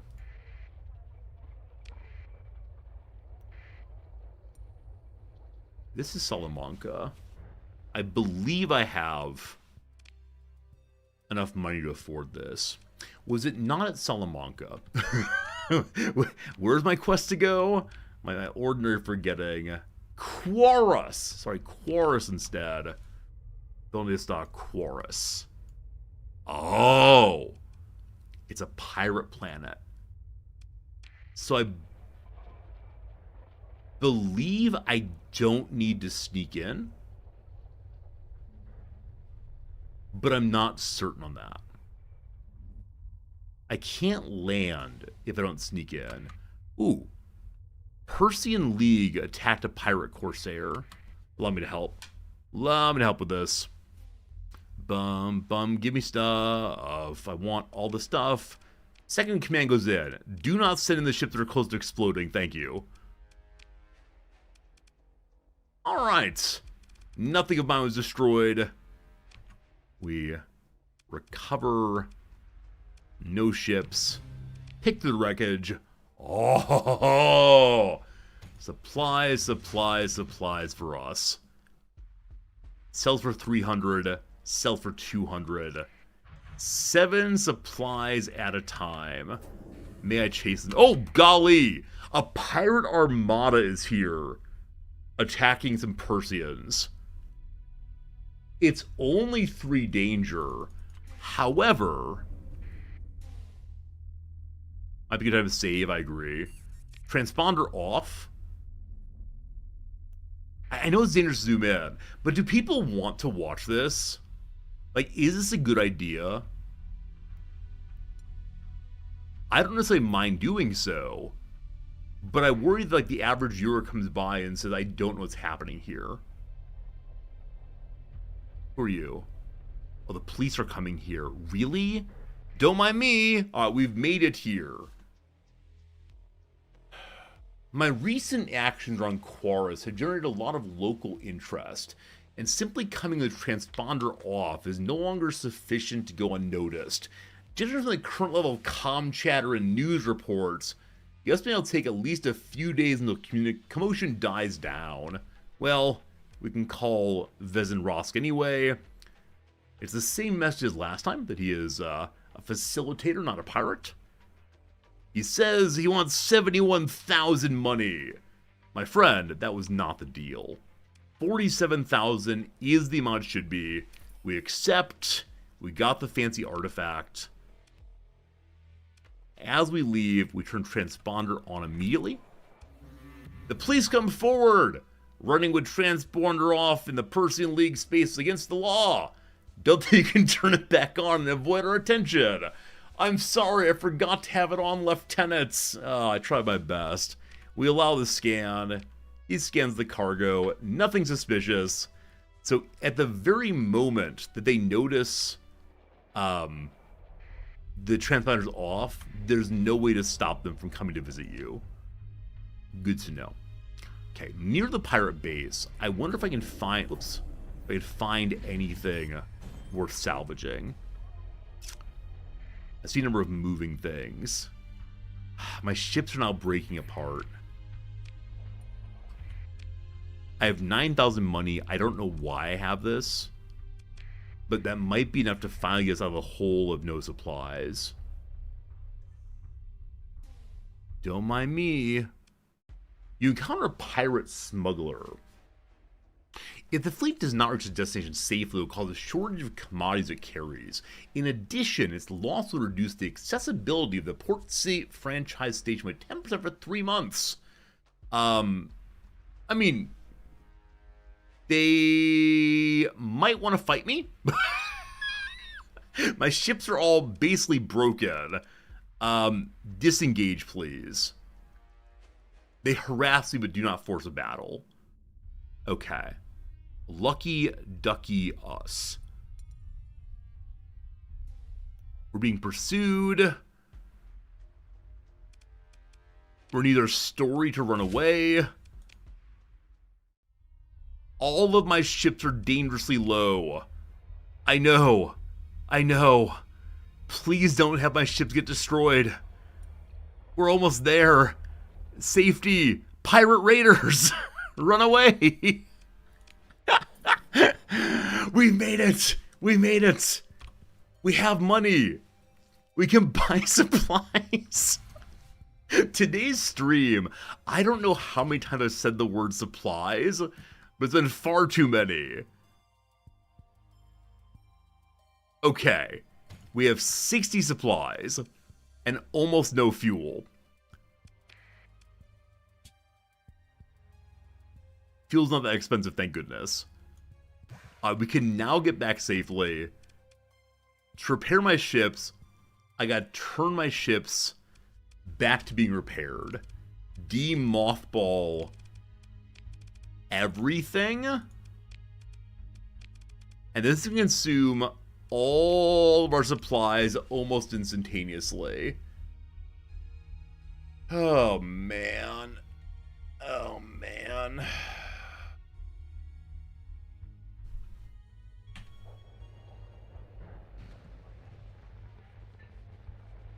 So, repairing our ships will allow us to not die immediately. Hello. Corsairs want to fight me.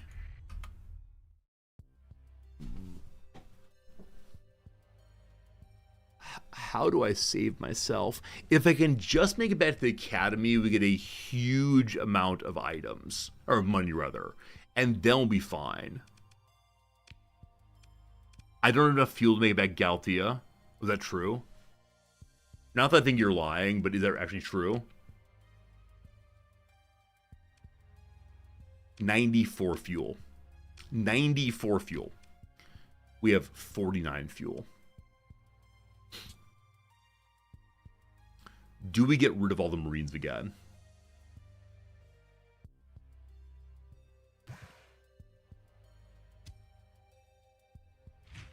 Okay, we can sell a few more people. Goodbye, Marines. You've served us well. Sell a ship. Where's the fun in that? Goodbye, Marines. Cat. Someday, hopefully we can buy some more Marines.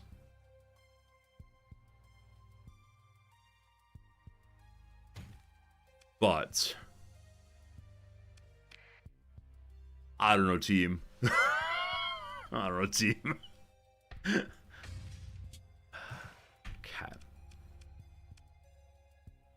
So we need 291 supplies to repair everything.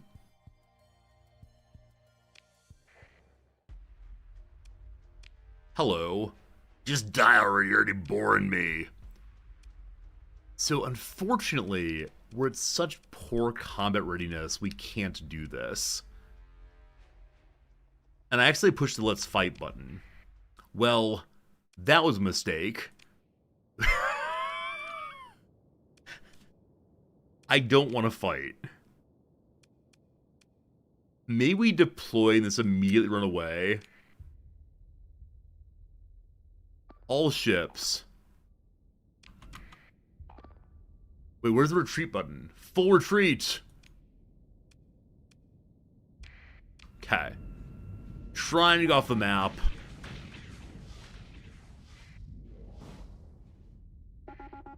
You can do it! Critical malfunctions due to low combat readiness. Just keep moving!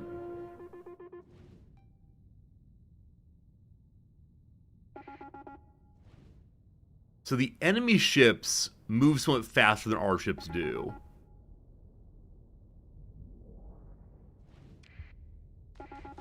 Oh no. I think one got off the map.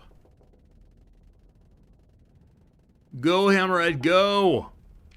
I believe in you!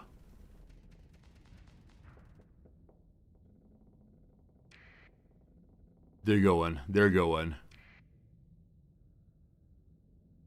Possibly my decision to have all of my ships be not repaired was a poor one. Okay. Does the Internationale unite the human race? I could move to defend, but we just gotta trust it's gonna make it. The voice of the people is safe. Oh dear. Oh dear, shields are down. Oh no. Do I reload my save file, or do I accept this as my punishment?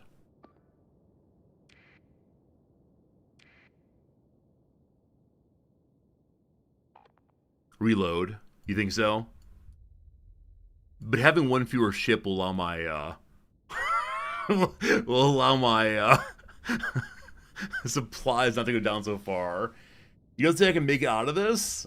You mean the endless spiral of having no supplies, or just this combat? If you mean I'm not gonna make it out of the endless spiral of supplies, you're probably not wrong. But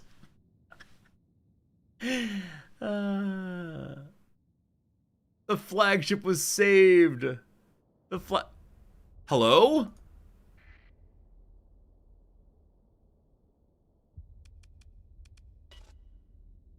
Perhaps the flagship missed the point. Hello?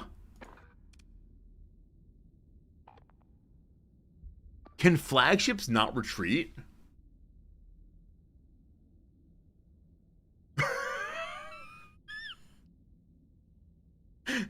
Press the U key. Alright. I must have bumped something and turned off the autopilot. Strange that happened. Alright, so the battle's over. Okay. So, we lost a ship. We can disengage without being pursued. So I lost a ship.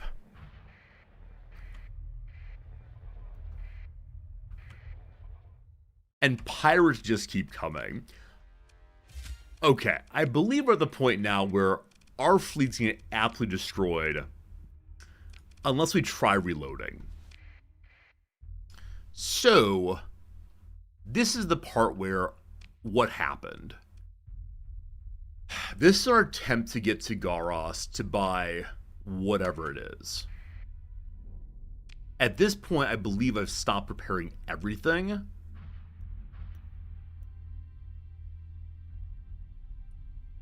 I could spend the money that belongs to the university at this point to prepare ourselves, buy a lot of stuff. But if I do that, probably the Academy will come to hate me. So we can't do that. All right, hello. Com directory, hello fence, ask technology, tell him shame on you. I could send my Marines down. Let's see what happens if I send my Marines down. You haggle, argue, and stall by quibbling over payment and delivery details. While talking, you give the ready signal via your datapad to your tactical officer. They've already been briefed for use of Marines in an extraction operation. Regardless of the crimes of your contact, there are likely serious reputational consequences with local authorities for starting a firefight in the polity. It's pirates, who cares? Alright. We'll likely not be terribly effective with only 50 Marines. Never mind. That wasn't the deal. Pay the money. We got the artifact. Cool. So, I have almost no fuel. I need to use the tiny bit of money we have, and the more we're getting in a moment here to get the heck out of Dodge. Now, Salamanca is the only friendly place here. With the 9 fuel I have, can I make it to Wara Wara? Oh, that's only a star. It's not a planet. Okay, I see. Yeah, it takes way too much fuel to get anywhere right now. Unfortunate. Team, time for a quick ad break. 3 minutes. Let's go ahead and do that one. It'll be a good time. It'll be a good time. Do some cross puzzle. See you in a moment. We gotta get out of here. Looking rough. To the downs then. Lost One's Way is went astray, rather. Au revoir à l'enfant. Louis Malle, I believe. Piece of Pennsylvania Dutch folk art. Looks like a flower or a star. I have no idea. DIY technique, these rubber bands and squeeze bottles. Still no idea. What a disaster. Oh no. Catches is nabs. Dot in the ocean's an isle, like Homer Simpson or Stewie Griffin. They're both bald, delightful. Small songbird with 3 letters, a tit. Hockey Hall of Famer Bobby Orr. You sure about that? WTF, maybe? Usual extras. Are these the fixins? Like, I'll have the chicken with all the fixins? We'll see. Cool whips. Oh, a whip is a car, isn't it? So, a convertible. Convertibles. Cool. A feared book reviewer. An IRS auditor. It'd be really instead of WTF here. Really. Yes, you don't want your IRS auditor looking at your books. She's all like, whatever, a Valley Girl. Kind of an old reference there.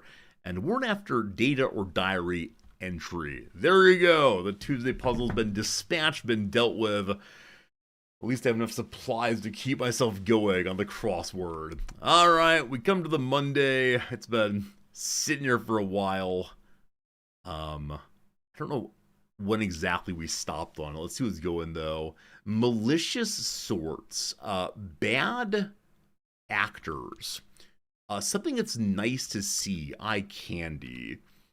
Lunch on the Grass Painter. Manet Monet, I think. Not sure. Medieval weapons. I'm not sure if they want swords or maces or gosh, who knows what. Okay. And stop asking. I mean, that's enough. That's all. That's a no. Not sure.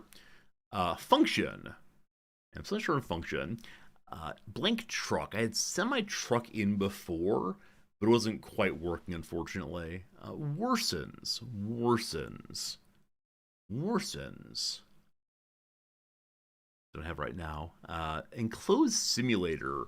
They can be used to study coastal erosion. So I want it to be sub something. Submarine does not fit, because it's not a simulator. I don't know. Something performed before dark. Like turning off the lights. Perform before dark. An outdoor play. Appears many times in Christian Markley's art film The Clock. Big Ben. It's a clock after all. A rule in some co-ops. Do not know. Something may be wrong in that corner. They're making no progress at all. Okay. Hera's wrong here. Apollo's mother is not Hera. Because Molokai and Maui are both... is that right? Oh, 1 second. I was going to say they're both islands in Hawaii. And isn't there like a... Never mind. Is that like Manoa or something? I think that's there, though. I don't know. Davis, who's saying, baby, don't get hooked on me. Mac, maybe? Squalid is grimy. All right, bottom left done good. Desperate for attention sort in Zoomer slang. I have no idea. And so might be at a point where I'm actually entirely stuck. I'm guessing the name of the mob boss in Godfathers is Emilio. I'm not sure on that, though. Jennifer Lopez album with an accompanying musical film. This is something. Britt John and Zach's Severance co-star. I'm nearly sure their first name is Adam. So we're going back to that. Chilean poet Zarita. I do not know. Paul's mother. I thought it was Harold, maybe not. Last one for right now. Suggestive language. Here's an idea. I'm not sure. All right, team. We'll pause on that for right now. FYI. Let me see. I was thinking of saying, let's do 15 more minutes, but yeah, let's do 15 more minutes. I'm going to try very, very hard to avoid pirates on our way back to Salamanca. We have 9,000 money. There's a pirate buoy. Yeah, boy. Hey, R Squared, it's your 47th birthday. Well, happy birthday to you. Chat, say happy birthday to R Squared, please. Let him know he's part of our community and therefore well appreciated.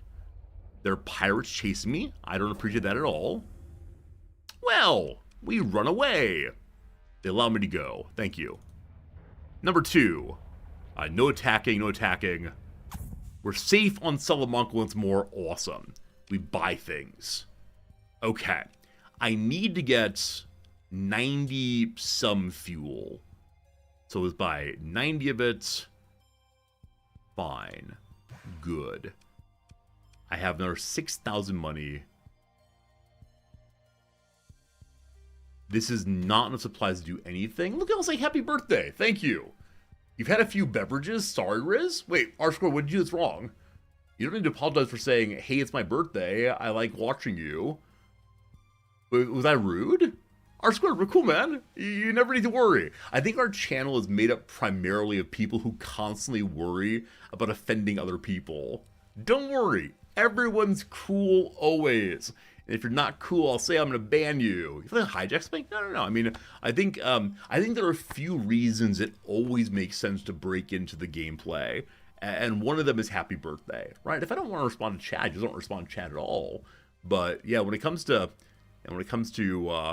things like happy birthday, I'm always up for saying happy birthday to you. So, you want me to sing? This is your birthday song. It isn't very long. Ta-da! Goodbye metal. Goodbye guns. Okay. Paying too much right now. Goodbye Marines. Okay. Hello. More supplies. Okay. 100 supplies. Enough money, enough fuel to get home. We can't fully repair because we have repair turned off right now. Okay.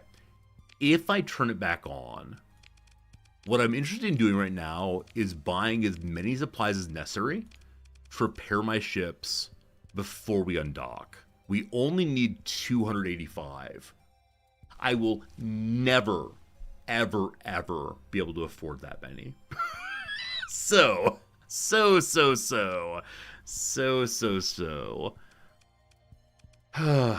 want to repair my main ships then and mothball the miners. So the Voice of the People is partially repaired. So these two, I'm going to say don't repair, but just live. The Marks is getting mothballed. The Internationale the same. Okay. If we just repair the top line, 168. We're getting closer. I'm gonna end up undocking with one functional ship. And maybe that's good enough. The Conquest of Bread Mothball. It's gonna be one ship and everyone else chasing it down. How about my ship and my first mate ship? Only 113 now.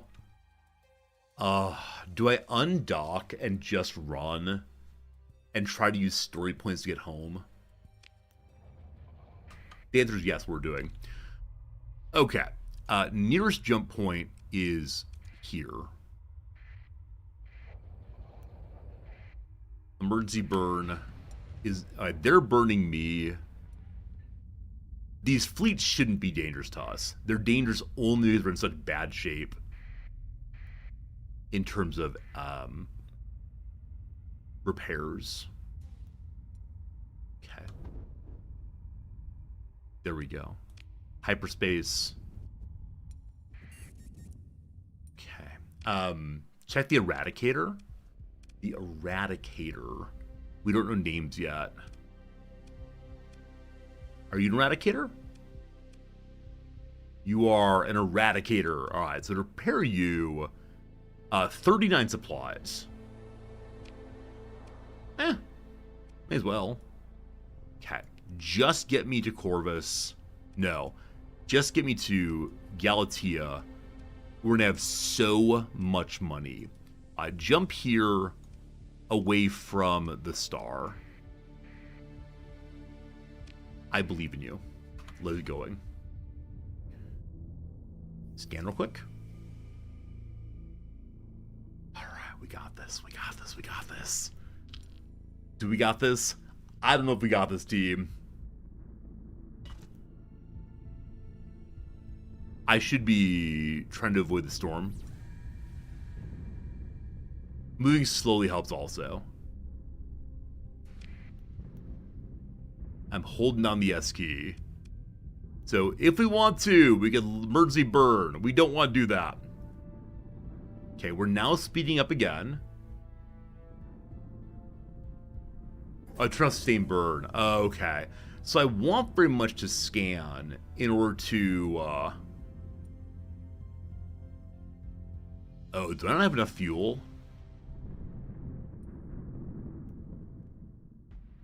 Being hailed by a pirate fleet. Doesn't know who I am. Hello. Greetings, Starfarer. A little bird told you have something very valuable to some people who think they're smarter than the rest of us.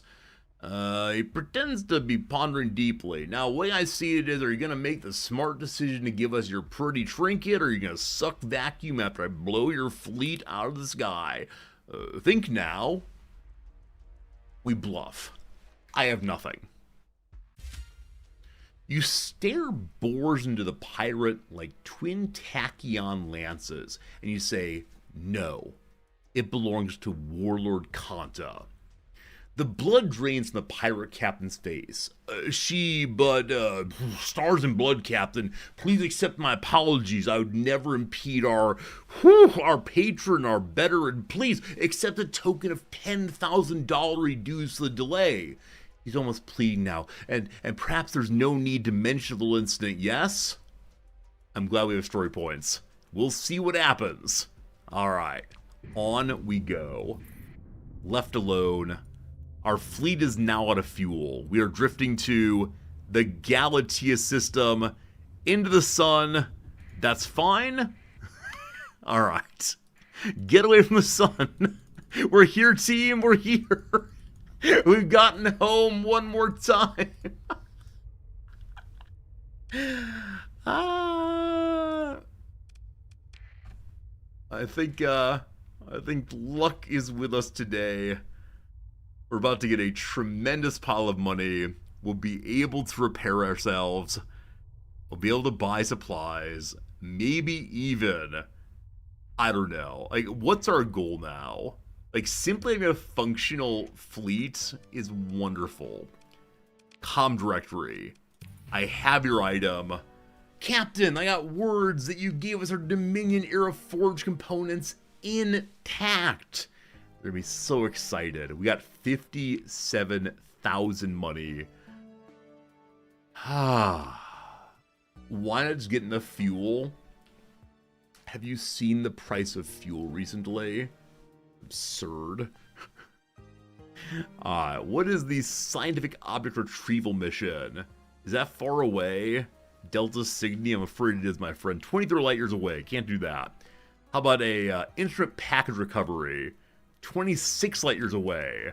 I don't want to go buy more technology from pirates. I'm just not feeling it currently, so we are able to go to Ansira one more time. Ansira, we can finally repair our ship. Please don't all explode on the way there. Cinders all steal for cheap. So the issue is I've been down to like 100 money consistently for the past half hour to an hour. I would love to go buy good things, but have you seen the state of my ships? Like, you're being hailed by a Gemini fleet. Oh, my transponder's off. I'm sorry. I'm sorry. And my apologies. It definitely forgot to turn on the transponder coming in. My friends, we have made it. We have so many supplies. It's 41,000 to buy all of them. It's cheaper if we can make it 2.6 light years away. Fuel. It's cheaper of being at 4.6 light years away. Naraka and Aslan, both in the same direction. Team, is it worth not buying things here? 107 versus 76? That does add up. 25 versus 15? It does add up.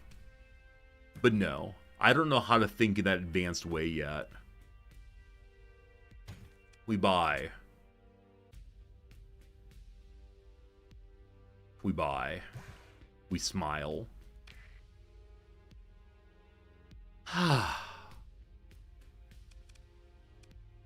We repair our ships. Boom. We go to the fleet. We unmothball. There's so many ships mothballed still. How many more supplies to get them all functional? Oh boy, team. Oh boy.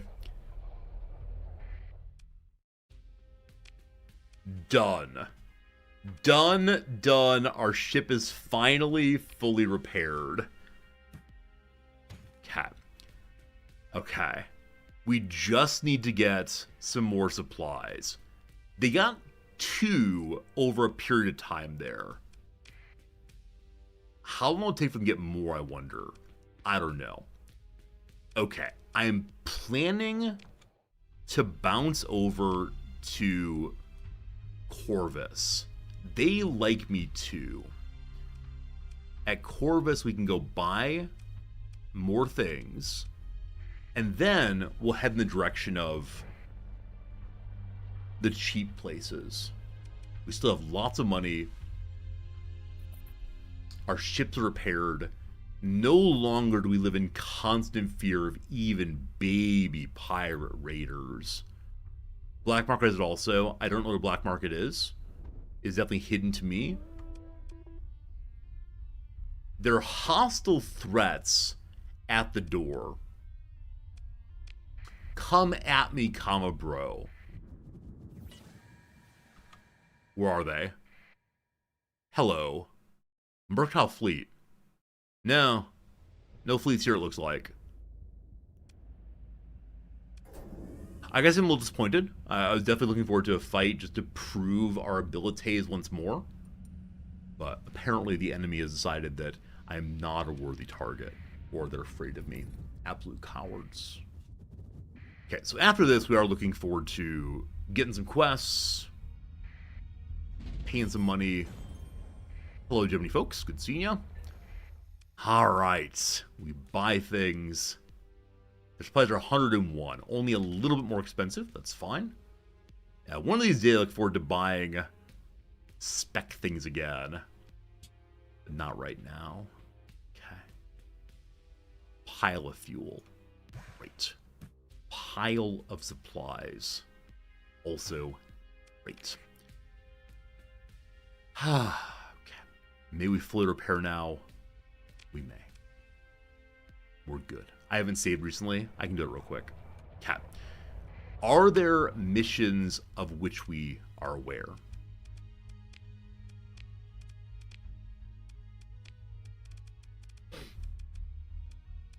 Explorations. So, is the blue indicating places where there are jobs to do? Find a pirate base. So there's nothing right by me in the core, unfortunately. All the missions seem like they might be a ways out. I think it's exactly what we're seeing. So maybe if we talk to someone at the bar, we could find a mission that's a little closer by.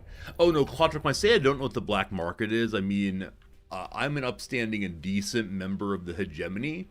I refuse to take part in any scurrilous misdeeds so far. Now, will that change someday? Maybe, but for right now, I'm the paladin of StarSector. Is that true? Are we cool with that? At the bar, there's a bunch of people yelling. You recognize the hegemony quartermaster, Mia Savage, speaking orders into a small comms unit. She notices you and nods you over. Luddick's protesting the planet-side burns. She explains. Get these every other week due to the pilgrims. They consider it a sort of rite of passage. She one-arm shrugs to suggest she doesn't find the matter worth getting too upset over, then speaks a string of tactical jargon into her comms. Is there a shrine here? Not here, she says, eyes not leaving the protesters. On the surface, for appreciating the local plant life. Don't understand why you wouldn't believe how toxic this stuff is. Detox after exposure is like a week of hangover compressed down to a day or two. She shakes her head. At least it felt like to me. Guess they like their suffering. Athletics for you. Top brass says we gotta humor them. Politics, right? A burst of coded garble comes through the comms, and the quartermaster gives a short response. Gendarmerie will be here as soon as you want to stay for the show, she says. I can join the protest, or wait for the authorities to clear the protest. I don't want to take a stand. Bystander effect, here we go. You wait. The crowd grows and grows less patient. A minority jeers and shouts. A few spacers start throwing trash. They just want to drink. The Luddites perform their chant prayer, calling for an end to orbital burns, arms locked. We love the plants, we love the trees. Your presence is a dirty disease. Go away. Don't touch my bush. I will give your soldiers a push. When it comes to the natural world, I've been told you're not a oh boy, that almost worked out. A steady advance breaks the protest line apart. Shock prods rise and fall to silent shouts and screams. It's difficult to see through the pacification gas, but you can make out drones deploying restraint foam on struggling forms. The Luddites' fists, signs, and hammers are useless against the power-armed enemy. Thank you for the compliment on the rhyme. It was good until the end. You may pass safely, citizen. A drone buzzes at you in a pleasant voice. Stepping toward the main promenade, you turn to find you left a diminishing trail of blood spots.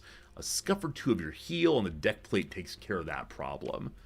Alright, so we can go visit a Luddic shrine. That's a new interesting thing for me. For right now, though, to the bar again. There's a pilgrim with a Luddic robe on. Oh no, so no interesting job than the Luddic people. You approach the pilgrim, who smiles and puts his hands together. From his confident disposition and quality clothing, it's clear he comes from wealth, somewhat at odds with the Lud's aesthetic reputation. A blessed day, Captain, I presume, he says. I wish to arrange transport for myself and my party to the Shrine of Gilead in the Canaan system. There we go. I can, of course, provide payment. Would 6,000 credits be worth a journey of 8 light years? Would it? It moved me towards the left side of the map, and it seemed like there were things to do over there, so sure, that's not a lot of money, but here we go. So am I now carrying people inside of my my inventory? I am not. Presumably they're plugged in regardless. Is that true? What's the quest exactly? I accepted it. Yep, presumably we're hanging on board already, so we lock in here. We have plenty of fuel to do so. And, yeah, things finally seem halfway good, team. We spent all of today suffering and confused. Now, it's looking okay, actually. Looking okay again. As we jump to hyperspace, we will do a quick scan and then rush along at top speed. There we go. Got that burn going. The team, unfortunately, because today is haircut day, because today is shave day, because today is the day I finally stop all of this, today is the day for us to end stream a little bit early. So as we land in the Canaan system, we will be most certainly ending our stream. Definitely earlier than I'd like to, but it is absolutely necessary for me to do so. It's very, very hot outside today, up in the mid-80s Fahrenheit, and so I suspect it's the case that if I had to hurry my way to the haircut salon, I would probably be very, very hot and not enjoy myself at all. Japanese barbershop, absolutely. Good old Ishida-san. We go see Ishida-san every couple months. In this case, it's been about 4 months because I've been not shaving, not haircutting. Again, because of charity. You don't know this. I have the ridiculous beard because 6 months ago, you all donated more than $5,000, then ultimately about $8,000 to Medicine Sans Frontières charity. I want to say thank you again for doing that. We've arrived at Gilead. We'll drop off our pilgrims. And then tomorrow, we'll begin exploring this place. I was hoping today we'd be able to start doing some colonization or at least some surveying of more planets. Unfortunately, that did not happen. What happened instead is mostly run out of supplies. The face of Gilead smiles at you from clouds of purest silk, cerulean seas, and verdant continents of gentle, rolling wilderness. The church here reigns like a stern gardener, ensuring the population is well controlled and dutiful in honoring the ground upon which Lud once walked. What's lovely? Maybe I should be a Lud, taking care of the plants and such. We drop people off, we got 6,000 money, and they invite me to visit the shrine. Maybe. What do they sell here? Definitely heavy armaments. Definitely rockets. Definitely a lot of cool stuff, and their supplies are really expensive, unfortunately. So I sold them here, it'd be good for us. But we'll have to deal with it tomorrow. For now, my friends, I save the game in an empty slot. I say tomorrow, yes. I'm going to go and take off now. I'm going to say thank you very much for being with me. I hope you enjoyed yourself through and through. It was a good day. A good day for me, hopefully a good day for you. We'll see you on the other side. Again, don't be weird tomorrow, chat. Don't be weird. I know some of you are going to come in and say, Resorty, your face looks weird. I'm not going to like that. We'll see you tomorrow. Thanks a lot. Shepard, I'll link in a second.